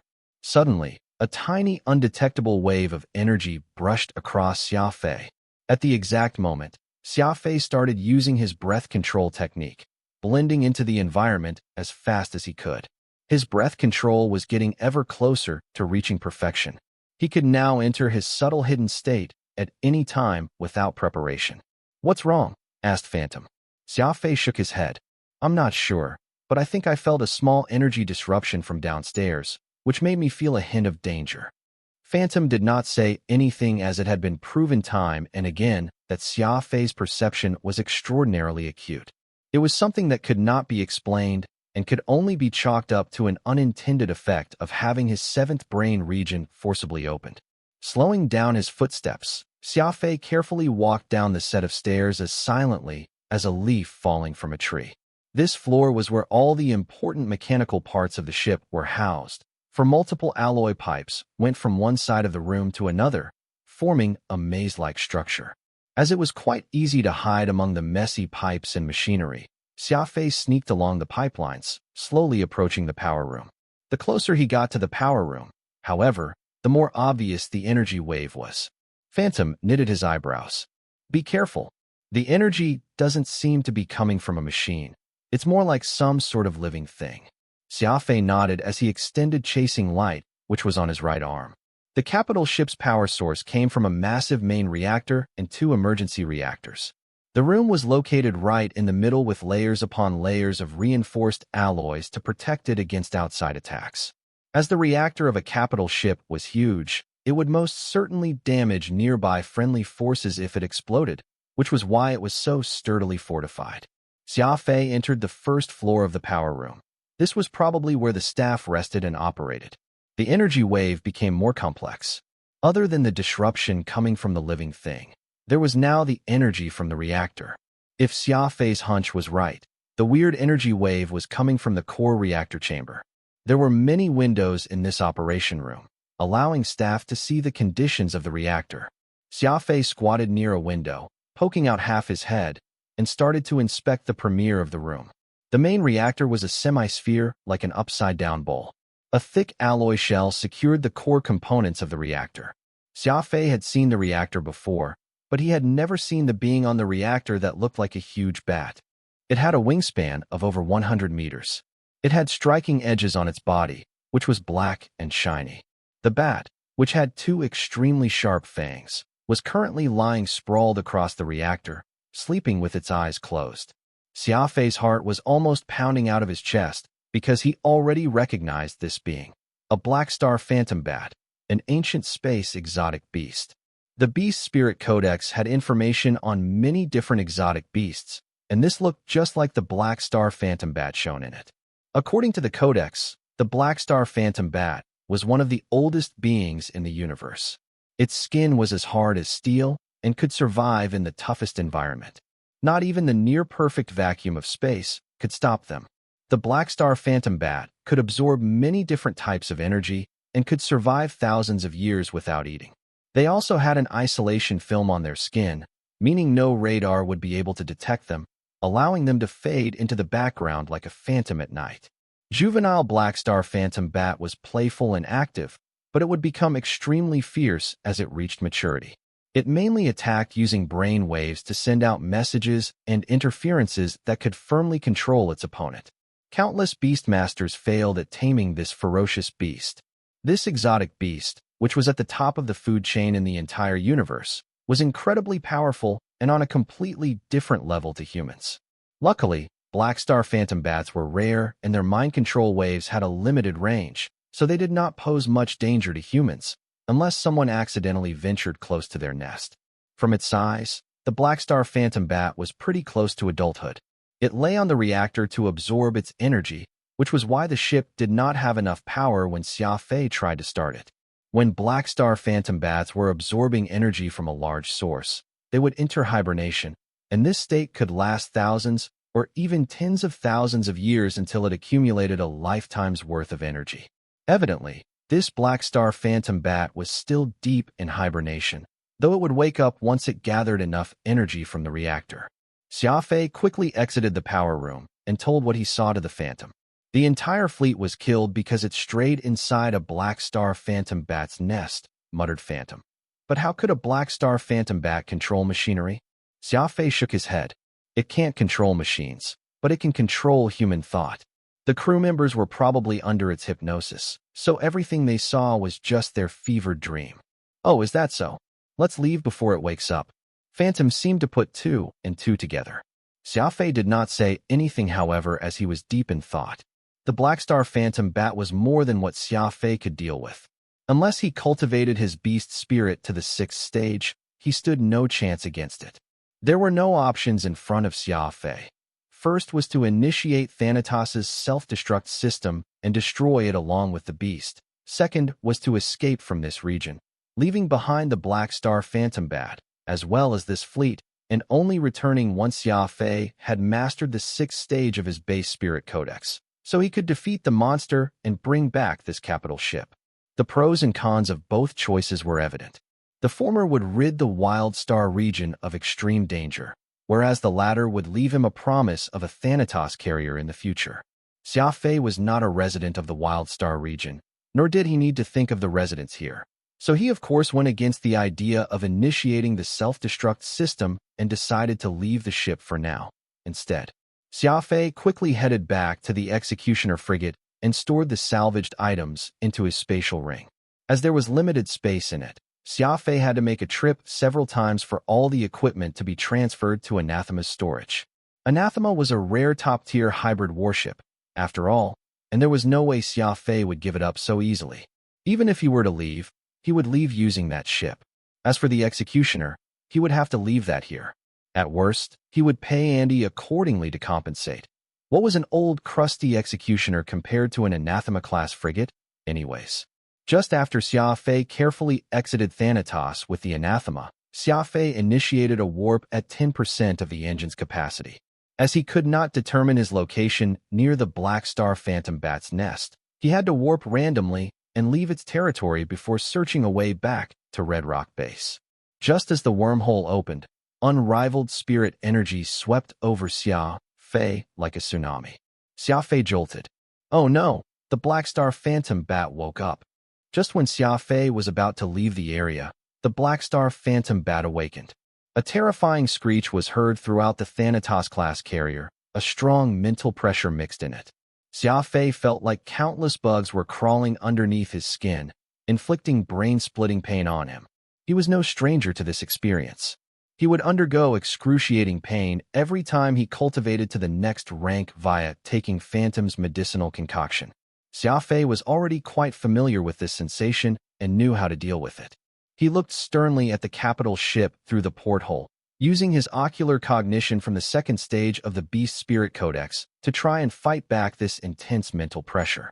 Xia Fei's ocular cognition utilized his eyes to unleash a shock that was similar to mental pressure, whereas the Black Star Phantom Bat produced brain waves from a special organ in its brains. Although they were different methods of attacking, they achieved the same goal of deterrence or even the control of others. His penetrating gaze seemed about to pierce through the massive being on the other side, and everything the eyes could see was the battlefield for ocular cognition. The two clashing forces generated electric currents as they clashed. The mental strength of the Black Star Phantom Bat was like a chopping axe, forcing back Xia Fei's ocular cognition. All Xia Fei could do was try to hold on and slow down the speed of the mental pressure. A huge beast spirit fire was above the Thanatos, and this black flame almost enveloped the entire capital ship. Xia Fei knew that only the most vicious exotic beasts would have black flames like those. This meant its level or its brutality was at shocking levels. Xia Fei's ears started ringing, no longer able to hear anything else. Red blood began flowing down his nose, and there was nothing he could do about it. A killing intent exuded from the Black Star Phantom Bat, using its spiritual energy to try and take Xia Fei's life. The more this went on, the less Xia Fei should give up. The wormhole was already opened, and he could enter it if he just held on for a few more seconds. By that time, no matter how strong the spiritual energy of the Black Star Phantom Bat was, it could not affect Xia Fei, who would be thousands of light years away. He struggled to hold off the immense pressure exerted by his opponent using his ocular cognition. The area under his control was decreasing rapidly, and the invisible battle line that marked this mental war being waged by both parties was retreating. Xia Fei was just like a commander, ordering his men to back off when facing a greater foe as he tried to buy as much time as possible for his retreating men. This required cautious strategies and quick responses to the enemy's actions, as one misstep could lead to the entire front's collapse. After all, his foe was like an armored tank, whereas Xia Fei was a medieval cavalryman wielding a saber. There was evidently a huge difference in strength. The Anathema-class frigate was traveling at full speed in the direction of the wormhole's opening even as the surging enemy forces were in pursuit. Fresh blood came spurting out of Xia Fei's mouth. The brave cavalryman finally succumbed to all the bombardment. However, at this moment, the Anathema-class frigate entered the wormhole. Xia Fei blacked out and fell unconscious then. After some unknown time had passed, Xia Fei woke up with his brain ringing as if there were bees buzzing inside his skull. Xia Fei patted the side of his head and barely managed to sit up. He wiped off the blood from his nose before lighting up and taking a long drag of his cigarette. Phantom, who was next to Xia Fei, looked at him with a big smile on his face as if they had not just had a close brush with death. "What are you so happy for? You're not the one who got hurt, were you?" grumbled Xia Fei angrily. Phantom squinted as he pointed at him. "There are spots of blood at the corner of your one eye. Is your eyesight all right?" Xia Fei rubbed the corner of his eye with his hand before looking out of the window. Countless stars sparkled in the distance, and everything was totally clear. "It's fine, just that my head still kinda hurts," replied Xia Fei after taking another puff. Phantom stared at Xia Fei for a long while before excitedly exclaiming, "I thought you weren't going to make it." However, in the last moment, your seventh brain region kicked in, absorbing all the mental pressure exerted by that Black Star Phantom Bat. That was incredible. Xia Fei knitted his brows as he struggled to recall what had happened. "Are you saying that my seventh brain region saved me in the last possible moment?" "That's right." Phantom nodded. Xia Fei took out an ashtray, extinguishing his cigarette before washing his face with cold water in the toilet. Phantom followed behind Xia Fei suspiciously. "You know, I think this is overall a good thing. If you can continuously hold off incredible metal pressure like that one earlier, there's a possibility to trigger your second gene evolution." Xia Fei, who was gargling water in his mouth, actually swallowed it when he heard that. "Second gene evolution? Are you saying I can acquire a second ability on top of my speed ability?" Phantom was incredibly excited. "Yes. Still, before that, you must be able to handle a sufficient amount of mental pressure. From what I just observed, when your seventh brain started absorbing spiritual energy, the cells in your body began working in overdrive, identical to what happened when you gained your speed ability." Xia Fei went through an incredibly dangerous process when he activated his seventh brain region. In fact, he almost lost his life because of that, and 90% of the time, the result of doing so was death. "Are you saying that I need to be on the edge of death to see any improvements? I'm already undergoing horrifying pain when I was leveling up, and I almost died to get my ability. What is this logic?" Xia Fei complained. Phantom laughed. "Heh, but you can't deny that your strength has grown rapidly after surviving each of these dangers." Xia Fei was speechless. Everything Phantom said was true. Getting his speed ability was incredibly dangerous, so surviving that left Xia Fei with amazing potential, something that many envied. What you pay is what you get. The more dangerous and treacherous the process was, the more shocking the gains would be. There was no way someone who did nothing but lazed about all day could become a peerless powerhouse. Otherwise, experts would be a dime a dozen in the universe. If the opportunity comes, I certainly won't mind having a second ability. I'm willing to work and hurt for it as long as it doesn't kill me. Has there been anyone who managed to get 2 abilities? Of course, and not just 2 abilities. There have been cases where they got more than 3. Still, the 2 abilities usually end up being garbage. Never has anyone acquired 2 or more abilities that could be considered passable. Still, while others are unable to do it, I think you can. Your 7th brain region is completely opened, after all, said Phantom seriously as though incredibly confident in Xia Fei. Xia Fei thought for a bit. Whatever. We can discuss this later. We should at least seek an expert in this avenue before we act. Makes sense. We should find a genetics expert and look more into it. But you've got to prepare yourself to be a lab rat. As far as I can tell, nobody has ever fully opened their 7th brain region. Xia Fei muttered under his breath, screw that. I'm not going to be a lab rat for anyone. The navigational and position systems returned to normal after leaving the Black Star Phantom Bat's area of control. After a few tiny adjustments, Xia Fei saved his current coordinates into the microcomputer. Xia Fei could simply return to this location once he was capable of defeating the Black Star Phantom and fly away in the Thanatos-class carrier. A carrier cost over 1 trillion star coins. In addition, the ownership of capital ships was restricted by the Alliance, so that carrier was something no money could buy. Xia Fei himself would never let such a priceless capital ship aimlessly drift in space. Of course, all this had to wait until Xia Fei could defeat the Black Star Phantom Bat. Although he did not manage to acquire the capital ship at present, he did gain a top-of-the-line hybrid frigate, a priceless Scarlet Training Star ring, and the missing parts for Lunar Eclipse. The spoils from this venture were already more than what he hoped for. His new discovery pertaining to his 7th brain region also got Xia Fei a bit excited, but he had no plans of realizing it as of yet. It was too dangerous, after all. Xia Fei was 43,000 light-years away from the Red Rock base, a distance reachable in a single warp. After setting the coordinates, Xia Fei initiated the warp back to the base. The Anathema-class frigate went through the wormhole, arriving near the Red Rock base. But Xia Fei's eyes could not believe what was happening. A vicious battle was unfolding near Red Rock base.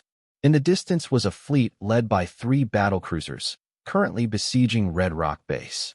The intense artillery fire sounded like crackling thunder before a storm as a dozen or so warships of varying shapes and sizes were bombarding the energy shields of the Red Rock base. Meanwhile, the Red Rock base was entirely on the defensive, a dozen or so heavy artillery poking out on the Red Rock surface as each returned fire to the attacking fleet of warships in the distance. It was quite a dire situation as neither side gave any intention of giving up. Xia Fei swallowed his spit and yelled, "Activate the energy shields and prepare the charging system. Engines engaged at 100%. Leave the battlefield, now." The Anathema-class frigate, which had just initiated a long warp, would need to recharge for 40 minutes before its next evasive warp.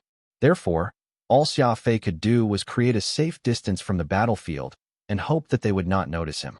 He did not want to get mixed up in an odd battle after escaping the jaws of death of the Black Star Phantom Bat. Blue flames came out of the warp engine thrusters, propelling the ship in another direction to escape the battlefield as fast as it could. A middle-burst-class frigate had discovered Xia Fei, leaving the fleet to chase after him. Evidently, it had treated Xia Fei as an enemy, too. Prepare the energy-draining device, lock onto the burst frigate, and activate all weapons, ordered Xia Fei in a booming voice. The dozen or so warships attacking Red Rock base were of varying shapes and sizes, and so was their equipment. Gauss cannons, laser cannons, missiles, blasters. Different types of weapons were assaulting the base's energy shields with seemingly no rules or directions to follow. Their formation was incredibly weird as well. Normally, the main assault ships should be in the front because they would be the best at breaking down the defense and absorbing enemy firepower to protect smaller allied ships. In contrast, these guys had their ships arranged in line like soldiers at a gun practice.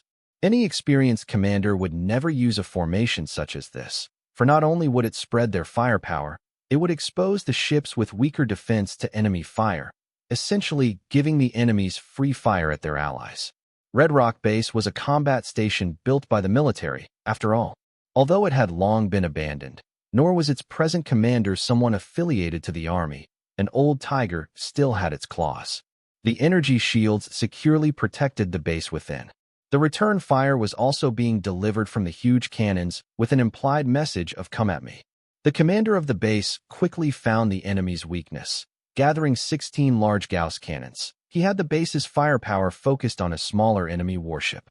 The large Gauss cannons fired in unison, releasing 16 dazzling streams of fire at an Atron-class frigate. The frigate was not even an enemy for the large Gauss cannons. After one round of fire, that unlucky ship became fireworks in the starry sky, lighting up its pitch-black surroundings. The people at the base were almost celebrating at the ship's destruction and attacked the next smallest ship in the fleet. And as was said before, if the enemy commander was smart, he would utilize his side's advantage in maneuverability, as well as its agility, to attack as their ships avoided fire from the large cannons by flying around the base. Evidently, the commander of this group did not have much experience as his ships were still in line, hoping to break through the base's energy shield with firepower alone. Not everybody liked the thought of risking their lives. A burst-class frigate tried to be smart and left the battlefield to chase after Xia Fei's anathema-class frigate. Figuring that staying there was just as good as waiting for his death, the pilot would rather chase this insignificant frigate instead. If their side won, he would have contributed to it, but if they failed, he would have a good explanation for the commander. In truth, his thinking was really common as anathema-class special ops frigates were incredibly rare. Not just him. Even the incredibly experienced Phantom could not recognize which ship model this was. Moreover, other than the weird maroon-colored outer shell, everything else in the anathema-class frigate looked fairly average. It did not look like a top-tier frigate with exceptional combat ability. Warships were designed for battles, and most had exaggerated and even aggressive appearances. Numerous cannons would be exposed, outlined with sharp and oppressive edges. They were warships, and fighting wars was their calling. This anathema-class frigate was round and smooth, however. From afar, it looked like a maroon bug, with all its weapons hidden underneath the hull. It was so low-key that it looked no different from a civilian ship. The middle burst-class frigate had been misled by the anathema-class frigate's weird shape, charging toward the ship that was like soft peach, baring its fangs as it desired to tear Xia Fei's frigate apart. Anyone who had read Xia Fei Dao would know not to judge a book by its cover. Li Xuanhuan may look like some tuberculosis-ridden bookworm, but whoever underestimated him would pay a huge price. Xia Fei casually dodged, going in the opposite direction. This was not his battle, so he had no interest in getting entangled in it. Alas, the crew of the burst-class frigate mistakenly thought that Xia Fei was afraid of them, so they became more committed to chasing him, not realizing that they were getting farther and farther from the other ships. Boom boom. The burst-class frigate launched a fierce attack at Xia Fei using its 4 automatic cannons. Xia Fei did not retaliate immediately and, instead, moved farther away. His only aim was to stay away from the main battle to avoid fire from the larger warships. Xia Fei cared not for this burst-class frigate that did not know its place, but if needed, he could deal with it any time. A few minutes later, Xia Fei was now quite far from the main battle, and it would nearly be impossible for the other ships to catch up. Now's the chance to test out the power of the energy-draining device, muttered Xia Fei. With a tap of his finger, a red beam of light was fired at the ship 100 or so meters away from the anathema-class frigate, and his frigate started sapping that ship's energy. "Boss, our energy is dropping rapidly," reported a skinny crew member. "Don't stop attacking. We'll be able to destroy that maroon-colored ship soon. Find out why our power is dropping. Is it a problem with the reactor?" ordered the bald commander. "It doesn't have to do with the reactor. I suspect that beam of light was from an energy-draining device." "What? There's no way a frigate could have an energy-draining device. Check again. The reactor is now at 50% capacity. If this goes on, the energy shield will fail. Hold on for a while longer. We'll see after we get rid of the other ship. It went down by another 30%. If this continues, we won't even be able to shoot. That fast. Boss, look, it's about to return fire." The burst-class frigate's power did not disappear. It was just transferred to Xia Fei's anathema-class frigate. While the burst-class lost its shields because of lack of energy, Xia Fei's frigate was filled to the brim with energy, enough to activate everything on it. Target, burst-class frigate, attack at full force. Xia Fei commanded. As they said, kick one while they're down. This burst-class frigate did not even have the energy to activate its shields, and there was no better opportunity for Xia Fei to launch his attack. For enhanced laser cannons appeared from the ship's sides. The anathema-class frigate threw away its previously docile look and finally unleashed its actual terrifying visage. The bald man in the burst-class frigate was at a loss for words. Turn on the energy shield. Retreat immediately. We're out of energy. The reactor isn't even at 10% capacity. We can't activate it at all. My goodness. Weapons systems aren't firing either because of the lack of energy. We're done for. Plop. The bald man fell into his seat with sweat dripping down his forehead. Only then did he realize that they had fallen into the grave Xia Fei had dug for them long ago. Any bit of struggle before death was futile. Lack of energy was the worst nightmare for any warship. Boom, boom, boom. The laser cannons launched vicious attacks at the burst-class frigate. No, it was more like abuse because their opponent could not do anything to retaliate, and there was nothing they could do other than take the shots. Destroy them, Xia Fei ordered loudly. Dazzling beams of lasers landed on the burst-class frigate one after another. Soon, the warship was ablaze. Xia Fei enjoyed this experience, which was comparable to shooting fish in a barrel, but what was even more satisfying was testing out the abilities of the energy-draining device. The top-tier Special Ops frigate certainly deserved its name, and the energy-draining device's abilities were borderline absurd. It was like a ruthless vampire, sucking away all of the enemy's blood, breaking their modes, and breaking the enemy's spirits. There was no room for sympathy toward the enemies. The Anathema-class frigate did not just kill its enemies, but essentially abused them alive. What's up, Baldy? Why aren't you returning fire? Why aren't you returning fire? Yelled one of the fleetmate of Baldies through the communicator. Because of the large distance between them, they could only watch Baldy's ship get destroyed by Xia Fei while having no ability to retaliate. Everyone wanted to know what was happening with Baldy and why was he not returning fire. It's a trap, it's a trap. Baldy's eyes were emotionless as if his soul had been sucked out of him. He muttered this to himself hopelessly. A bright flash of light appeared, followed by a huge explosion. The burst-class frigate was completely destroyed, leaving only wreckage behind. Xia Fei lit a cigarette as he watched the ship turn into fireworks with a sly smirk on his face. Satisfying. That was incredibly satisfying. Phantom said excitedly. The battle had already been decided. As the assaulters had a terrible strategy, only 3 battlecruisers and 1 destroyer on the brim of falling apart were left after attacking the base. It was nearly impossible to use the firepower of 3 battlecruisers to penetrate the energy shield of Red Rock Base, so the commander ordered his men to retreat. Fireworks lit up space again. Then the destroyer was blown into smithereens by a Gauss cannon in the process of retreating. Xia Fei, who was hiding from a distance, enjoyed this war film first before requesting entry into Red Rock Base. Everyone in the base saw how Xia Fei had sunk an enemy's burst-class frigate, so there was no reason for them to avoid him. Just a minute after his request, the doors to the base opened, allowing Xia Fei to fly inside and land his ship at the port. Xia Fei. Sarah was happily surprised, and she ran over to hug him, barely containing herself. Not far away, Alan watched this with a smile on his face, though Xia Fei felt that his smile was a bit weird. Are you all right? Sarah seemed to have remembered something before pushing Xia Fei away with her 2 hands. Xia Fei was a bit embarrassed as he could not fathom how this girl was warm one moment, then cold the next. I'm all right. Who were those attackers? Xia Fei asked curiously. The Owl Pirates, answered a fair-skinned young man as he walked over.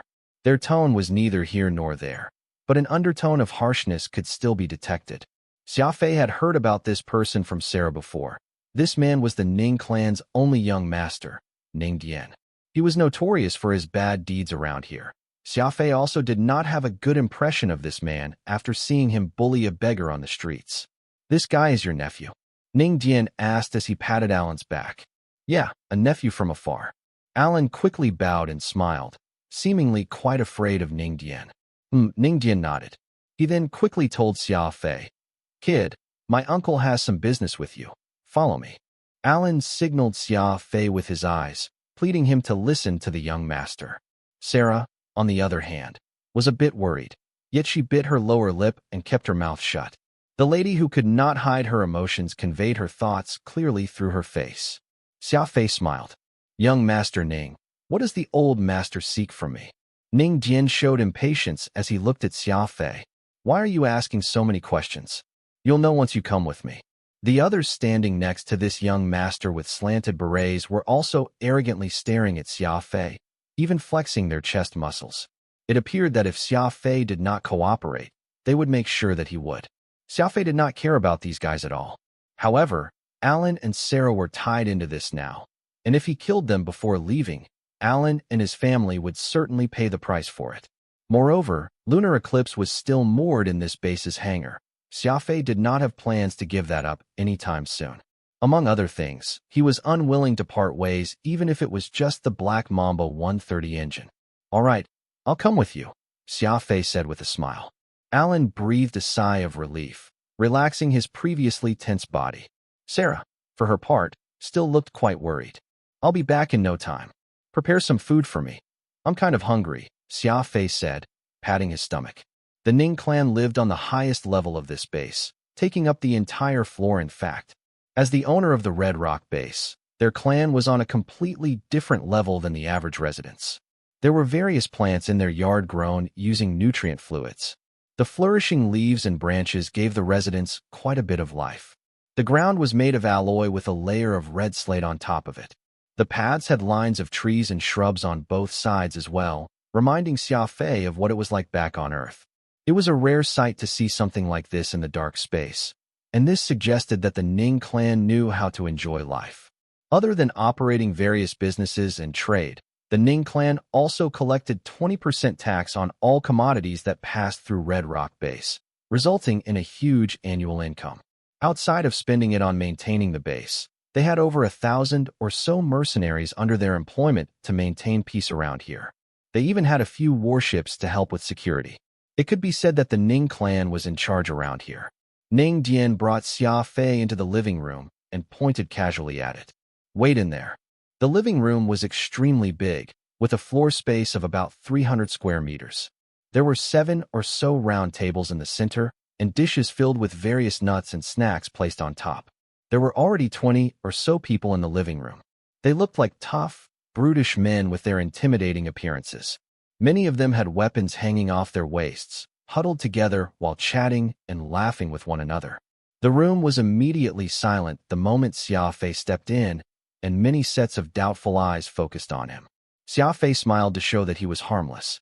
He appeared completely average by how young he was in his worn-out work overalls, looking just like any average Red Rock base resident. These men did not seem to mind his presence as they went back to their conversations, stuffing themselves with the fruits taken from their tables. The way they did so made it seem as if it would be their loss to miss a piece. It did not take long before the floor was filled with skins of fruits. Xia Fei sat down at a secluded corner. Perhaps it was because of all the assassination techniques he had learned, but he now liked to sit in inconspicuous corners just like Phantom. No matter where he was, he would find the best spot to hide and blend in fast. A chubby lady served Xia Fei a cup of tea with a few oranges and apples. It was extremely difficult to grow fruits and vegetables in the wild regions, so the prices of these were extremely high. A piece of orange could be sold for at least 20 cents, which converted to about a few thousand star coins, which in turn would have been enough to buy several hundred caddies of fruits. Xia Fei nodded before peeling and eating an orange. His eyes darted around the room as he tried to listen in on what these men were discussing. Xia Fei got a good idea of what was going on a few minutes later. It turned out that the third eldest of the Ning clan, which was also Ning Dian's dad, and the owl pirate Scar had their eyes on a new girl at a brothel. The two fought over the girl, verbally at first, which then turned physical. The Ning clan was the owner of Red Rock base, after all, so seeing as Scar was on the back foot, he and his men chose to take the short stick and retreated. From then onward, the two had held a grudge for each other. Scar had been sending men to infiltrate the base time and again to kill the third eldest Ning, But the opportunity never came, and all they ended up killing as revenge were a few of the Ning clan's men instead. The Ning clan decided that Scar should be rid of sooner rather than later, so they moved to gather a few people from nearby bases that they had a good relationship with and several pirates who were on bad terms with Scar to end his life once and for all, and those were the people in attendance. What none expected was for Scar to catch wind of this and send a group of pirates to attack Red Rock Base today. However, since Scar failed in his assault, the leaders of nearby bases and some pirates all felt that it was a good time to get rid of him.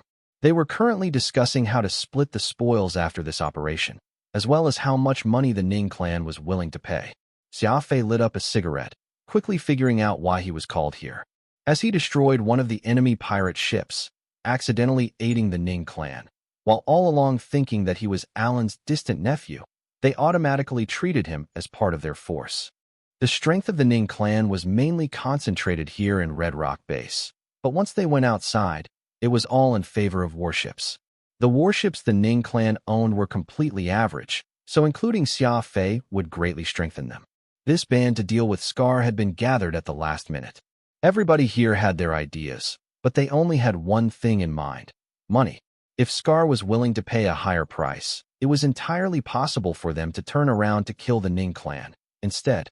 This was the Wild Star region. After all, killing someone was as easy as stomping on an ant. Moreover, Alan and Sarah were residents of Red Rock Base. They more or less guaranteed that Xia Fei was not a mole. The Ning clan would have forced him to follow them either way. At this moment, a few entered the hall. First was a man in his 70s with a white goatee.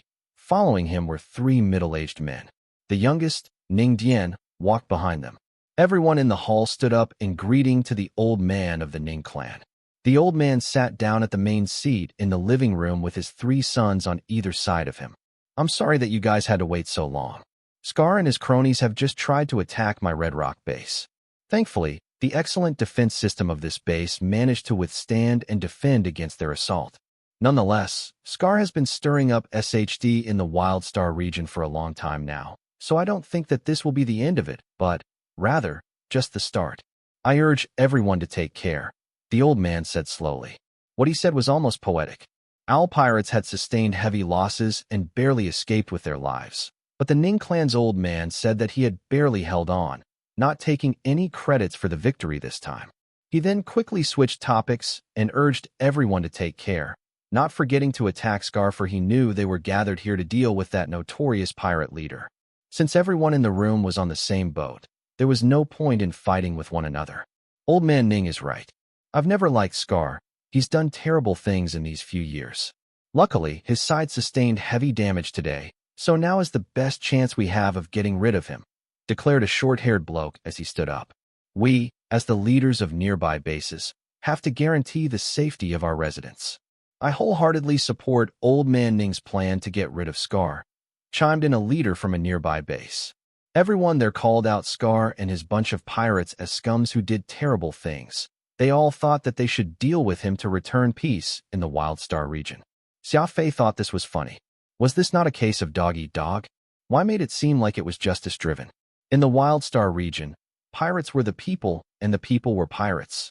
There was no distinguishing them at all. Who here had not taken a few lives? In terms of terrible things, these guys were not much better either.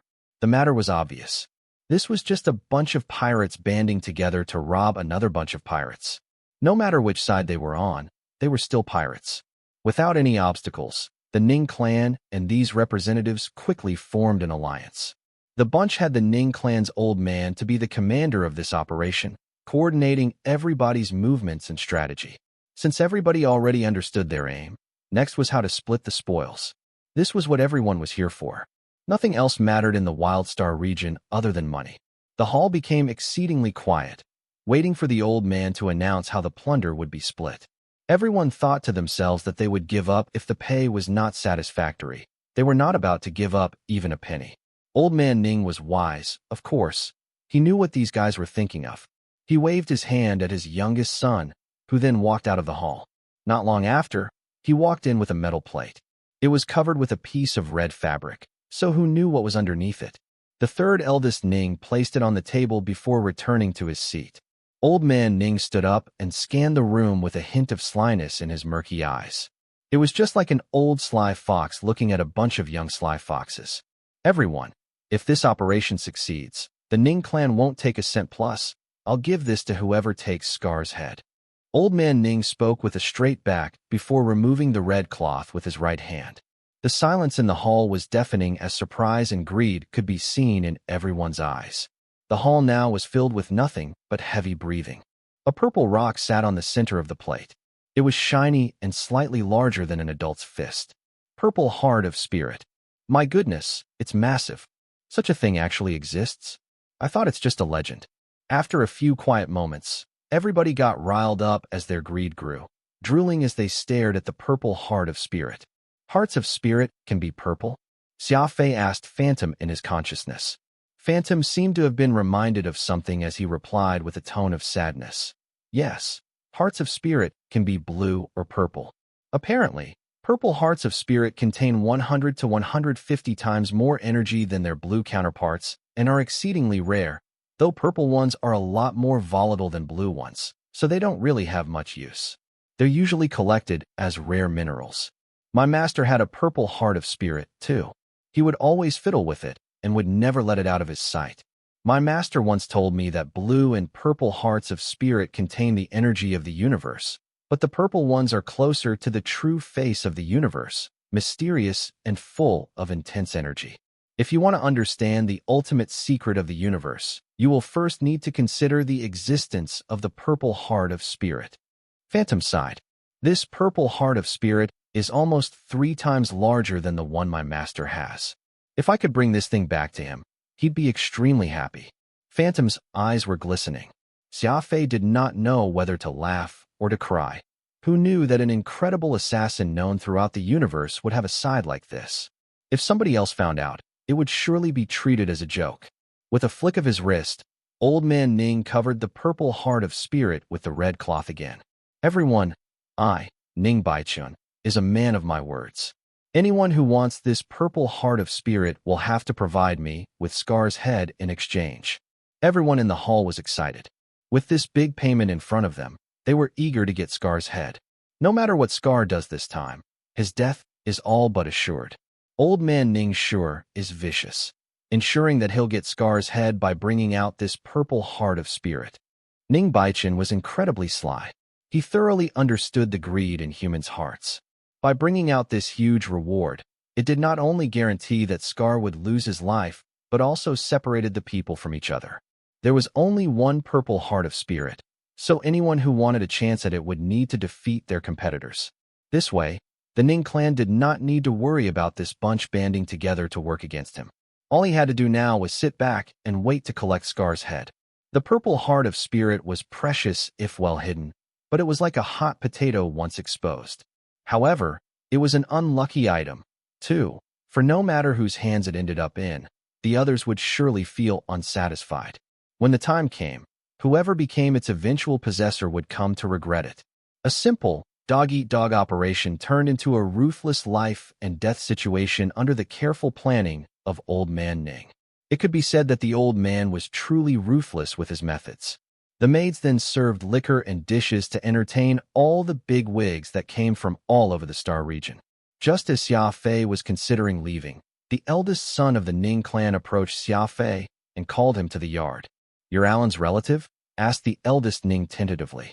Xia Fei smiled and answered according to what he and Alan had agreed on. The eldest son of the Ning clan was about 50 years old. He had a rectangular, wrinkly face. After a few simple questions, he decided to trust Xia Fei's identity because of how well he answered before going straight into the main topic. It wasn't a small task to help Red Rock Base with the fight. "I'd like to thank you on behalf of the 30,000 residents here." Xia Fei waved his hand. "I can't take the credit. I was being chased by that ship. I almost wet my pants thinking it would be the end of me, but the ship malfunctioned out of nowhere in the last second. Their energy shield broke and couldn't even shoot back, so I decided to man up and fire back. Destroying them was completely an accident. To be honest, I'm still feeling shivers down my spine just thinking about it." Xia Fei feigned fright, making sure not to mention that his anathema-class frigate was equipped with an energy-draining device. He insisted that the enemy ship had malfunctioned, claiming he had only won the fight completely by accident. He even intentionally displayed his weakness in hopes that the Ning clan would not notice his talent. Only an idiot would reveal all their cards to strangers. Of course, Xia Fei had to withhold some cards when introducing himself to dangerous, vicious people like this clan. The eldest son of the Ning clan was at the command center back then, and he clearly saw how Xia Fei had tried to run away as if his life depended on it, but he was unsure if the ship had actually malfunctioned. In truth, the eldest Ning totally looked down on Xia Fei, thinking that he was a spineless coward, and after seeing Xia Fei's behavior with his eyes now, he was even more certain of his judgment. If it had not been for his old man thinking that he should invite Xia Fei, he would not have even considered knowing Xia Fei better. The eldest Ning took out a small cloth bag from his chest. No matter what happened, you helped protect the base. The Ning clan will never treat you badly. There are $200 in there as your reward. Xia Fei grabbed the bag like a miser, counting the hearts of spirits several times. The eldest Ning could not help but be angered by Xia Fei's greed. You think the great Ning clan will try and cheat you out of that pitiful amount of money? Holding back his anger, the eldest Ning watched Xia Fei count the money in the bag. Xia Fei was fully committed. Since he had decided on acting, he might as well go all out. After counting it thrice, Xia Fei carefully put it away with a big smile on his face. The eldest Ning scowled. Xia Fei, I'll just be frank. I hope you can join the Ning clan's team in attacking Scar's base. We won't count you out in the payments. Xia Fei slightly squinted and asked carefully, how much? Xia Fei managed to establish himself as an odious person in the other's mind, so much so that when he said that he would not stay for a meal, the latter did not even make an effort to be courteous and asked him to stay, wishing he would disappear from his sight immediately. Instead, Xia Fei walked out of the Ning clan's property proudly, humming as he headed to Alan's place. Hey, you're not going to work for that guy, right? Phantom asked in his consciousness. Xia Fei laughed. Hey, do I even have a choice? Just look behind me. Phantom looked back after that and saw two massive blokes walking behind Xia Fei suspiciously. I think, in order to make sure that they have enough firepower, everyone with a warship in Red Rock base is on the Ning clan's list. It's just that I'm an outsider, so that sly old man back there doesn't trust me much, so he invited me over to test me personally. Did you notice that while Ning Baichun was addressing everyone, he would look at me from time to time? That old man sure wasn't easy to deal with. Phantom was silent for a bit. He did notice everything Xia Fei had just mentioned, but he did not analyze it as thoroughly as Xia Fei did. What do we do now? Xia Fei started peeing shamelessly at a wall, observing the two burly men behind out of the corner of his eye. Indeed, the two stopped and pretended to chat while looking out of the corners of their eyes from time to time. I remember that you said the energy waves from the base can very well come from a heart of spirit. Since a blue heart of spirit greatly increases my ability to absorb medication, allowing me to increase my growth rate, won't a purple heart of spirit be even better? Xia Fei asked as he pulled up his pants. It's merely a possibility. I can't guarantee the success of that. It's taking longer and longer to absorb the medication every time I take it. At this rate, when will I actually become strong? I can't give up an opportunity to improve myself no matter what. Since I've encountered the purple heart of spirit by chance, there's no reason for me to give it to anyone else, said Xia Fei with his determination filling eyes. Phantom could hardly believe what he was hearing. Xia Fei, I seem to have underestimated your determination to improve. Xia Fei rubbed his head. It's not as serious as you made it to be. I just think that opportunities don't always present themselves, so I must try and grab hold of them every time. Xia Fei was now at the residential area where Alan lived. Before entering, he saw through his peripheral vision that the two men were still down on the street with no intention of leaving. Evidently, they were ordered here by the Ning clan. Alan uncharacteristically filled the table with great dishes and a few bottles of beer. He welcomed Xia Fei back with open arms and a smile on his face. Something's wrong with the old man today. Just ignore him, Sarah said as she stuffed her face with sausage. Alan ignored Sarah as he enthusiastically dragged Xia Fei to the table and filled his plate with food. Xia Fei sensed that this was completely out of the ordinary. Alan was usually very stingy. Every meal Xia Fei had at his house was all so-called pudding made from weeds. He would have lost his mind if it had not been for the leftover food in his spatial ring. There must have been something wrong. Xia Fei kept his eye on Alan as he ate. The latter urged him to drink some beer, but Xia Fei refused in hopes of finding out what he was planning. After a few rounds of eating and drinking, Alan's face was bright red. Sarah, go back to your room. I have something I want to discuss with Xia Fei. After Sarah left, Alan stood up and walked around the yard. The observers had changed positions long ago and were now hiding at the intersection with bottles in hands, chatting while drowning themselves in alcohol. Clearly, they were not paying attention at all. Alan went back inside his house and carefully locked the door. He sat down at the table again and whispered, Xia Fei, what do you think of Sarah? Xia Fei was shocked as this came out of nowhere. Alan was clearly hinting at something else. Oh, Sarah's not bad. Why are you asking? Xia Fei gave a vague reply. Alan downed a glass of alcohol with a bitter look on his face. Sarah's about to marry, said Alan helplessly as he set down the glass. Congratulations. Congratulations? Alan was dumbfounded before smiling bitterly. You wouldn't say that if you knew whom she's marrying. As long as Sarah's happy. What's wrong with that? You don't want to see her leave? Asked Xia Fei half-jokingly. Alan became really silent, his eyes on the golden liquid in his glass. A few minutes later, he finally blurted out, Do you think Sarah can be happy to marry Ning Baichen? Xia Fei was at a loss for words. He pulled out a half box of Hongtashan and lit a stick. He was unsure exactly how old Ning Baichen was, but by the looks of it, he could not be younger than 70. Sarah, on the other hand, was only 17 this year, the peak of a young maiden's life. Everybody only got one chance at being young. Other kids her age would still be leading a carefree life, singing songs, falling in love, and so on. Sarah, on the other hand, had to start working at a young age to make a living, and now, she had to marry someone old enough to be her grandfather. Does Sarah know? Xia Fei asked. With her personality, she'll surely cause a scene if she learns of this. But how can we go against the will of the Ning clan? We can't afford to disobey them. If they haven't been in so much unrest these days, I'm afraid that wedding gifts will have arrived already.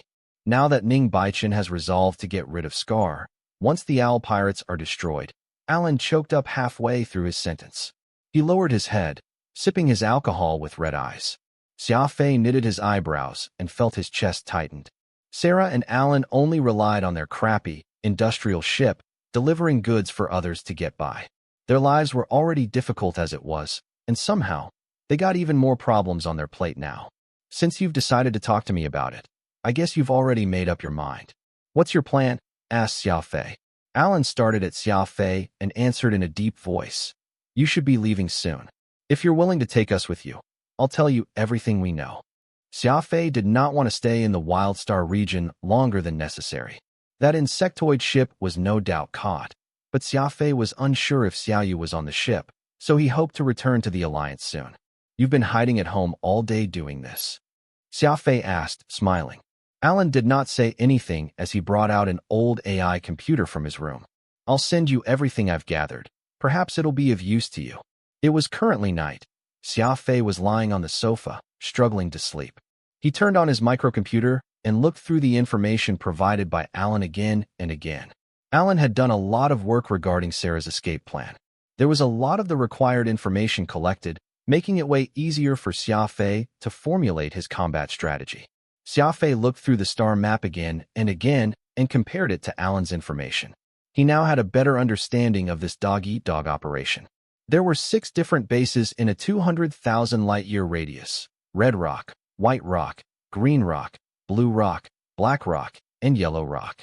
There were also 4 pirate sanctuaries: Owl, Night Flower, Green Fox, and Broken Blade. Ning Baichen's plan to get rid of Owl involved the heads of the 5 nearby bases, as well as the pirates Night Flower and Green Fox, excluding the strongest Broken Blade pirates. According to the information Alan provided, the Ning clan had always had a good relationship with Broken Blade up until last year, where they fought over a batch of crystal ores. Ning Baichen had always put emphasis on maintaining good relationships, but getting into arguments with the 2 strongest pirate groups in the area did not fit his personality. It's quite a complex situation, Xia Fei muttered. Phantom laughed. Don't think much of it. Perhaps you're overcomplicating the situation, and the actual battlefield will be completely different from what you're led to believe. Possibly, he replied bluntly. but we still have to prepare for the variety of possibilities. I hope that the battlefield will be as messy as possible. It'll be better for us when it's messy. After lighting a cigarette, Xia Fei continued to analyze the intel from Alan, committing every important person to memory. Early the next day, Xia Fei went to the hangar with Sarah, parking the Anathema-class frigate and Lunar Eclipse side by side. He was going to modify both ships. The observers were still behind Xia Fei, keeping an eye on him, but he did not care. He was a useful pawn in this dog-eat-dog plan, and Ning Baichen would not do anything to him now. "Don't you have work?" Xia Fei asked as he dumped all the parts from the spatial ring onto the ground. "The base has been placed on lockdown. Nobody can come in and go out," replied Sarah, touching Xia Fei's new frigate. "This ship seems quite sturdy. Where did you get this from?" Sarah did not know much about spacecraft. In her eyes, a strong and sturdy ship marked a good one. Xia Fei had already expected the base to be put on lockdown, so all he could do now was wait and prepare for the next big commotion. "Oh right, I've lost Andy's ship.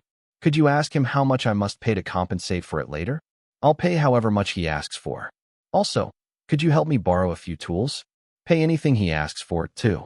After saying that, Xia Fei tossed a bag filled with money to Sarah so she could complete the things he asked her in his place. He decided to stay behind, preparing himself to start the work ahead. There were quite a few things that needed to be done on the ship. Since the dog-eat-dog operation was happening the day after tomorrow, Xia Fei had to complete all the work at hand before then. Sarah took a look inside the bag. "I don't need this much. I won't let him go easy if he asks too many questions about that crappy ship." Xia Fei smiled. "Andy's here to help us, so don't take out the money he deserves. I've seen his quoted price. They're all reasonable." "That won't do," said Sarah.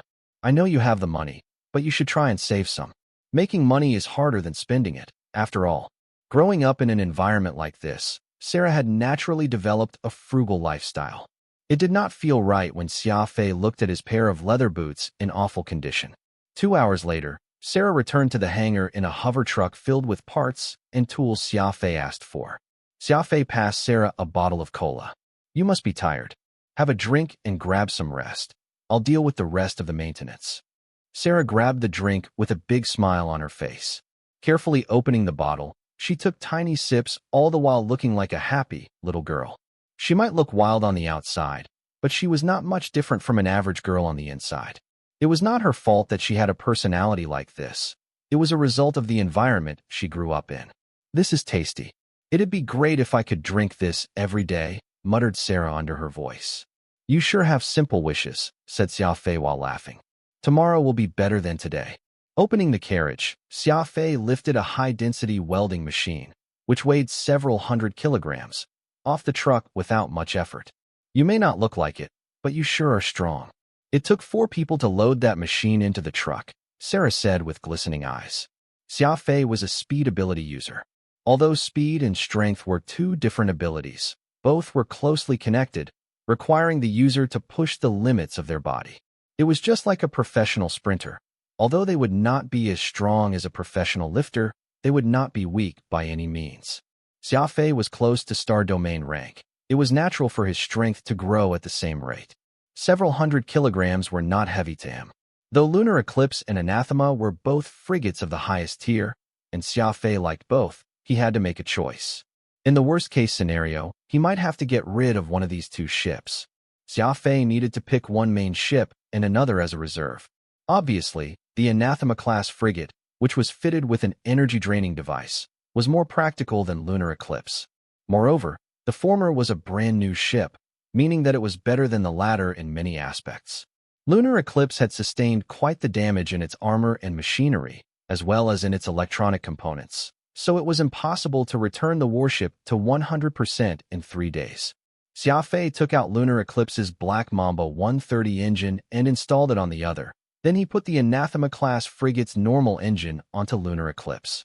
He took out the second-hand warship's warp disruptor as well as its traction control module and installed them into the Anathema-class frigate. Xia Fei stayed in the hangar for 3 consecutive days straight, doing work like this. Even his meals were delivered by Sarah. At dawn of the 3rd day, an Anathema-class special ops frigate, armed to the teeth, was in front of Xia Fei. Because of time constraints, Xia Fei had made many temporary fixtures. Its insides were extremely messy with barely a spot to lay his feet. The crew cabins were occupied by the warp stabilizer, and the ship's mess was taken up by the CL-5 energy shield generator. The people on the ship must navigate through a maze of wires and parts just to get from one place to another. What do you plan to name your ship? Phantom asked Xia Fei as he admired the frigate, which had undergone so many modifications that it no longer resembled its former self. Vampire, replied Xia Fei, smiling as he wiped his sweat. Over 100 ships of various sizes from the 5 main bases and the 2 large pirate bands were gathered outside Red Rock Base, totaling over 10,000 people. They stopped 3,000 kilometers away from Red Rock Base, cleanly split into 7 groups. Yellow Rock Base's fleet was the strongest among those gathered, with 2 Caracal-class cruisers, 6 destroyers, and 11 frigates. Yellow Rock was also the largest base on this side of Wildstar region, with it having over 100,000 residents, so it was normal for this base to possess a fleet of this size. The other bases' fleets were obviously much weaker compared to Yellow Rock bases. The rest only had a single cruiser as their main firepower, with 7 to 8 smaller warships following behind. They were at least 1 level lower, be they in terms of maintenance of ships or equipment. Maintaining an entire fleet was quite costly, as this included stocking weapons and training for their crew. The expenditure costs of each fleet were absolutely astronomical and would be impossible to support these brave things without a sufficiently strong economy. The 7 fleets were flying quite far apart, with a few hundred kilometers of gap between them. Although attacking the Owl Sanctuary was a group operation, these base leaders and pirates had no concept of teamwork at all. Seeing them proceed together was as united as they were going to get. Xia Fei was piloting his vampire among the Ning clan's fleet, slowly flying out of the Red Rock base to gather with their allies outside. The Ning clan's main ship was an Amerian Augier-class cruiser. It was actually quite well maintained, with about 80% of its components being new. The ship looked really stylish with its glistening golden body. The other warships were in much worse conditions compared to this ship. Not only did they look old, their parts seemed to have been hastily mixed and matched. Warships were very particular, and if one wanted to fully realize a ship's strength, its combination of components must be considered carefully. It would be a miracle if a half-assed battleship like this could have anything resembling firepower. Moreover, like Xia Fei, there were a few individuals unaffiliated with the bases whose frigates were conscripted into the coalition army at the last minute. In order to bulk up their fleet, even Andy from the workshop was asked to join the coalition army with his Imicus-class frigate. The Ning clan's warships could only be described as average at best before, but with the inclusion of these private warships, their fleet looked quite large, with a slight possibility of being the second strongest among the 8 fleets only behind Yellow Rock Base. Xia Fei quickly glanced over the warships on the opposite side. These warships were probably all they got. In order to get the Purple Heart of Spirit, these guys were definitely giving it their all by bringing out all the warships they possessed. Xia Fei was not alone on the Vampire. Joining him was a mercenary from the Ning clan who went by the name of Tully. Technically, Tully was there as a co-pilot, but in reality, he was someone sent by the Ning clan to monitor Xia Fei's every move. Tully was a hulking dark-skinned man with a massive goatee. Although he looked sloppy with his messy hair, he did not seem like the smiling type. He did not touch any of the high-quality alcohol or food offered by Xia Fei, silently sitting on the co-pilot seat and staring at the radar and communication systems. There was not much Xia Fei could do about a man who remained headstrong, so his only option was to abide by the rules and follow the rest of the coalition army outside the base, awaiting his next order. 100 or so warships were arranged in a line, looking incredibly formidable from afar. Xia Fei's ship was quite small in size and had an inconspicuous exterior, so it did not attract any attention at all while within the coalition army. The coalition army's communicators started flashing, and Tully turned on the projected screen without Xia Fei's order. Ning Baichen was on the screen with a smile on his face and the Purple Heart of Spirit in his hand. Everyone, I, Ning Baichen, am wishing you all success in this operation. I'll be saving this Purple Heart of Spirit for you, excellent people, to claim later. Scar and his owl pirates have been going about exacting violence and bringing misfortune to others these past few years. Meaning, There must be decent loot in their base. This will be our chance to get back at him, Ning Baichen said passionately, with the temptation of the devil in his voice. This got everyone excited. Ning Baichen then commanded the ships without wasting any more time. 100 or so ships, thus, all headed toward their target. Scar's base was about 140,000 light-years away from Red Rock Base, meaning it would only take 3 warps to reach it from their current location. After 2 hours or so, the line of 100 or so ships entered wormholes, exiting in the pitch-black space surrounding a black asteroid. This was the base of the Owl Pirates. There were not any planets suitable for human existence here in the Wildstar region, so everybody lived on bases that were remnants of the war. Xia Fei looked outside the window to see that the black asteroid was enveloped by a white energy shield, about 2/3 the size of the one at Red Rock Base, and a yellow artificial atmosphere to keep the air in. Just as the various ships arrived, over 10 mid-sized projectile turrets appeared, bombarding them with shots. These projectile turrets were much weaker compared to the large turrets on Red Rock Base in terms of range or firepower.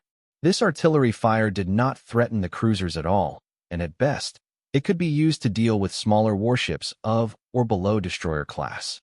Xia Fei piloted his vampire and hid behind a Ning clan cruiser before taking a few shots at the base. Tully gave a cold snort, seemingly to express his derision towards Xia Fei's conservative approach. Xia Fei did not mind him at all. It was totally normal to have the bigger warships act as meat shields, protecting smaller warships that had the firepower. Moreover, Xia Fei was not dumb enough to rush out and fall into the traps laid by the enemy. A Caldarian Condor-class frigate was blown into smithereens as it could not dodge enemy fire in time, exploding into pieces near Vampire. The huge explosion could be heard anywhere, and Xia Fei's ship shook because of it. Tully managed to keep his balance and prevented himself from falling off his seat. Tully learned a lesson after watching the explosion happen right in front of him. He wiped off the sweat from his forehead and continued staring at the radar in front of him, staying silent as this shadow of fear was cast over his heart, no longer saying another word. The medium projectile turrets had a high rate of firepower and a decent tracking angle. Although it did not have an advantage against larger ships, it was fully capable of destroying smaller ones. The smaller ships on their side fell one after another as space was filled with explosions. More than half of the smaller ships were gone without much effort. Luckily, the ships that remained also started hiding behind the larger battleships, firing once in a while. Owl's Sanctuary did not have a great defense, nor did it have great firepower. In fact, its firepower slowly declined after the initial heavy barrage. The coalition army also noticed the light at the end of the tunnel for this assault, and they started bombarding the energy shield with their artillery. 10 or so minutes later, the energy shield was destroyed, so every shot at this point would land right on the structure of the base. "Focus fire on their main entrance," commanded Ning Baichen passionately on the projected screen. They quickly locked onto the round alloy door and bombarded it with missiles, cannons, and lasers. Different weapons produced a different color, like firecrackers, when they hit the alloy door, creating quite a lively atmosphere. It was surprisingly easy. The main door of Owl's Sanctuary seemed incredibly brittle as it was blown into smithereens without much effort. Xia Fei was suspicious of this. How could the main door of an armed base be blown apart so easily? How could the rest of the ships who were overcome by the victory and the incredible prize pool take into account such thoughts, however? Dozens of ships rushed into the base, fearing that the loot within might be taken by those before them. Scar had less than 1,000 subordinates, while the combination of all allied ships reached over 8,000. Even a tiger could be defeated 8 against 1. Moreover, these people did not care much for their lives as they rushed into the base in hopes of getting Scar's head in their hands. Xia Fei calmly watched all this unfold as he trailed after them, maintaining a safe distance. Owl's Sanctuary was completely different from Red Rock Base. These old ancient bases were built for war.